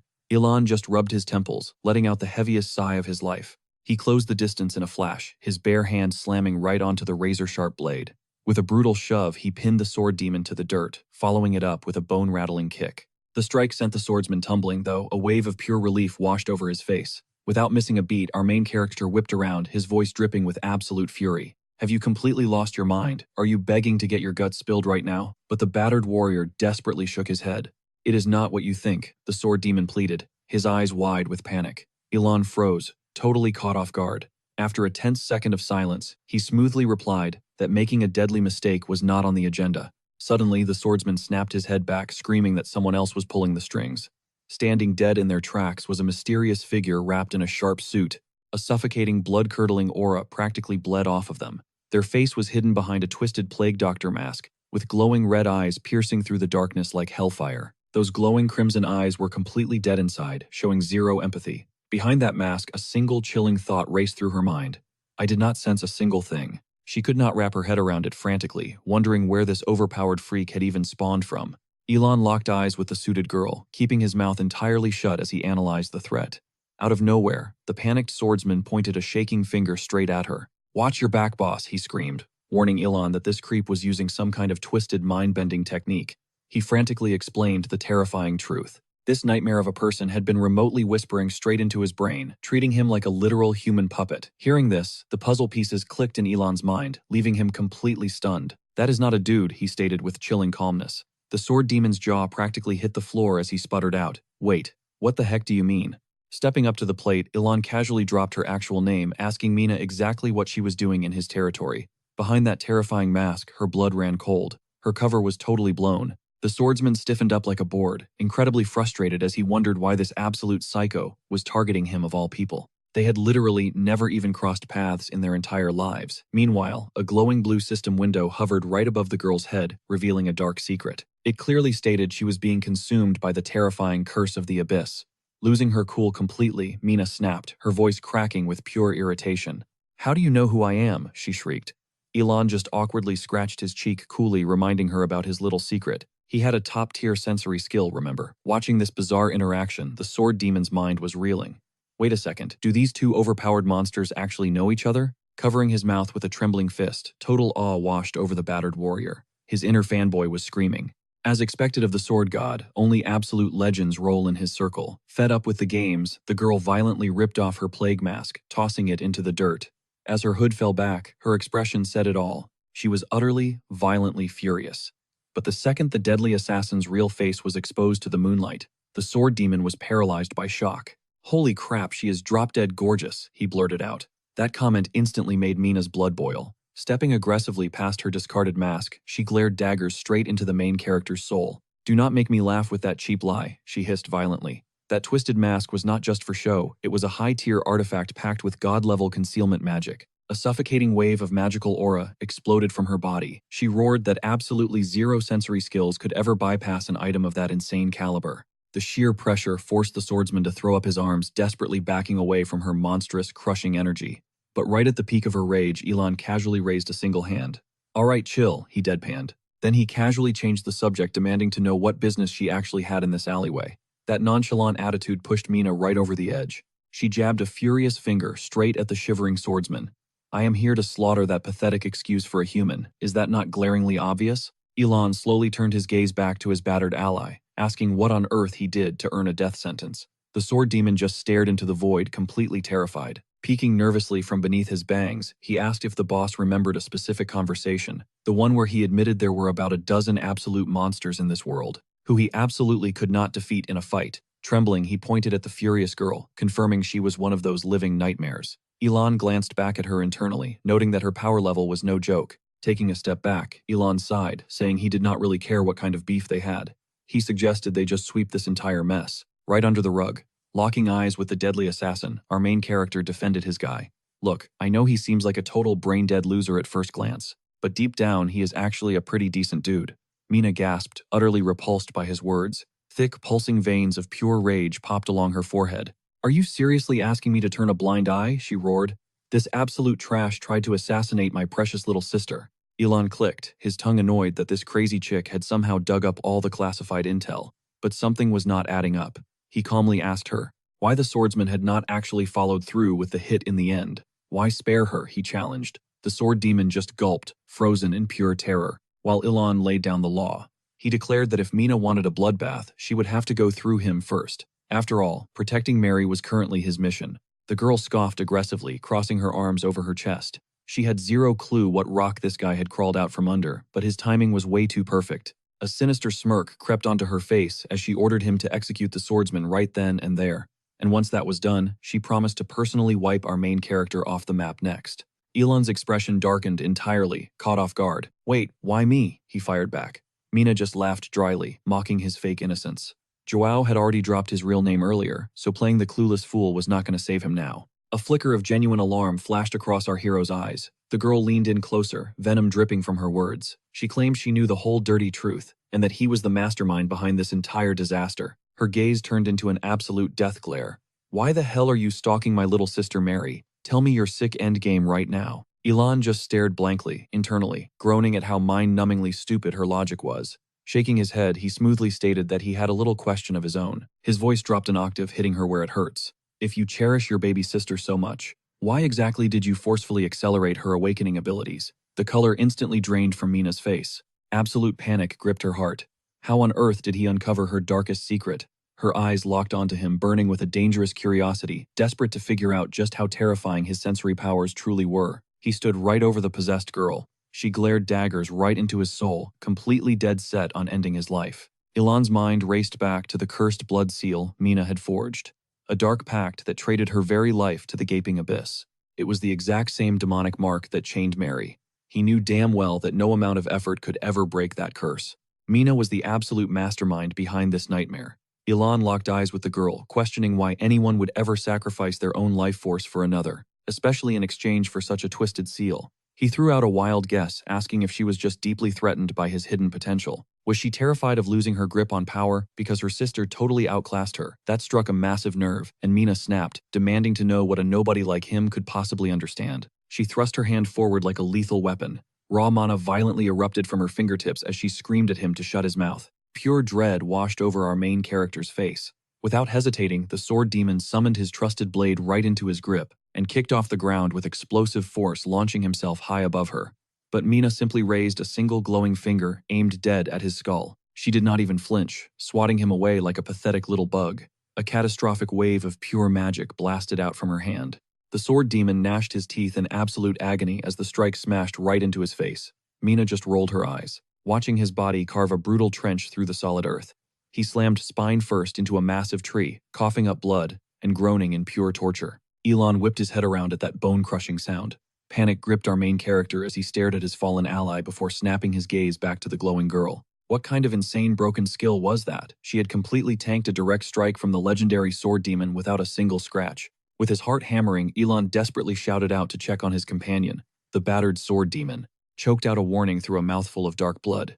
He rasped out that the dark rumors floating around the underworld were actually true. Mina was not just some basic S-class threat. She was a devastating double S-class monster. Elon snapped his attention back to her, utterly mind-blown. Could she really be that insanely overpowered? He was literally stuck at rock-bottom G-class. Reading his fear, the girl unleashed a lethal surge of mana straight at his chest. Her eyes screamed pure murder. She clenched her fist tight, violently crushing the magical energy. Instantly, our main character's heart felt like it was being squeezed by a vice grip of pure hellfire. Absolute terror took over as he clawed at his chest, screaming his lungs out in blinding agony. The sword demon watched in pure, unadulterated panic, screaming out for his master. Elon desperately tried to suppress the terrifying magical storm, raging inside his very veins. A wicked, twisted smirk spread across Mina's face as her eyes blazed with malice. Our main character convulsed, violently spitting out heavy curses.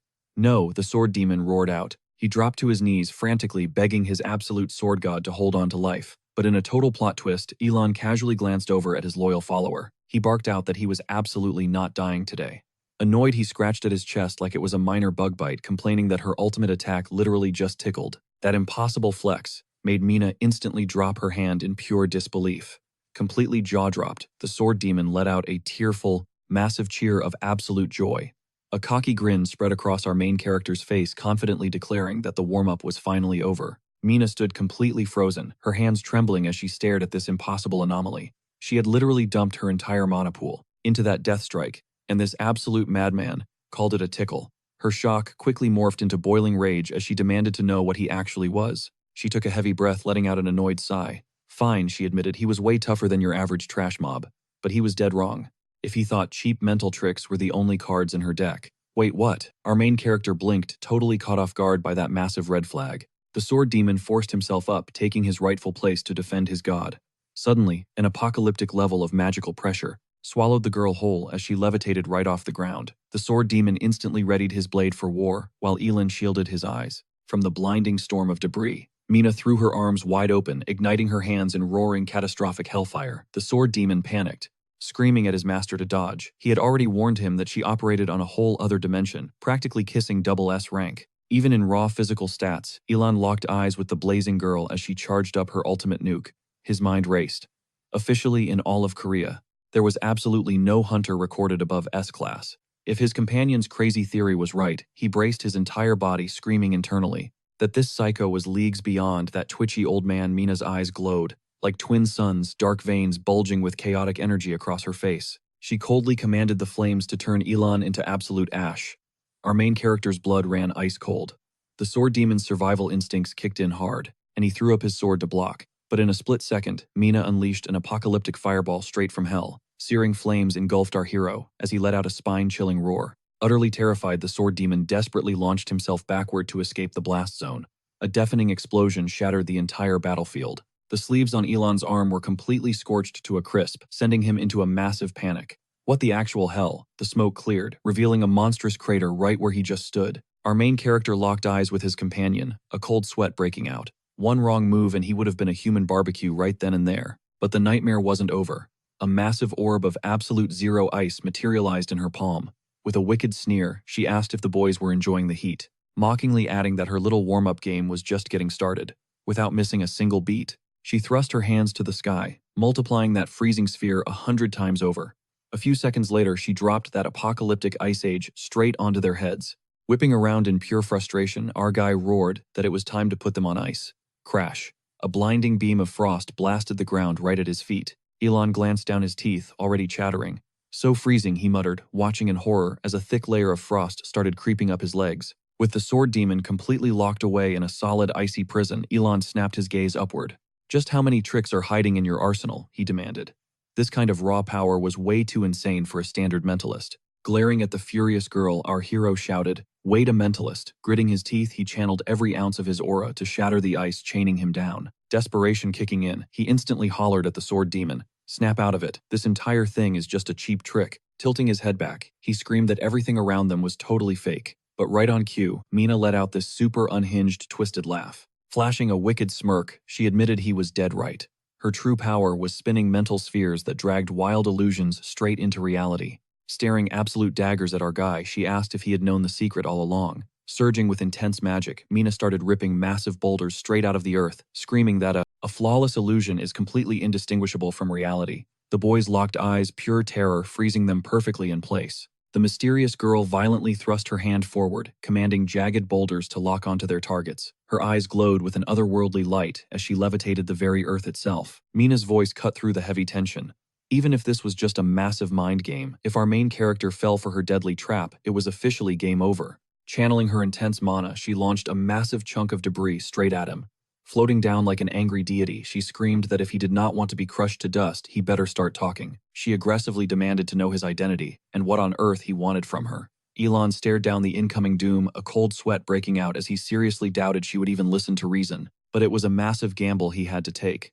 Squaring his shoulders against the crushing pressure, our hero declared he was nothing more than an average amateur web novel writer. He proudly added that he was the mastermind behind the story "Even Ants Have Gods." Mina heavily furrowed her brows, her lethal glare suddenly morphing into pure confusion. He swore he meant zero harm to Mary.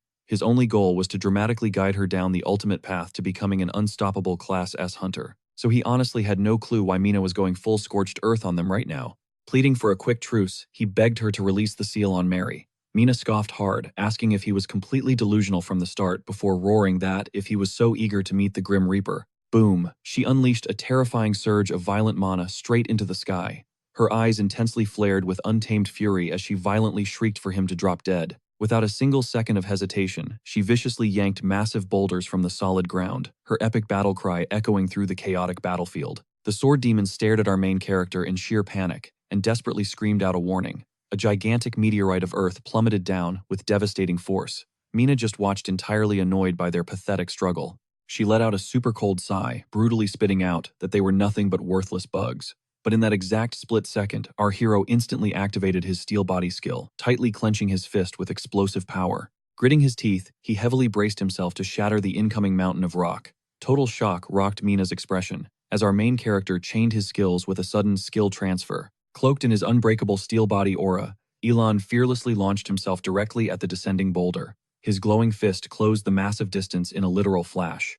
Time slowed down to an agonizing crawl just mere inches before absolute impact. Then a deafening shockwave of raw, unadulterated energy ripped through the air. A massive dust storm explosively erupted, desperately forcing Mina to throw up her arms to shield her face from the violent debris. His overwhelming power cleanly punched a massive hole right through the dead center of the giant boulder. Shrapnel and crushed rock violently blasted outwards like a deadly meteor shower. He utterly obliterated the massive earth attack and easily landed without a single scratch.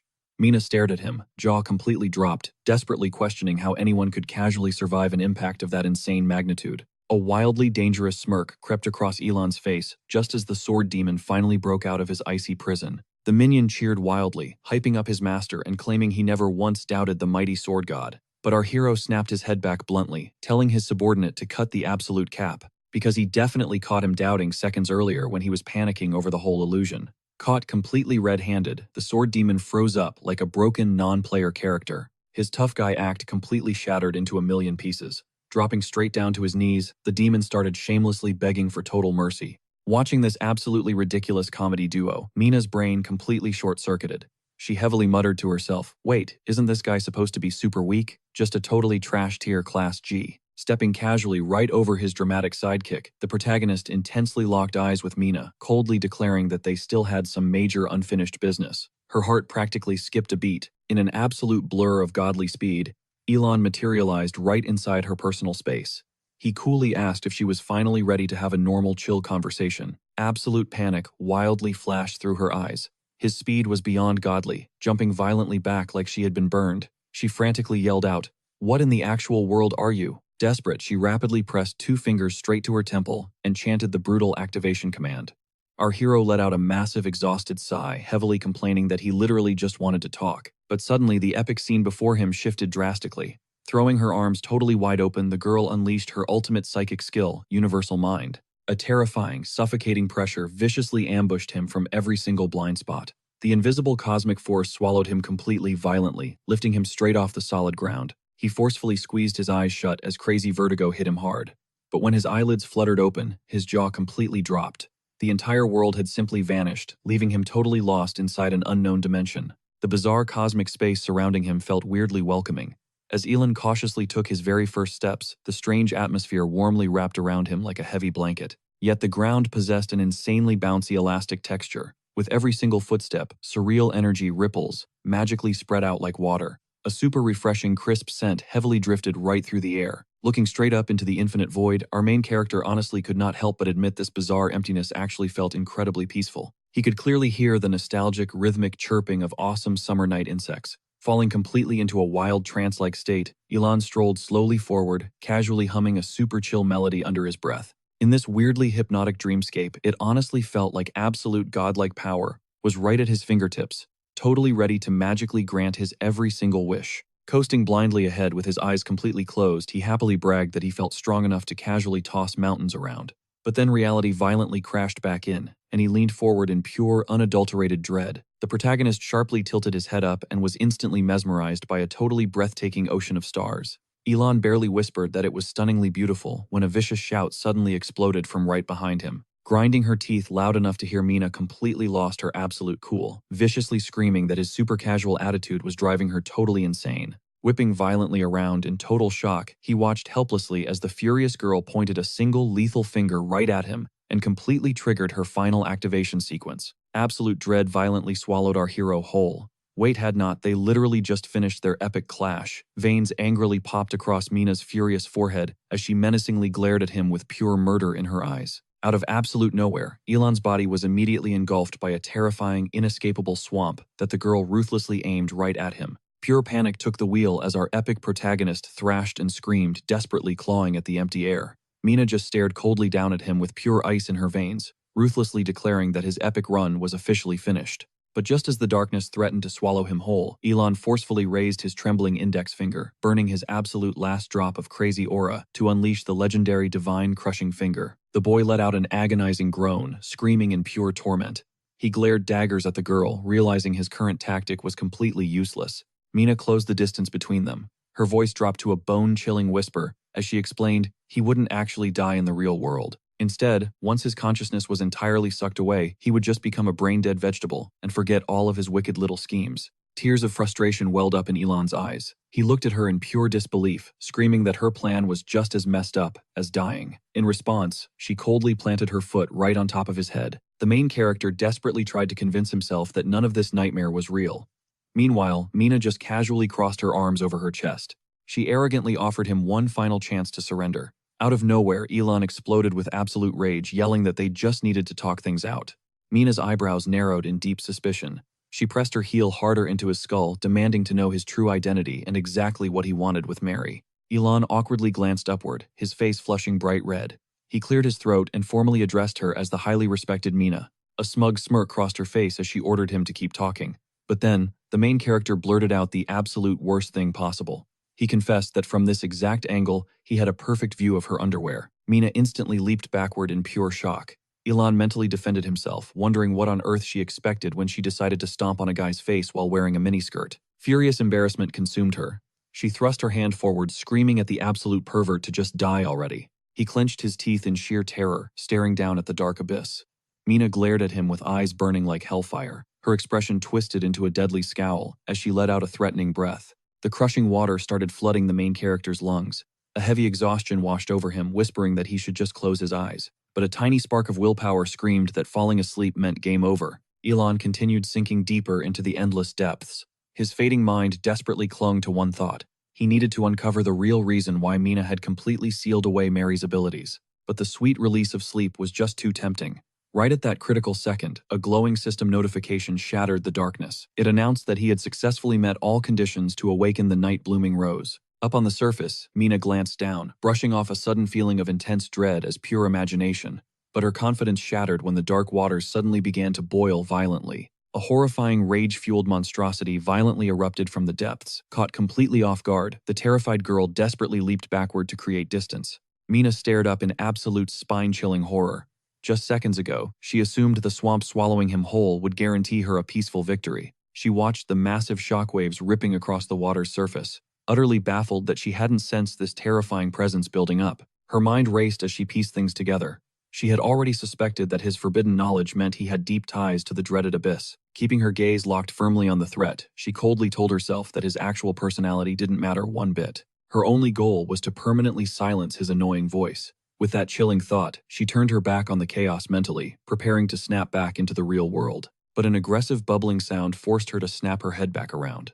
A blinding, unnatural light suddenly detonated from beneath the dark waves. A colossal predatory plant tore its way out of the abyss. This monstrous beast unleashed a deafening roar, spraying acidic saliva in every possible direction. The demonic flower lunged straight for her. Mina stood completely paralyzed in shock. Her jaw dropped wide open as her brain struggled to process this absolute nightmare. The snapping jaws were just inches from devouring her alive. At the very last millisecond, Mina executed a desperate backflip, sliding across the rough ground. Panting heavily, she screamed out in pure terror, asking what in the world that monstrosity was. The botanical beast had aggressively multiplied in size. Staring at the towering threat, Mina panicked over its endless growth. More importantly, how on earth did it breach her personal mind space? According to all the rules of magic, absolutely nothing from the outside world was supposed to enter this domain without her explicit permission. A terrifying realization struck her like lightning. Was that pathetic boy actually the one orchestrating this apocalyptic counterattack? The predatory titan ripped its massive jaws open and launched another lethal strike. Genuine, unadulterated fear finally shattered the confidence in Mina's eyes. Meanwhile, the main character was completely oblivious, resting peacefully atop a giant rose blooming deep underwater. He was dead to the world, casually dreaming about how incredibly comfortable this nap felt. The thick vines of his floral guardian aggressively spiraled upward as he lazily mumbled in his subconscious. He honestly wished he never had to wake up from this cozy slumber. Back on the surface, the twin-headed floral beast dove straight at its prey, trembling like a leaf. The girl quickly realized that dodging was her only chance at survival. The suffocating aura radiating from the monster was overwhelmingly oppressive. She swallowed hard, admitting she hadn't felt this utterly powerless in ages. The sheer gap in their power levels was astronomical. Paralyzing dread swallowed her whole.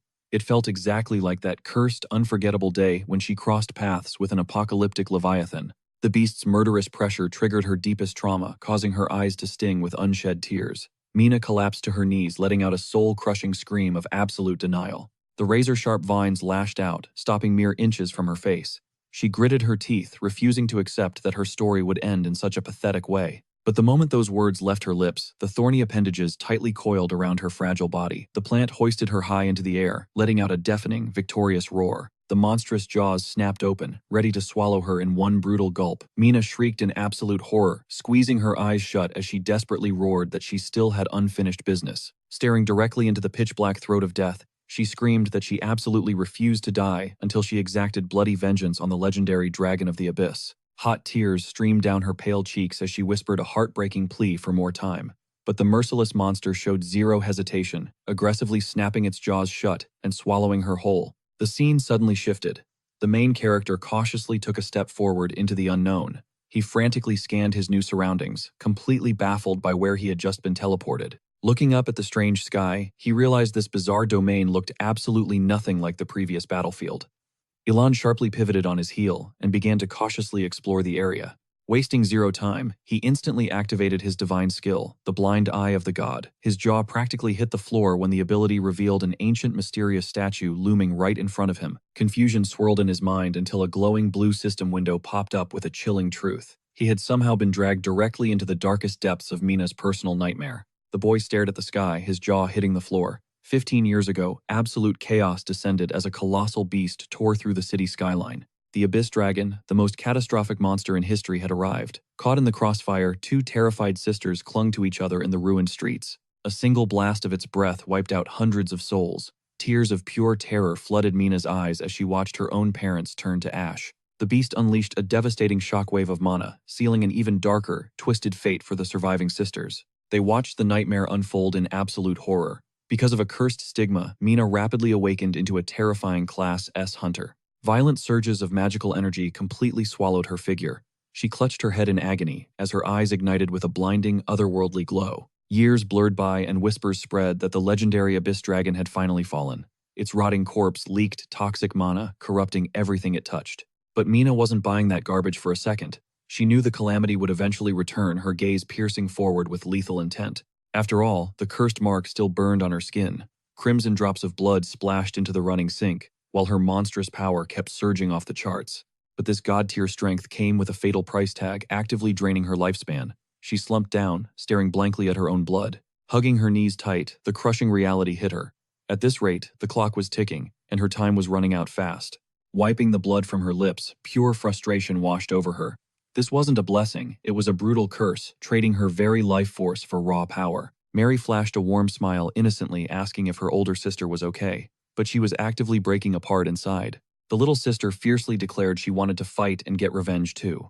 Desperate Mina tried clawing the curse away, but it was absolutely useless. Seeing Mary standing near the edge of danger, Mina made a gut-wrenching choice. She would seal her sister's awakening so the curse wouldn't eat her alive too. Shaking with pure dread for her sibling's safety, she pushed her stigma's power to the absolute limit to cast the lock. Mary thrashed on the bed, screaming in pure agony and begging her to stop. Tears streaming down her face, Mina choked out a desperate apology. Her heart shattered, hoping her sister would never entertain the thought of revenge again. She needed to carry this deadly burden entirely alone. Snapping back to reality, the main character's body shuddered violently at the memories he just witnessed. He broke down crying, screaming that he had no idea about her tragic past. A glowing blue system screen popped up. It stated Mina's universal mind had been completely devoured by the night-blooming rose, meaning the mental illusion would now shatter. The notification confirmed the psychological cocoon trapping his consciousness was crumbling into digital dust. Still, choking back tears, he snapped his eyes open. Suddenly, the sword demon was right in his face, nervously asking if he was all right. Elon let out a massive gasp.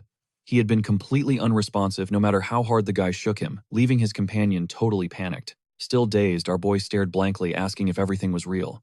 The sword demon just grinned ear to ear, hyping him up for actually defeating the legendary Mina. Then things got dark when he casually asked what to do with her unconscious body, even suggesting selling her as a slave. But Elon instantly whipped his head toward the fallen hunter. She was crumpled on the ground, completely fragile and lifeless. He sprinted over in a total panic, scooping her up and desperately checking her pulse. A faint groan escaped her lips, proving she was still hanging on.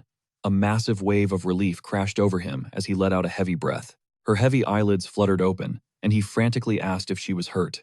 Barely conscious, she moved her lips and managed to force out a single whisper. "Mommy." Elon's brain instantly error-coded, staring at her in absolute confusion. Fast forward a bit, the sun was still blazing high outside their safe house. Deep in the forest where the epic showdown went down, Mina was knocked out cold on a bed, literally sucking her thumb.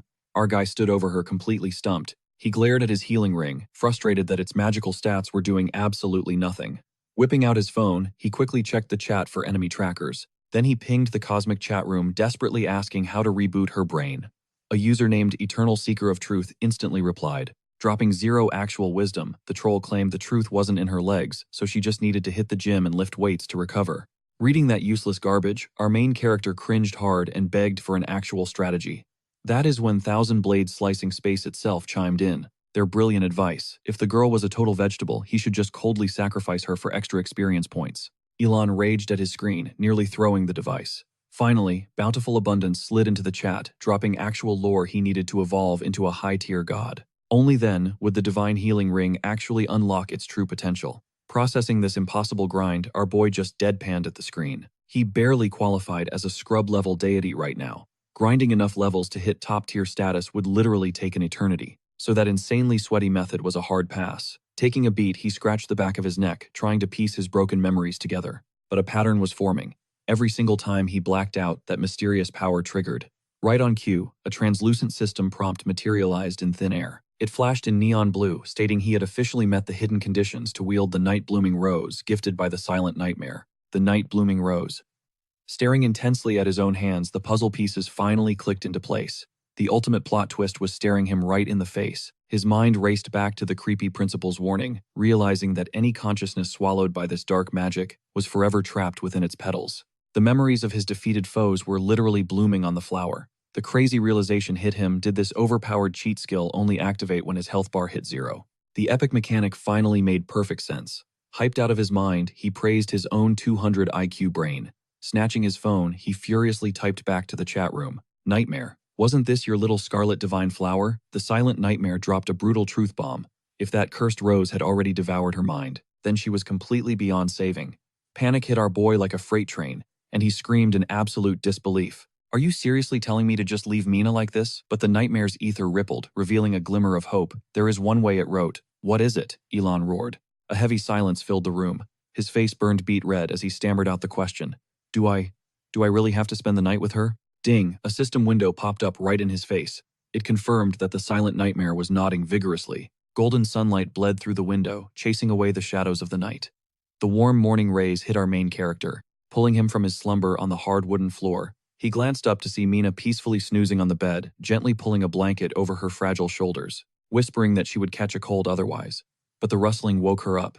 Blinking through sleepy eyes, she softly asked where he was going. He turned with a warm smile. "Just making breakfast," he replied, asking if she was down for a warm bowl of rice. Inwardly, he let out a massive sigh of relief. When that sneaky nightmare mentioned spending the night, it literally just meant sleeping in the same room. Mina flashed a blindingly innocent smile and cheered. "Sure thing, Mommy," like a fragile, empty glass. Her shattered mind would slowly refill with the ancient memories Elon had absorbed.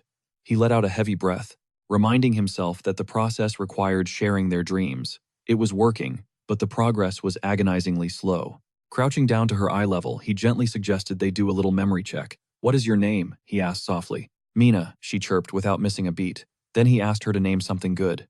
"Mary," she beamed proudly, declaring that her little sister was the absolute best. All right, and what is bad? He pressed.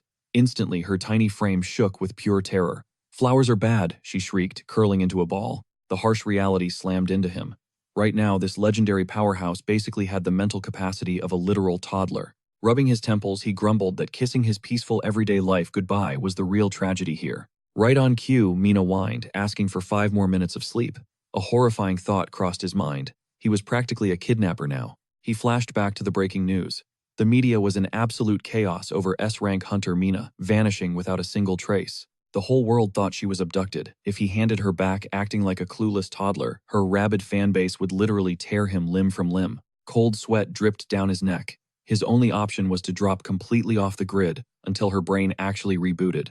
Hiding out in some forgotten wasteland seemed like the safest bet. But first, he definitely needed to shoot Mary a message. Meanwhile, right outside the hideout, the sword demon was grinding his daily training. His blade cleaved through the air in a flawless downward strike.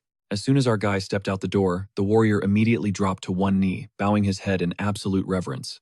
Elon stared at his fiercely loyal follower. "Still at it?" he asked. The warrior responded with an unshakable, "Yes, my lord." The demon pulled out a dusty tome, his eyes shining with pure awe. He called it a total miracle, hyping it up as a revolutionary sword style, one that completely shattered every known rule of swordsmanship. Our main character kept his poker face locked on the warrior, but inside, he was stressing out. At first, he genuinely believed clearing the low-rank god promotion quest was a straight-up impossible task, so he bought that specific manual to force his sword demon into the S-class tier. Suddenly, he face-palmed hard, groaning about the absolutely astronomical amount of cash he blew on that book. He was desperate to figure out how to score more S-class followers. Ding, out of nowhere, another system alert flashed. His jaw hit the floor. His roster of S-class and above followers had magically increased by 2. Ilho and Iho had joined the chat. Elon was completely blindsided. He frantically whipped out his phone, his brain short-circuiting as he tried to process the news. How on earth did the Queen's ant minions pull this off? Those 2 little buggers had actually evolved into S-class beasts. His pride would not let him equip his badass sword demon with gear weaker than what his bugs had. He sharply turned his head, realizing that finding random new S-class recruits was basically a pipe dream. He had no choice but to max out the stats of his current squad. The warrior looked up, totally confused by his master's silence. Elon tilted his head back, crying internally. That was exactly why he threw 20 million divine coins down the drain, just to snag that book and the bonus sword that came with it. But here was the ultimate plot twist. The manual claimed that true enlightenment in the way of the sword reveals that real power only exists in these hands. Yeah, the book literally said, throwing hands is vastly superior to swinging any blade. He clenched his fists in blazing fury. He had been completely and utterly scammed. And the worst part, items bought from the Thousand Swords merchant had a strict no refunds policy. Utterly defeated, Elon slumped onto the dirt, completely lost on his next move. But as the sword demon fiercely swung his weapon again, a spark of brilliance hit our guy. He clapped his hands together. He would just fall back on his all-time favorite cheat code. If those overpowered potions worked miracles on William, they would definitely skyrocket the sword demon's power levels too. Without missing a beat, he tossed a vial to his follower, ordering him to chug it down. The demon bowed so low his forehead almost touched the ground, showering his master with overwhelming gratitude. Elon just brushed it off with a tired sigh, muttering that he needed to go cook some food. Elon brushed off the breakfast duties, ordering his loyal demon to focus entirely on his training. The sword demon thrust his arms out, practically begging to serve his master. But our main character instantly shut that down, commanding him to follow orders, because unlocking his true power was the only way to be actually useful. Throwing himself into a deep bow, eyes blazing with pure devotion, the demon roared his absolute loyalty, swearing on his very soul to never disappoint him. Meanwhile, Elon casually scrolled through his phone, hunting for some quick breakfast recipes, but his feed was completely blowing up with a viral death threat from Yuan, a public broadcast swearing to snap his neck if he even breathed near Mina. Suddenly, a deafening roar shattered the morning peace. Speak of the devil, a massive shockwave ripped through the air right behind our guy. As a furious voice demanded his attention, Elon turned around, only to face a deadly glare as the intruder demanded to know where his precious Mina was hiding.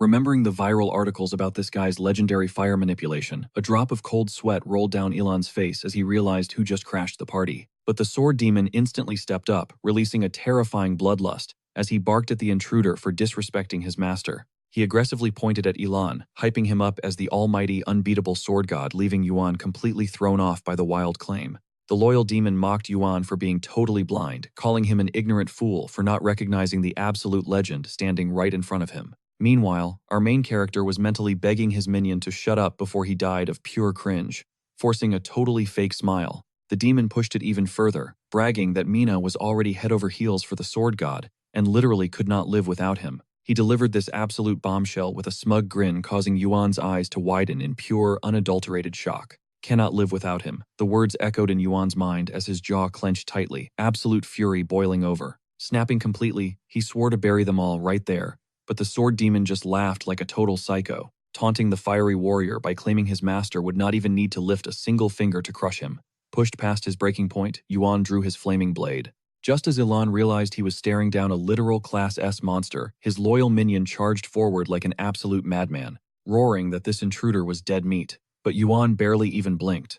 Pulling his arm back, he unleashed a devastating wave of hellfire, swallowing the demon whole in a blinding inferno. The loyal subordinate was instantly roasted to a crisp, leaving only Ilan and the furious hunter locked in a deadly stare-down. In a flash, Yuan simply vanished from reality. Before Ilan could even process the movement, a scorching hand clamped around his throat like a steel vice. Was that actual teleportation? Flames erupted from the hunter's entire body, radiating pure destruction as he pulled the main character close, demanding to know exactly where Mina was hiding and if those disgusting rumors were actually true. Suddenly, a terrifying vision materialized right before Ilan's eyes. A massive, ethereal red dragon, manifesting directly from the enemy's blazing sword. The overwhelming, suffocating pressure of a Class S hunter crushed the very oxygen out of the air. Yuan screamed in absolute agony, demanding to know what sick things Ilan had done to his precious girl. Raising his glowing blade to the sky, he prepared to deliver the final strike. Meanwhile, Ilan's skull felt like it was splitting open from the intense heat. Realizing he had to break this suffocating aura right now or die trying. Channeling his energy, he pointed his index finger straight ahead to unleash his destroyer technique, elevating the move into the legendary Finger of God. The flaming hunter tightened his death grip, screaming at Ilan to stop whatever crazy magic he was pulling. But then a primal fear washed over Yuan. He looked down in absolute terror as an unexplainable divine energy surged through the air. The invincible Class S hunter was completely paralyzed by this unseen force. His flames flickered out of control, and even the majestic red dragon spirit recoiled in pure panic, its blazing eyes widening with unimaginable dread. Desperate, Yuan screamed out, demanding answers. But Ilan just locked eyes with the spirit beast, silently commanding it to sleep, and sharply dropped his index finger. Instantly obeying the divine order, the terrifying dragon shielded its eyes with its massive claws, before its mighty physical form began to fracture. In a matter of seconds, the almighty spirit crumbled into absolute dust, vanishing into the wind. Even Ilan was completely speechless internally, screaming at his own ridiculous cheat skill. A sickening crack echoed through the yard as Yuan's legendary blade shattered. Tears of pure disbelief streamed down the hunter's face as his entire reality broke apart. He stared up at our main character, whose face was locked in a chilling, accidental smirk. The once proud warrior began shaking like a leaf in a hurricane. Casually tapping the hunter's trembling hand, Ilan told him to back off before he put him to sleep permanently. Right on cue, the crispy sword demon twitched back to life, struggling to his feet while completely covered in soot. He stared at his master in pure awe, mind blown that an untouchable elite had been completely humbled, without the sword god even breaking a sweat. Refusing to accept defeat, Yuan desperately swung his broken blade for one last attack. But suddenly, the front door violently slammed open. Mina stepped out into the chaos, throwing her head back and screaming for them to shut their mouths. Veins bulged on her forehead as she glared at the noisy intruders, radiating pure murderous intent over her ruined beauty sleep. She unleashed a terrifying dark aura, warning them that her nap time was sacred. Yuan peered past Ilan's shoulder, his heart stopping completely as he realized his precious girl was totally fine. But the moment her sleepy eyes focused on the scene playing out in the yard, her expression darkened instantly. She locked eyes on Yuan, who was still awkwardly gripping her favorite person by the throat. Pointing an accusing finger straight at the fiery hunter, she coldly labeled him the ultimate bad guy. Hearing those utterly devastating words from his crush, Yuan's heart completely shattered into a million pieces. Before he could even cry, Mina's eyes glowed with terrifying arcane energy. Raising a single hand, she unleashed a massive beam of pure magic that struck the heartbroken warrior dead in the chest. The almighty Class S hunter was instantly blasted out of the yard, launching like a rocket into the morning sky. The main character froze in absolute horror as the blast ripped through the air. Beside him, Johann collapsed to his knees, coughing up a mouthful of crimson. Shaking like a leaf, he demanded to know why the girl had turned on him. Suddenly, a mysterious female voice echoed right behind Ian, calling out Mary's name. He spun around only to see the girl staring right at him, asking if he was hurt. Johann scowled hard, completely lost in the chaos. Mina shuddered violently, picturing Mary standing right in front of her. The protagonist quickly reassured her that the massive guy was done fighting, telling her to shake off the fear. She hesitated, realizing she couldn't just throw her arms around him out of nowhere. Ian locked eyes with a teary Mina as she gently reached out and cupped his cheeks. She begged him to stay safe, prompting an instant "yes, sister" from the boy, but he snapped back to reality, cutting himself off before he could finish. Panic spiked as he realized he nearly called her sister out loud. Meanwhile, Johann watched them trembling as the heartbreaking reality hit him. She truly had been kidnapped. Yet a part of him still refused to believe it. Ian cringed, thanking his lucky stars he wasn't in Johann's shoes, having just tracked down his missing love, only to find her totally out of her mind, treating him like a complete stranger. Feeling a pang of pity for the poor guy, the main character sparked up his healing finger. Johann stared at his own hands in absolute disbelief, gasping as his wounds vanished into thin air. Right on cue, a glowing system window popped up, letting Ian know that the healing fee was currently calculating. The system noted that while this guy was a low-tier scrub, he packed some serious hidden potential. The final price tag for the ultimate heal, a solid 100 coins.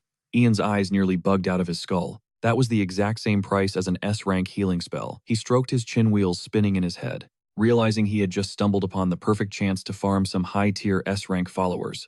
Thinking it over, he glanced up, noting that Johann practically had "loyal follower" written all over his face. The kid smirked, knowing a few honeyed words would easily win him over. Clang Johann's weapon hit the dirt as he stammered, asking if the main character had actually pulled off that miracle heal. Flexing his fully restored fingers, he gasped that this level of recovery magic was straight up god tier. Not even the elite S-rank healer he met in South America could hold a candle to this. Ian flashed a wicked grin, betting the guy would follow him to the very ends of the earth. Raising a hand to cool the tension, the protagonist smoothly stated that this was all just a massive misunderstanding, and he was about to clear the air.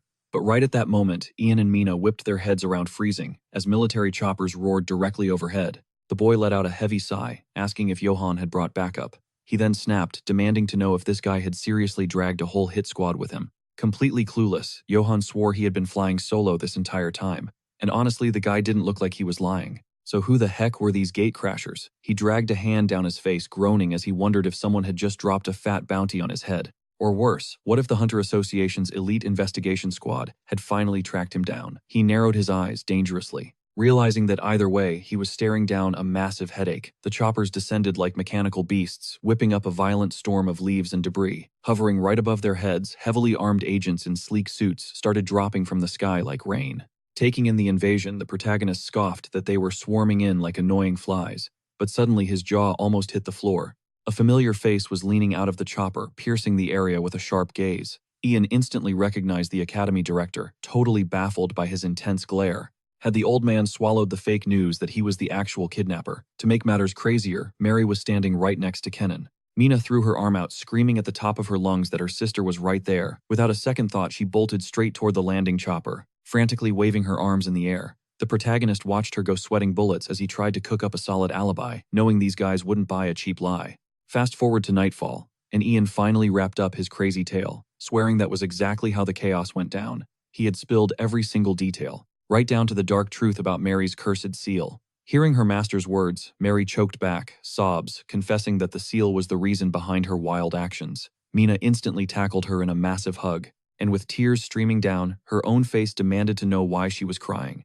That just opened the floodgates as Mary bawled out how much she truly loved her sister. Meanwhile, the director strolled up to the protagonist alongside his daughter, extending a mysterious card. Snatching it up, the kid's eyes went wide, realizing it was an official B-rank hunter license. Confused, he demanded to know what he did to earn this. The girl explained that while the system rated that creepy flower monster as a trash tier, G-rank, the director's personal backing proved it was way more than a simple weed. Suddenly, the old man shrieked in absolute terror, leaping backward like he'd seen a ghost. Mary scrambled away, screaming at the top of her lungs that the cursed flower was pure evil. Clearing his throat awkwardly, the official stated that the main character was being fast-tracked to B rank thanks to his insane summoning abilities. They called his power a devastating weapon that no one in their right mind should underestimate. Hearing the heavy praise, the protagonist slowly lifted his chin. He mentally questioned the big deal about summoning a simple flower, until the memory of that bloody rose blooming in the dead of night flashed in his mind. The director then stepped right up to Ian, dropping a massive bombshell. He was offering him a high-paying job. With his shiny new B-rank status, he was officially qualified to be an elite academy professor. But the kid instantly spun on his heel and flat-out rejected the golden offer, completely uninterested in the boring headache of academics. In his head, he argued that managing his chaotic army of ants was already exhausting enough.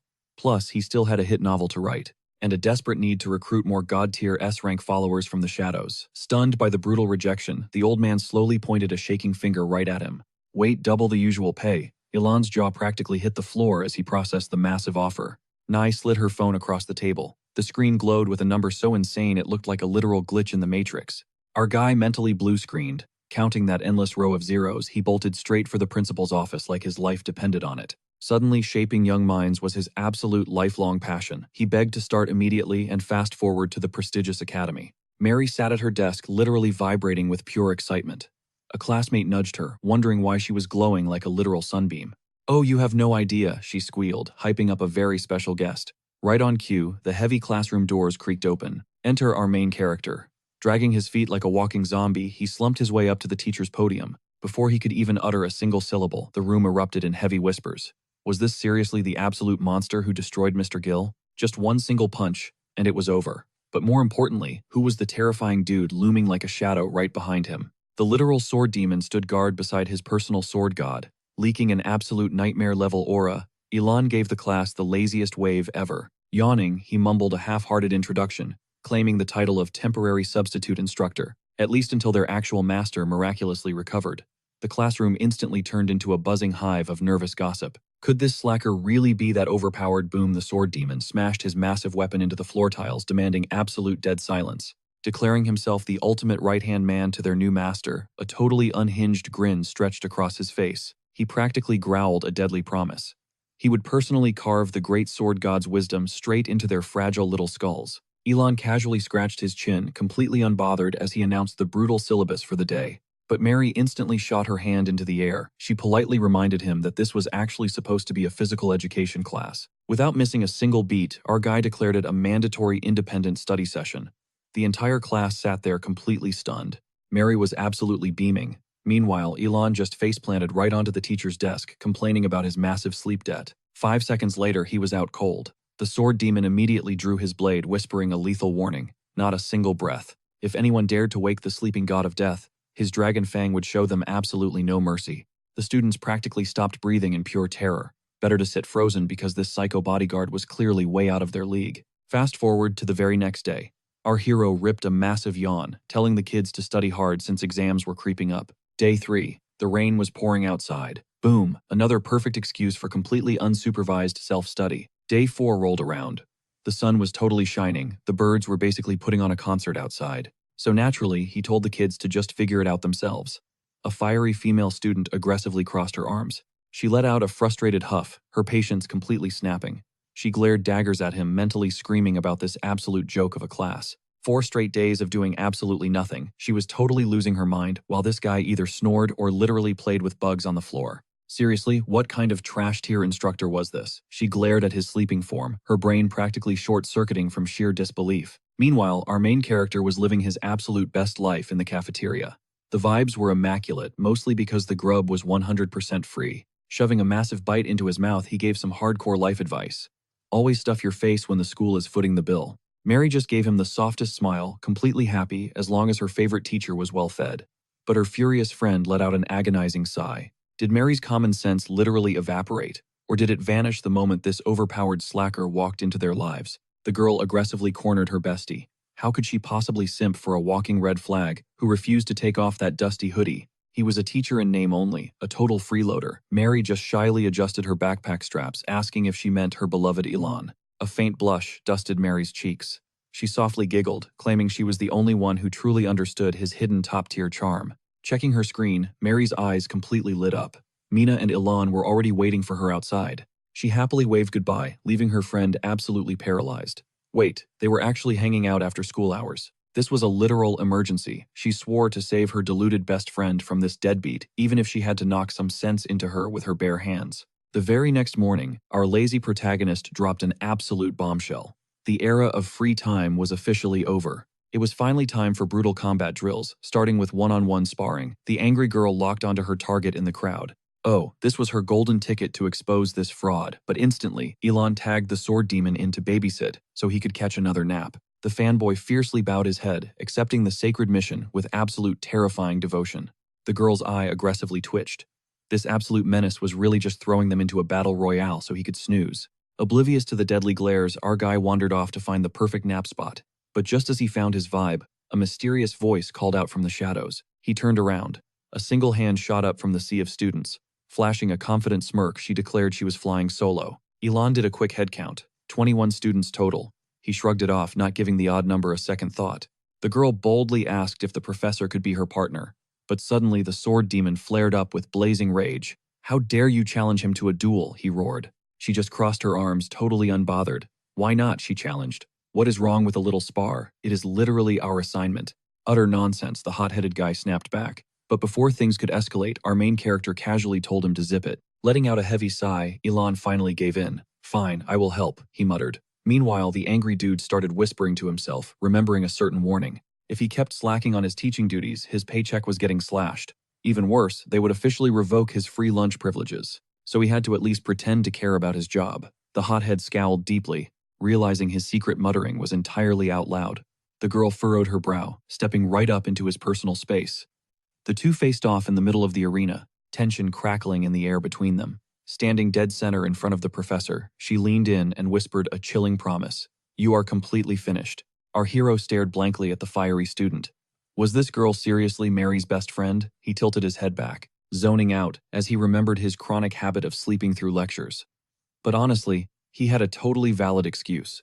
Flashback to that very morning, Elon woke up clutching his throbbing head. Mary and Mina had completely hijacked his bed, knocked out cold.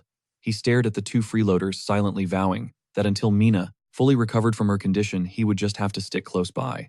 So he sacrificed his own mattress. Glancing away, annoyance flared up in his chest. Right in front of him, the academy director and Yuan were sprawled out on the hard floor. Scanning the disaster zone of a room, he spotted an absolute mountain of empty booze bottles. Seriously, how were absolute train wrecks like them ever ranked as S-class hunters? Frustrated, Elon delivered a swift kick to the director's side, ordering the old man to go home. Zero response. His patience officially snapped. These deadbeats had been crashing at his apartment for an entire week, getting violently drunk every single day. Just 24 hours before his first day on the job, the old geezer had waved a liquor bottle in the air, shouting with pure joy, "We need to throw a massive welcome party for the rookie," he had cheered. Then Yuan chimed in, saying that if Elon was cool with it, she would drop Mina off in his care. Holding a tiny shot glass, our main character was utterly speechless. But that chaotic night was only the beginning of his nightmare. Over the past week, these menaces drank to celebrate the rainy weather, and then chugged even more to celebrate the sunny weather. Elon desperately wanted to kick them to the curb. This was a terrible environment for Mina's young, impressionable mind. But to his shock, little Mina just clapped her hands in delight, giggling that she loved it when the adults got super wasted. Our hero just stood there, completely torn on whether to laugh or cry. Later that night, after the heavy drinkers finally passed out, a tiny finger poked our exhausted hero right in the neck. Groaning, he dragged himself up from the floor. Through half-open eyes, he saw Mina pitifully pointing at her rumbling stomach. The kid was demanding midnight snacks. Sporting massive dark circles under his eyes, the protagonist gave her a defeated look. Time to play chef. Suddenly, a kitchen knife and the nightstand started shaking violently, rattling like an earthquake just hit. Glaring at the possessed furniture, he sternly commanded the rogue magic to knock it off. Letting out another soul-crushing sigh, he announced that kimchi fried rice was on the menu. Hearing those magic words, Mina's face instantly lit up with pure joy. "Put an egg on top," she demanded brightly. Dragging his feet to the kitchen, he started aggressively chopping meat. At this rate, getting a full night of sleep was a total pipe dream. By night, he was on full-time babysitting duty for Mina. By day, he was the unwilling caretaker for two blackout drunk roommates. But suddenly, a sharp noise shattered his thoughts, making him jump. Back in the living room, the director and Yuan were still dead to the world. Out of nowhere, a smartphone resting between the two masters started blaring at max volume. The screen flashed a breaking news alert. Sergei, a legendary S-class hunter, had just been found dead in the Gangwon province. The report suspected a terrifying catastrophe-level monster was behind the bloodbath. The old man immediately sobered up, covering his mouth in pure shock. "Who could have predicted this?" he muttered darkly. They did not even get a fighting chance to provide backup. The tragedy had struck at the absolute worst possible moment. Suddenly, Yuan gasped sharply. "Look at the crime scene photo," she urged. She zoomed in on a chilling image of Sergei's trashed room. The director squinted at the screen, his eyes locking onto a strange inscription smeared across the wall. "Did that stubborn hunter actually leave behind a dying message?" he asked grimly. Yuan shook her head. According to top-tier analysts, Sergei was not the one who painted those words. The text was written in an obscure, ancient tribal dialect. Its horrifying translation, a dark promise to sacrifice his soul to a forgotten god. Hearing this grim revelation, the old man shot up from the floor, His lazy demeanor vanished. "We need to move now," he barked, "before this situation spirals completely out of control." Yuan nodded with dead serious focus. "Understood," she replied, instantly activating her high-level teleportation magic. Meanwhile, back in the kitchen, our hero cracked an egg into the pan, only to be hit by a massive shockwave of mana. The air pressure dropped instantly. Whipping his head around, he stared at the completely empty living room. "Where the heck did those two drunks just vanish to?" he muttered, in absolute bewilderment. Pushing the mystery aside, he slammed the steaming plate of fried rice onto the table. "Eat up," he told the hungry kid. "I have got to go get ready for my morning lecture." Mina twirled around with a bright smile. "Are you actually going to work like a normal person today?" she teased. Usually whenever Elon headed to the academy, Yuan was the one left on babysitting duty. Honestly, the female hunter was way better at raising a kid than he was. Staring down at his little dependent, our protagonist was struck by a wave of guilt. Was he seriously failing at being a pseudo-mom? He really needed to step up his parenting game. Suddenly, his system window flashed with a glowing notification. It scanned the girl's stats, labeling her with a completely mediocre necromancy skill. Mediocre, he thought, raising an eyebrow in total disbelief. But right in front of him, the little girl tilted her head back, her tiny fingers tightly gripping the glowing amulet resting against her chest. Her voice echoed with ancient authority as she screamed out a terrifying command. "Hades, manifest before me." Ripping the artifact straight off her neck, aura exploded around her, sweating bullets. Elon could only think one thing. Wait, does she mean the literal god of the underworld? The girl tightly gripped her sinister amulet. She immediately channeled her forbidden necromancy, and a colossal shadowy projection of Hades erupted right behind her. A split second later, a towering behemoth materialized directly in front of our main character. It was the giant zombie Hades, a literal nightmare dragged straight out of hell. This 1,100-year-old monstrosity once served the terrifying pain-devouring god, but now he was nothing more than a decaying, mindless husk of skin and bones. Elon looked up at the towering beast. He smirked, wondering if this chick was actually a legit necromancer. The battlefield was finally getting incredibly spicy. Hades wound up for a devastating swing. Elon instantly triggered his steel body skill to tank the hit. But right before the impact, our boy froze in sheer confusion. The giant undead completely halted his strike. His massive fist just hovered lifelessly in midair. The dark teacher completely lost her mind and shrieked in absolute panic. "Why are you just standing there?" I said. "Obliterate him right now." But in a massive plot twist, the towering behemoth instantly dropped to his knees. The undead titan bowed his massive head to the dirt. "This fallen slave greets the absolute supreme being," he rumbled deeply. Hearing this jaw-dropping confession, the necromancer completely snapped.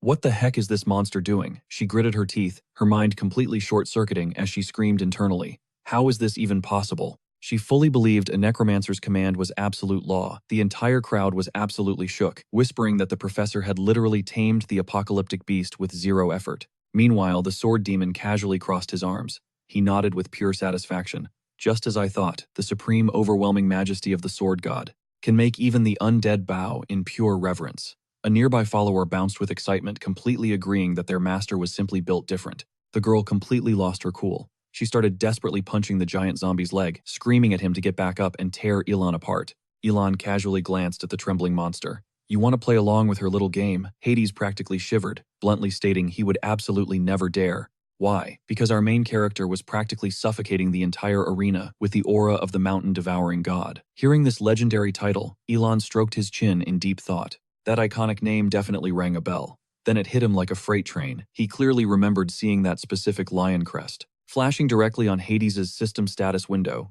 Intrigued, the boy asked if the beast truly wanted to serve him. Then he casually rested his palm right on the titan's rotting forehead.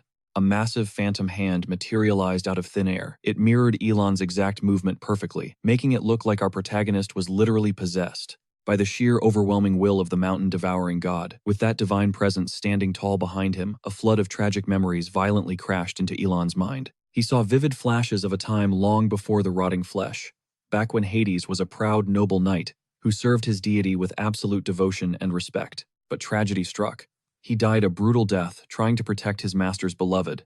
The vision shifted to Hades, kneeling at the edge of a bottomless abyss. He had failed his ultimate mission, cursed to rot. Forced to wander the desolate earth as a mindless corpse for over 1,000 years, the tragic undead had suffered endlessly until this random summoning finally pulled him from the void.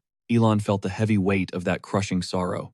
Tears actually pricked his eyes as he muttered how heartbreaking it was. Suddenly, a glowing system window popped up. The golden text confirmed he possessed the divine power of the mountain-devouring god, the hidden legendary requirement to claim a divine follower. had officially been cleared, the system asked if he would accept the mountain-devouring god's loyal servant. Elon's eyes lit up as he practically shouted, "Hell yeah, I do. Why would I ever pass up free loot?" He grinned from ear to ear, staring at his phone, totally hyped to add another overpowered zombie to his squad. He stared down at the newly resurrected Hades, who was now absolutely devoted to him. Just like that, this colossal undead became his third official earthly follower. But wait, there was more. A brand new feature unlocked earthly evolution via divine power. Elon raised his hand, totally intrigued by the insane possibilities. He wondered how crazy this upgrade could actually get. It was definitely a massive gamble since the outcome was a total mystery, but the potential sounded way too epic to ignore. A system prompt flashed right before his eyes.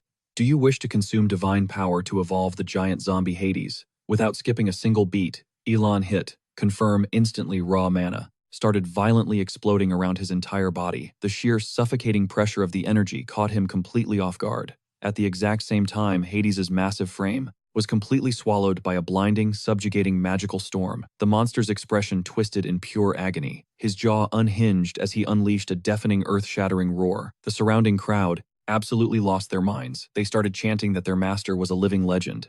They had just witnessed a divine miracle that would go down in the history books. Elon instinctively took a step back, sweating a little. Is an evolution supposed to look this terrifying? Hades was now completely trapped inside a violently swirling aura of absolute destruction. The behemoth stared at his own hands in pure disbelief. His entire rotting form was being forcefully reconstructed by an unimaginable, overwhelming power. Seconds later, his terrifying expression completely warped. His eyes ignited with a blinding crimson light. A wicked, borderline psychotic grin stretched across his newly formed face. Hades had completely mutated. A golden notification instantly popped up, announcing that the giant zombie Hades had successfully evolved into the legendary Dark Paladin Hades. Elon was totally speechless, staring wide-eyed at his terrifying new subordinate. The sword demon bowed his head in absolute reverence. He smirked, claiming this was just another typical Tuesday for their master. The god had casually dropped another masterpiece of a miracle, while Mary clapped her hands together, totally radiating pure, unfiltered joy.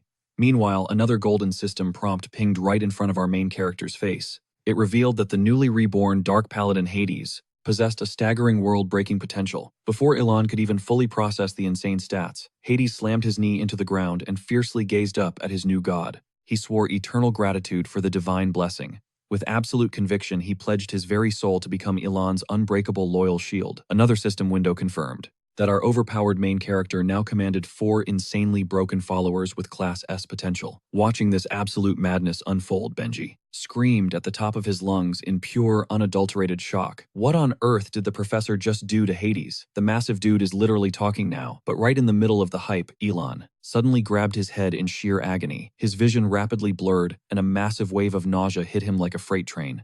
His legs totally gave out, and he started plummeting toward the ground. In a split second, Elon's consciousness completely faded, but before he could hit the floor, Hades instantly caught him. The Dark Paladin looked down, realizing his new master's face was completely drained of life. Pointing a trembling finger, he whispered that their deity was merely resting, and that everything was going to be perfectly fine. Panic flashed in his eyes as he looked at his master, while the sword demon broke down in tears, crying out that their god was completely drained. Dropping heavy to his knees, he roared a powerful vow, swearing to defend his master's slumber with his very life. A glowing blue system screen suddenly popped up, confirming that triggering the follower's evolution had devoured a massive chunk of divine energy. Meanwhile, Elon was passed out high up in a tree branch. He felt like an absolute boss for giving it his all, but hey, an evolution upgrade is no joke. His consciousness drifted into a lush, grassy field. Realizing he was trapped in a dreamscape, our boy found himself resting his head on a stunningly beautiful girl's lap while she gently stroked his hair. He instantly recognized her divine aura. It was the generous abundance herself, flashing him the warmest, most comforting smile. Gazing up at her glowing face, our main character realized something crazy. He was finally meeting his divine followers face to face, even if it was just inside his own mind for now. The goddess softly wished Elon a peaceful recovery. She knew better than anyone just how hard they had pushed their limits during today's brutal battles. A blinding holy light pulsed from her delicate fingertips. As her healing magic washed over him, Elon seriously thought he had died and gone to heaven. A deep red blush crept across his cheeks. Little did he know this heavenly power nap was just the calm before an absolute storm. A soothing breeze whispered past Elon's ears. But out in the real world, a pure, unfiltered nightmare was creeping closer, because true evil never hits the snooze button. Cut straight to the academy infirmary. Mina was slouching in her seat, lazily spinning a lollipop and literally crying from pure boredom. Suddenly, a playful spark lit up her eyes. She dug into her backpack and pulled out a tiny mysterious container, bragging that she swiped it just for moments like this. She dangled the sugary candy right in front of the trembling box, teasing it like a pet. In response, the container started rattling violently, like crazy. Snatching the candy back, she giggled and yelled out a hard no. There was absolutely no way she was sharing her precious sugar stash. Watching this goofy scene, our guy let out a heavy sigh. Honestly, he low-key missed her old arrogant villain era, wondering what on earth had broken her brain. Staring blankly at the floor, he just hoped Da-in was holding up okay, and that Kang Jin-do would actually catch a break for once. If Mina could just snap back to her peak senses, she would be a massive carry. But before he could finish that thought, a blood-curdling shriek echoed through the room, followed by the sickening crunch of a shattered lollipop. He whipped around in pure shock. Mina was violently shaking like a leaf, stuttering out that a literal walking nightmare had just arrived. The lab assistant panicked instantly. He rushed over frantically, asking what was wrong and why she looked like she had just seen a ghost. Drenched in freezing sweat, Mina's voice cracked in pure terror. It was coming right for them, and it was starving for a feast. Outside the campus gates, a creepy old man in ragged robes stood dead still. His raspy voice cut through the silence casually, stating that 2 divine sacrifices were hiding inside 2 literal seeds of the abyssal dragon. Pure, unadulterated death swirled in his hollow eyes. Locking onto Mary's distant mana signature, the sinister freak wondered aloud why one of his precious targets had never fully evolved. The moment his dirty boots crossed into the school grounds, the elite academy guards instantly barked at the sketchy trespasser. One guard stepped up, acting all tough and mighty. He sneered, telling the old man that the homeless shelter was a few blocks down and he was scaring the rich kids. Big mistake. The guard aggressively shoved his hand onto the old man's shoulder, demanding to see a campus ID immediately. The mysterious cultist just slowly lowered his head. With chilling calmness, he whispered, "How dare a mere mortal touch him?" The guard opened his mouth to snap back, but in a fraction of a second, the robed man casually flicked his wrist. The guard's head instantly detached from his neck. It was a total bloodbath. A horrific fountain of red sprayed everywhere, while the crazy old dude just watched with eyes burning like hellfire. The headless body collapsed with a heavy thud. His partner screamed in absolute horror, his mind failing to process the brutal slaughter unfolding right in front of him. The remaining backup guards recklessly charged in to attack. But with a single flash of dark movement, the monster teleported right behind them. Slash, another massive geyser of blood painted the courtyard.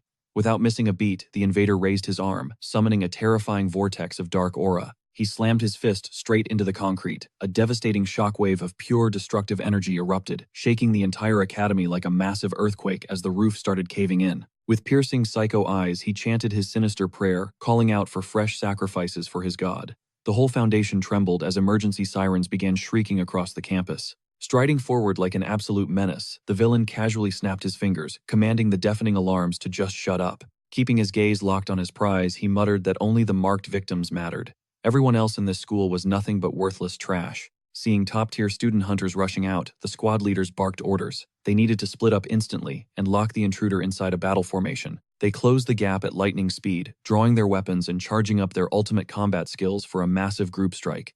The cultist just stared blankly at the incoming mob. But suddenly, his chaotic eyes locked onto a single target in the crowd, and his twisted grin widened. His deadly gaze pierced right through Mary's soul. He had finally found his prize, a literal seed of the abyssal dragon. The poor girl froze, paralyzed by absolute suffocating dread. Bearing a mouth full of jagged predatory teeth, the maniac let out a psychotic laugh, mocking his beautifully unripened sacrifice. Boom! A monstrous magical detonation ripped through the air, completely obliterating the main hallway in a blinding flash of destruction.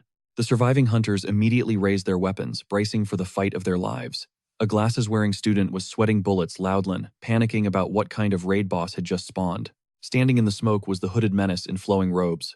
With a sickening crunch, he crushed a glowing mana stone barehanded, his eyes flaring with chaotic energy as he prepared to make his grand, terrifying declaration. These pathetic bugs need to be crushed. The mysterious stranger flicked his wrist, sending a lethal storm of shattered rocks flying straight at them. The debris slammed into the hunters like a freight train, blasting them backward. Nina's eyes locked onto the chaos in pure terror. But the sword demon didn't hesitate, drawing his massive blade from his back. He stepped up as a human shield, blocking the deadly shrapnel.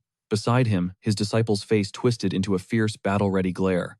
Grinding his teeth, the villain hissed, "Who gave you permission to block my strike?" The heroes instantly dropped into their combat stances. Suddenly, the intercom crackled to life. The automated voice promised that the director and the S-class hunters were rushing to the scene. The broadcast ordered an immediate evacuation to the underground bunker. Squinting through the dust, the girl urgently turned to her teammate, begging him to get their master to safety. She swore she would buy them enough time to escape. But the loyal follower refused, declaring that Hades himself would handle the front line. A wicked grin stretched across the demon's face as his psychotic laughter echoed through the hall. "You're all going to die right here," he roared, while massive jagged spikes ripped right through his cloak. The heroes froze, their jaws dropping in absolute disbelief. A colossal, nightmarish beast had just materialized inside the corridor. The monstrosity unhinged its jaws, unleashing a blood-curdling roar that shook the entire building. Pitch-black aura started pooling into its massive claw. Violent waves of dark magic whipped through the air. Paralyzed by absolute horror, the hunters could only gasp. What kind of monster is that? Pulses of corrupted energy exploded outward instantly, swallowing the entire building and locking them inside an inescapable dark dome. Tilting his terrifying head, the villain gloated that absolutely no one was getting inside to save them. Scanning the shadowy walls, the girl's heart dropped. This was a high-tier territorial barrier. She stammered out the brutal truth. Only apex predators, like an abyssal dragon, could pull off a spell this insane. Glaring down the beast, the sword demon barked at her to run and protect their master. But before she could move, the monster whipped its massive tail forward. The swordsman narrowed his eyes, tracking the lethal strike. He swung his legendary blade with everything he had to deflect the crushing blow. Clang! His unbreakable sword shattered into pieces against the creature's scales. The sheer force of the impact launched the disciple straight through a concrete wall. The loyal follower coughed up a sickening pool of blood.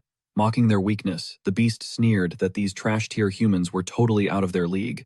Looking for me, the fierce huntress suddenly materialized right in his blind spot. Crackling blue lightning surged around her hands as the villain snapped his head back. The schoolgirl's face was locked in pure, unstoppable resolve. Boom! A devastating thunderbolt blasted right into the monster's flesh, making the terrifying beast shriek in agonizing pain. Meanwhile, deep inside the underground bunker, Nay sat trembling on the cold floor, desperately asking her friend if she was okay. Mina's eyes were blown wide with absolute terror. "My sister is going to die," she panicked. Without thinking, she bolted from her safe spot. Back on the battlefield, wild electricity exploded from Mary's palms as she let out a fierce battle cry. "Watch out," the sword demon screamed. The hulking beast swiped its massive claws to crush the electric hunter. The sheer pressure of the attack completely shattered the surrounding windows. The villain's giant, shadowy grip locked around the struggling girl, pinning her completely against his brutal claws. Coughing up blood, the battered swordsman prayed to the sword god for forgiveness. Wham! The beast slammed the helpless girl right into the concrete. Looming over his prey, the monster chuckled. "It's game over for you, little mouse." A disgusting, slimy tentacle slithered out from its demonic arm, creeping straight toward the trapped student. Squeezing her eyes shut, she desperately screamed out for her master. From a distance, Mina framed the terrifying villain perfectly between her hands and activated her ultimate skill, mind control. The S-rank hunter glared at her with furious panic, screaming at her to cancel the dangerous spell. The monstrous boss snapped its head around. Sensing the mental attack, it raised its deadly tail.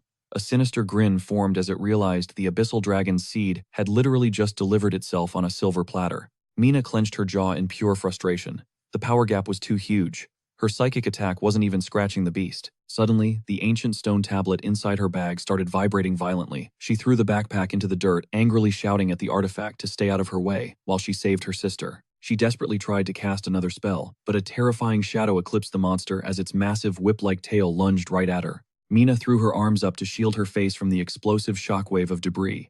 In a flash, the grotesque tail coiled tightly around her fragile body. The villain violently yanked her into the air, reeling her in like a caught fish. "Patience, little snack," the beast hissed. "Wait your turn to die." Pinned to the floor, the lightning huntress glared with absolute burning rage. "Take your filthy hands off my sister right now," she roared. Ignoring her cries, the demon extended its glowing claws, ready to initiate the twisted blood ceremony. Squeezing her eyes shut, Mina prayed to any god listening to save her sister's life. With her lungs burning, she screamed out the main character's name. Meanwhile, Ilan was completely knocked out, peacefully resting his head on a mysterious girl's lap. But that desperate scream pierced through his consciousness. His eyes snapped wide open, staring straight up into the sky. The girl softly asked him what was wrong. Pushing himself off the ground, his aura instantly shifted. "It's time to go to work," he declared. The goddess of generous abundance looked at him in total panic, warning him that his divine power was still dangerously low. She begged him to stop, warning that fighting the apostle of the god of destruction right now was practically suicide. But our hero's resolve was unbreakable. He wasn't about to let his guildmates die. Back at the blood-soaked ruins, the discarded bag shook violently, and a mysterious hand reached out from the shadows. Squinting through the suffocating dark magic, the girl cried out for her savior. Boom! The monster's massive foot crushed the concrete. Tears streamed down her face as she begged the nightmare to end. A sickening serpentine tongue slithered out from the beast's arm. It triumphantly announced that the preparations for the twisted blood ritual were 100% complete. "Now the sacrifice will be offered to the true god," it roared. But suddenly, a blinding flash of silver sliced through the darkness. The flawless arc of a sword strike lingered in the thin air. The beast snapped its ugly head back in shock. Whoosh!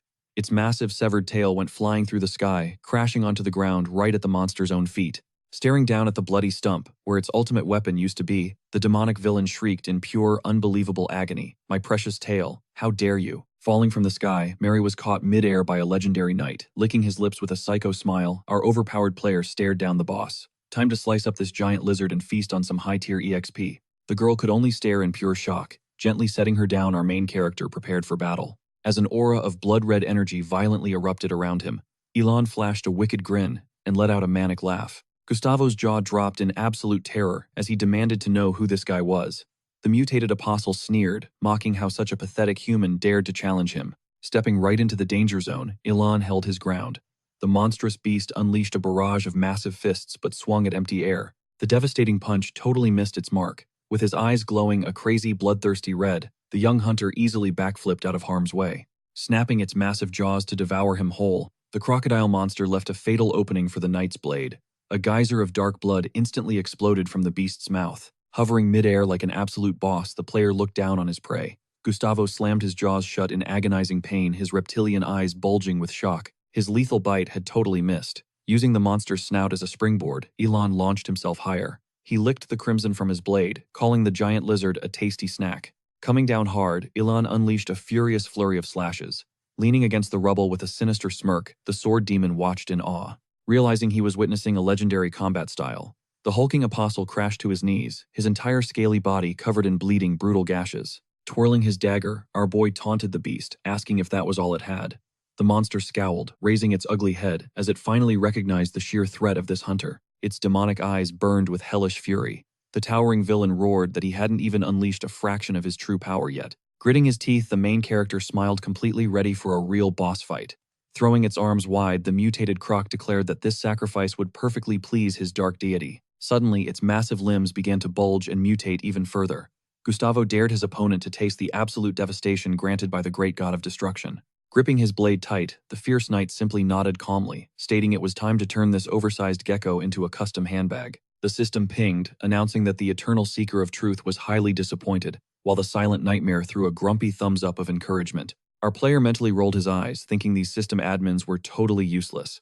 Suddenly, the towering apostle evolved, his scales hardening into an impenetrable pitch-black armor. The beast glared daggers at him, casually scraping its claws against the blade.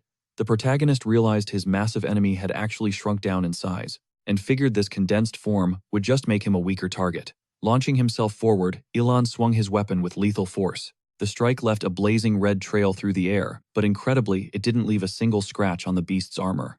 Utterly frustrated, our hero realized that even his ultra-tier blade was completely useless here.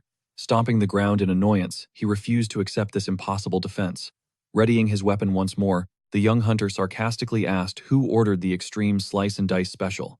He unleashed an absolute storm of rapid-fire attacks, sending sparks flying everywhere as steel clashed against scales. Briefly dropping his guard, the player left a fatal opening. The monster snatched his arm with lightning speed, smirking as it mocked his pathetic little toothpick, claiming human weapons could never pierce divine armor. With zero hesitation, Gustavo delivered a bone-shattering punch straight to his gut, making the protagonist cough up a sickening amount of blood. The devastating impact sent him flying like a rag doll across the battlefield. A massive shockwave of dust and rubble exploded in the city square. Clutching his own stomach, the Dark Apostle slowly closed the distance to his defeated prey.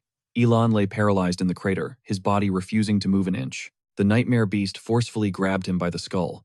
Hoisting him up, the monster cruelly asked how the overwhelming power of a god tasted. Sprouting a grotesque, fleshy tentacle from its arm, the lizard chanted to its dark master, offering up this incredibly rare prey as the ultimate sacrifice. The sickening appendage slithered right toward our hero's face. Elon fiercely gritted his teeth, refusing to show fear. Suddenly, a chaotic scream echoed out as blood violently splattered across the villain's chest, dripping heavily from the healer's trembling hand. A bright system window popped up, warning that he was totally out of divine energy to activate his healing skill. Biting his lip until it bled, the desperate player knew he was completely cornered. A glowing red notification instantly flashed, screaming that a fatal threat had arrived. His vision started to blur as a massive pool of crimson spread across the broken pavement. Struggling to keep his eyes open, the badly beaten protagonist felt his consciousness slipping away into darkness. Just then, A mysterious figure charged at the monster, violently swinging a massive sword. Gustavo quickly snapped around to face this new challenger, who was gritting his teeth in pure rage. But the brutal apostle instantly countered, landing a sickening blow to the savior's stomach, blasting the poor guy backward into a chaotic cloud of debris. Hanging limply in the monster's grip, our captured main character bitterly thought that getting absolutely wrecked was the price of his own cocky god-tier attitude. He cynically joked to himself that maybe playing the background character was the safer bet all along. But suddenly the scattered drops of blood ignited into blinding magical lights. Clenching his fist with renewed determination, he begged himself to trust his own hidden power, bringing his hands together for one last stand.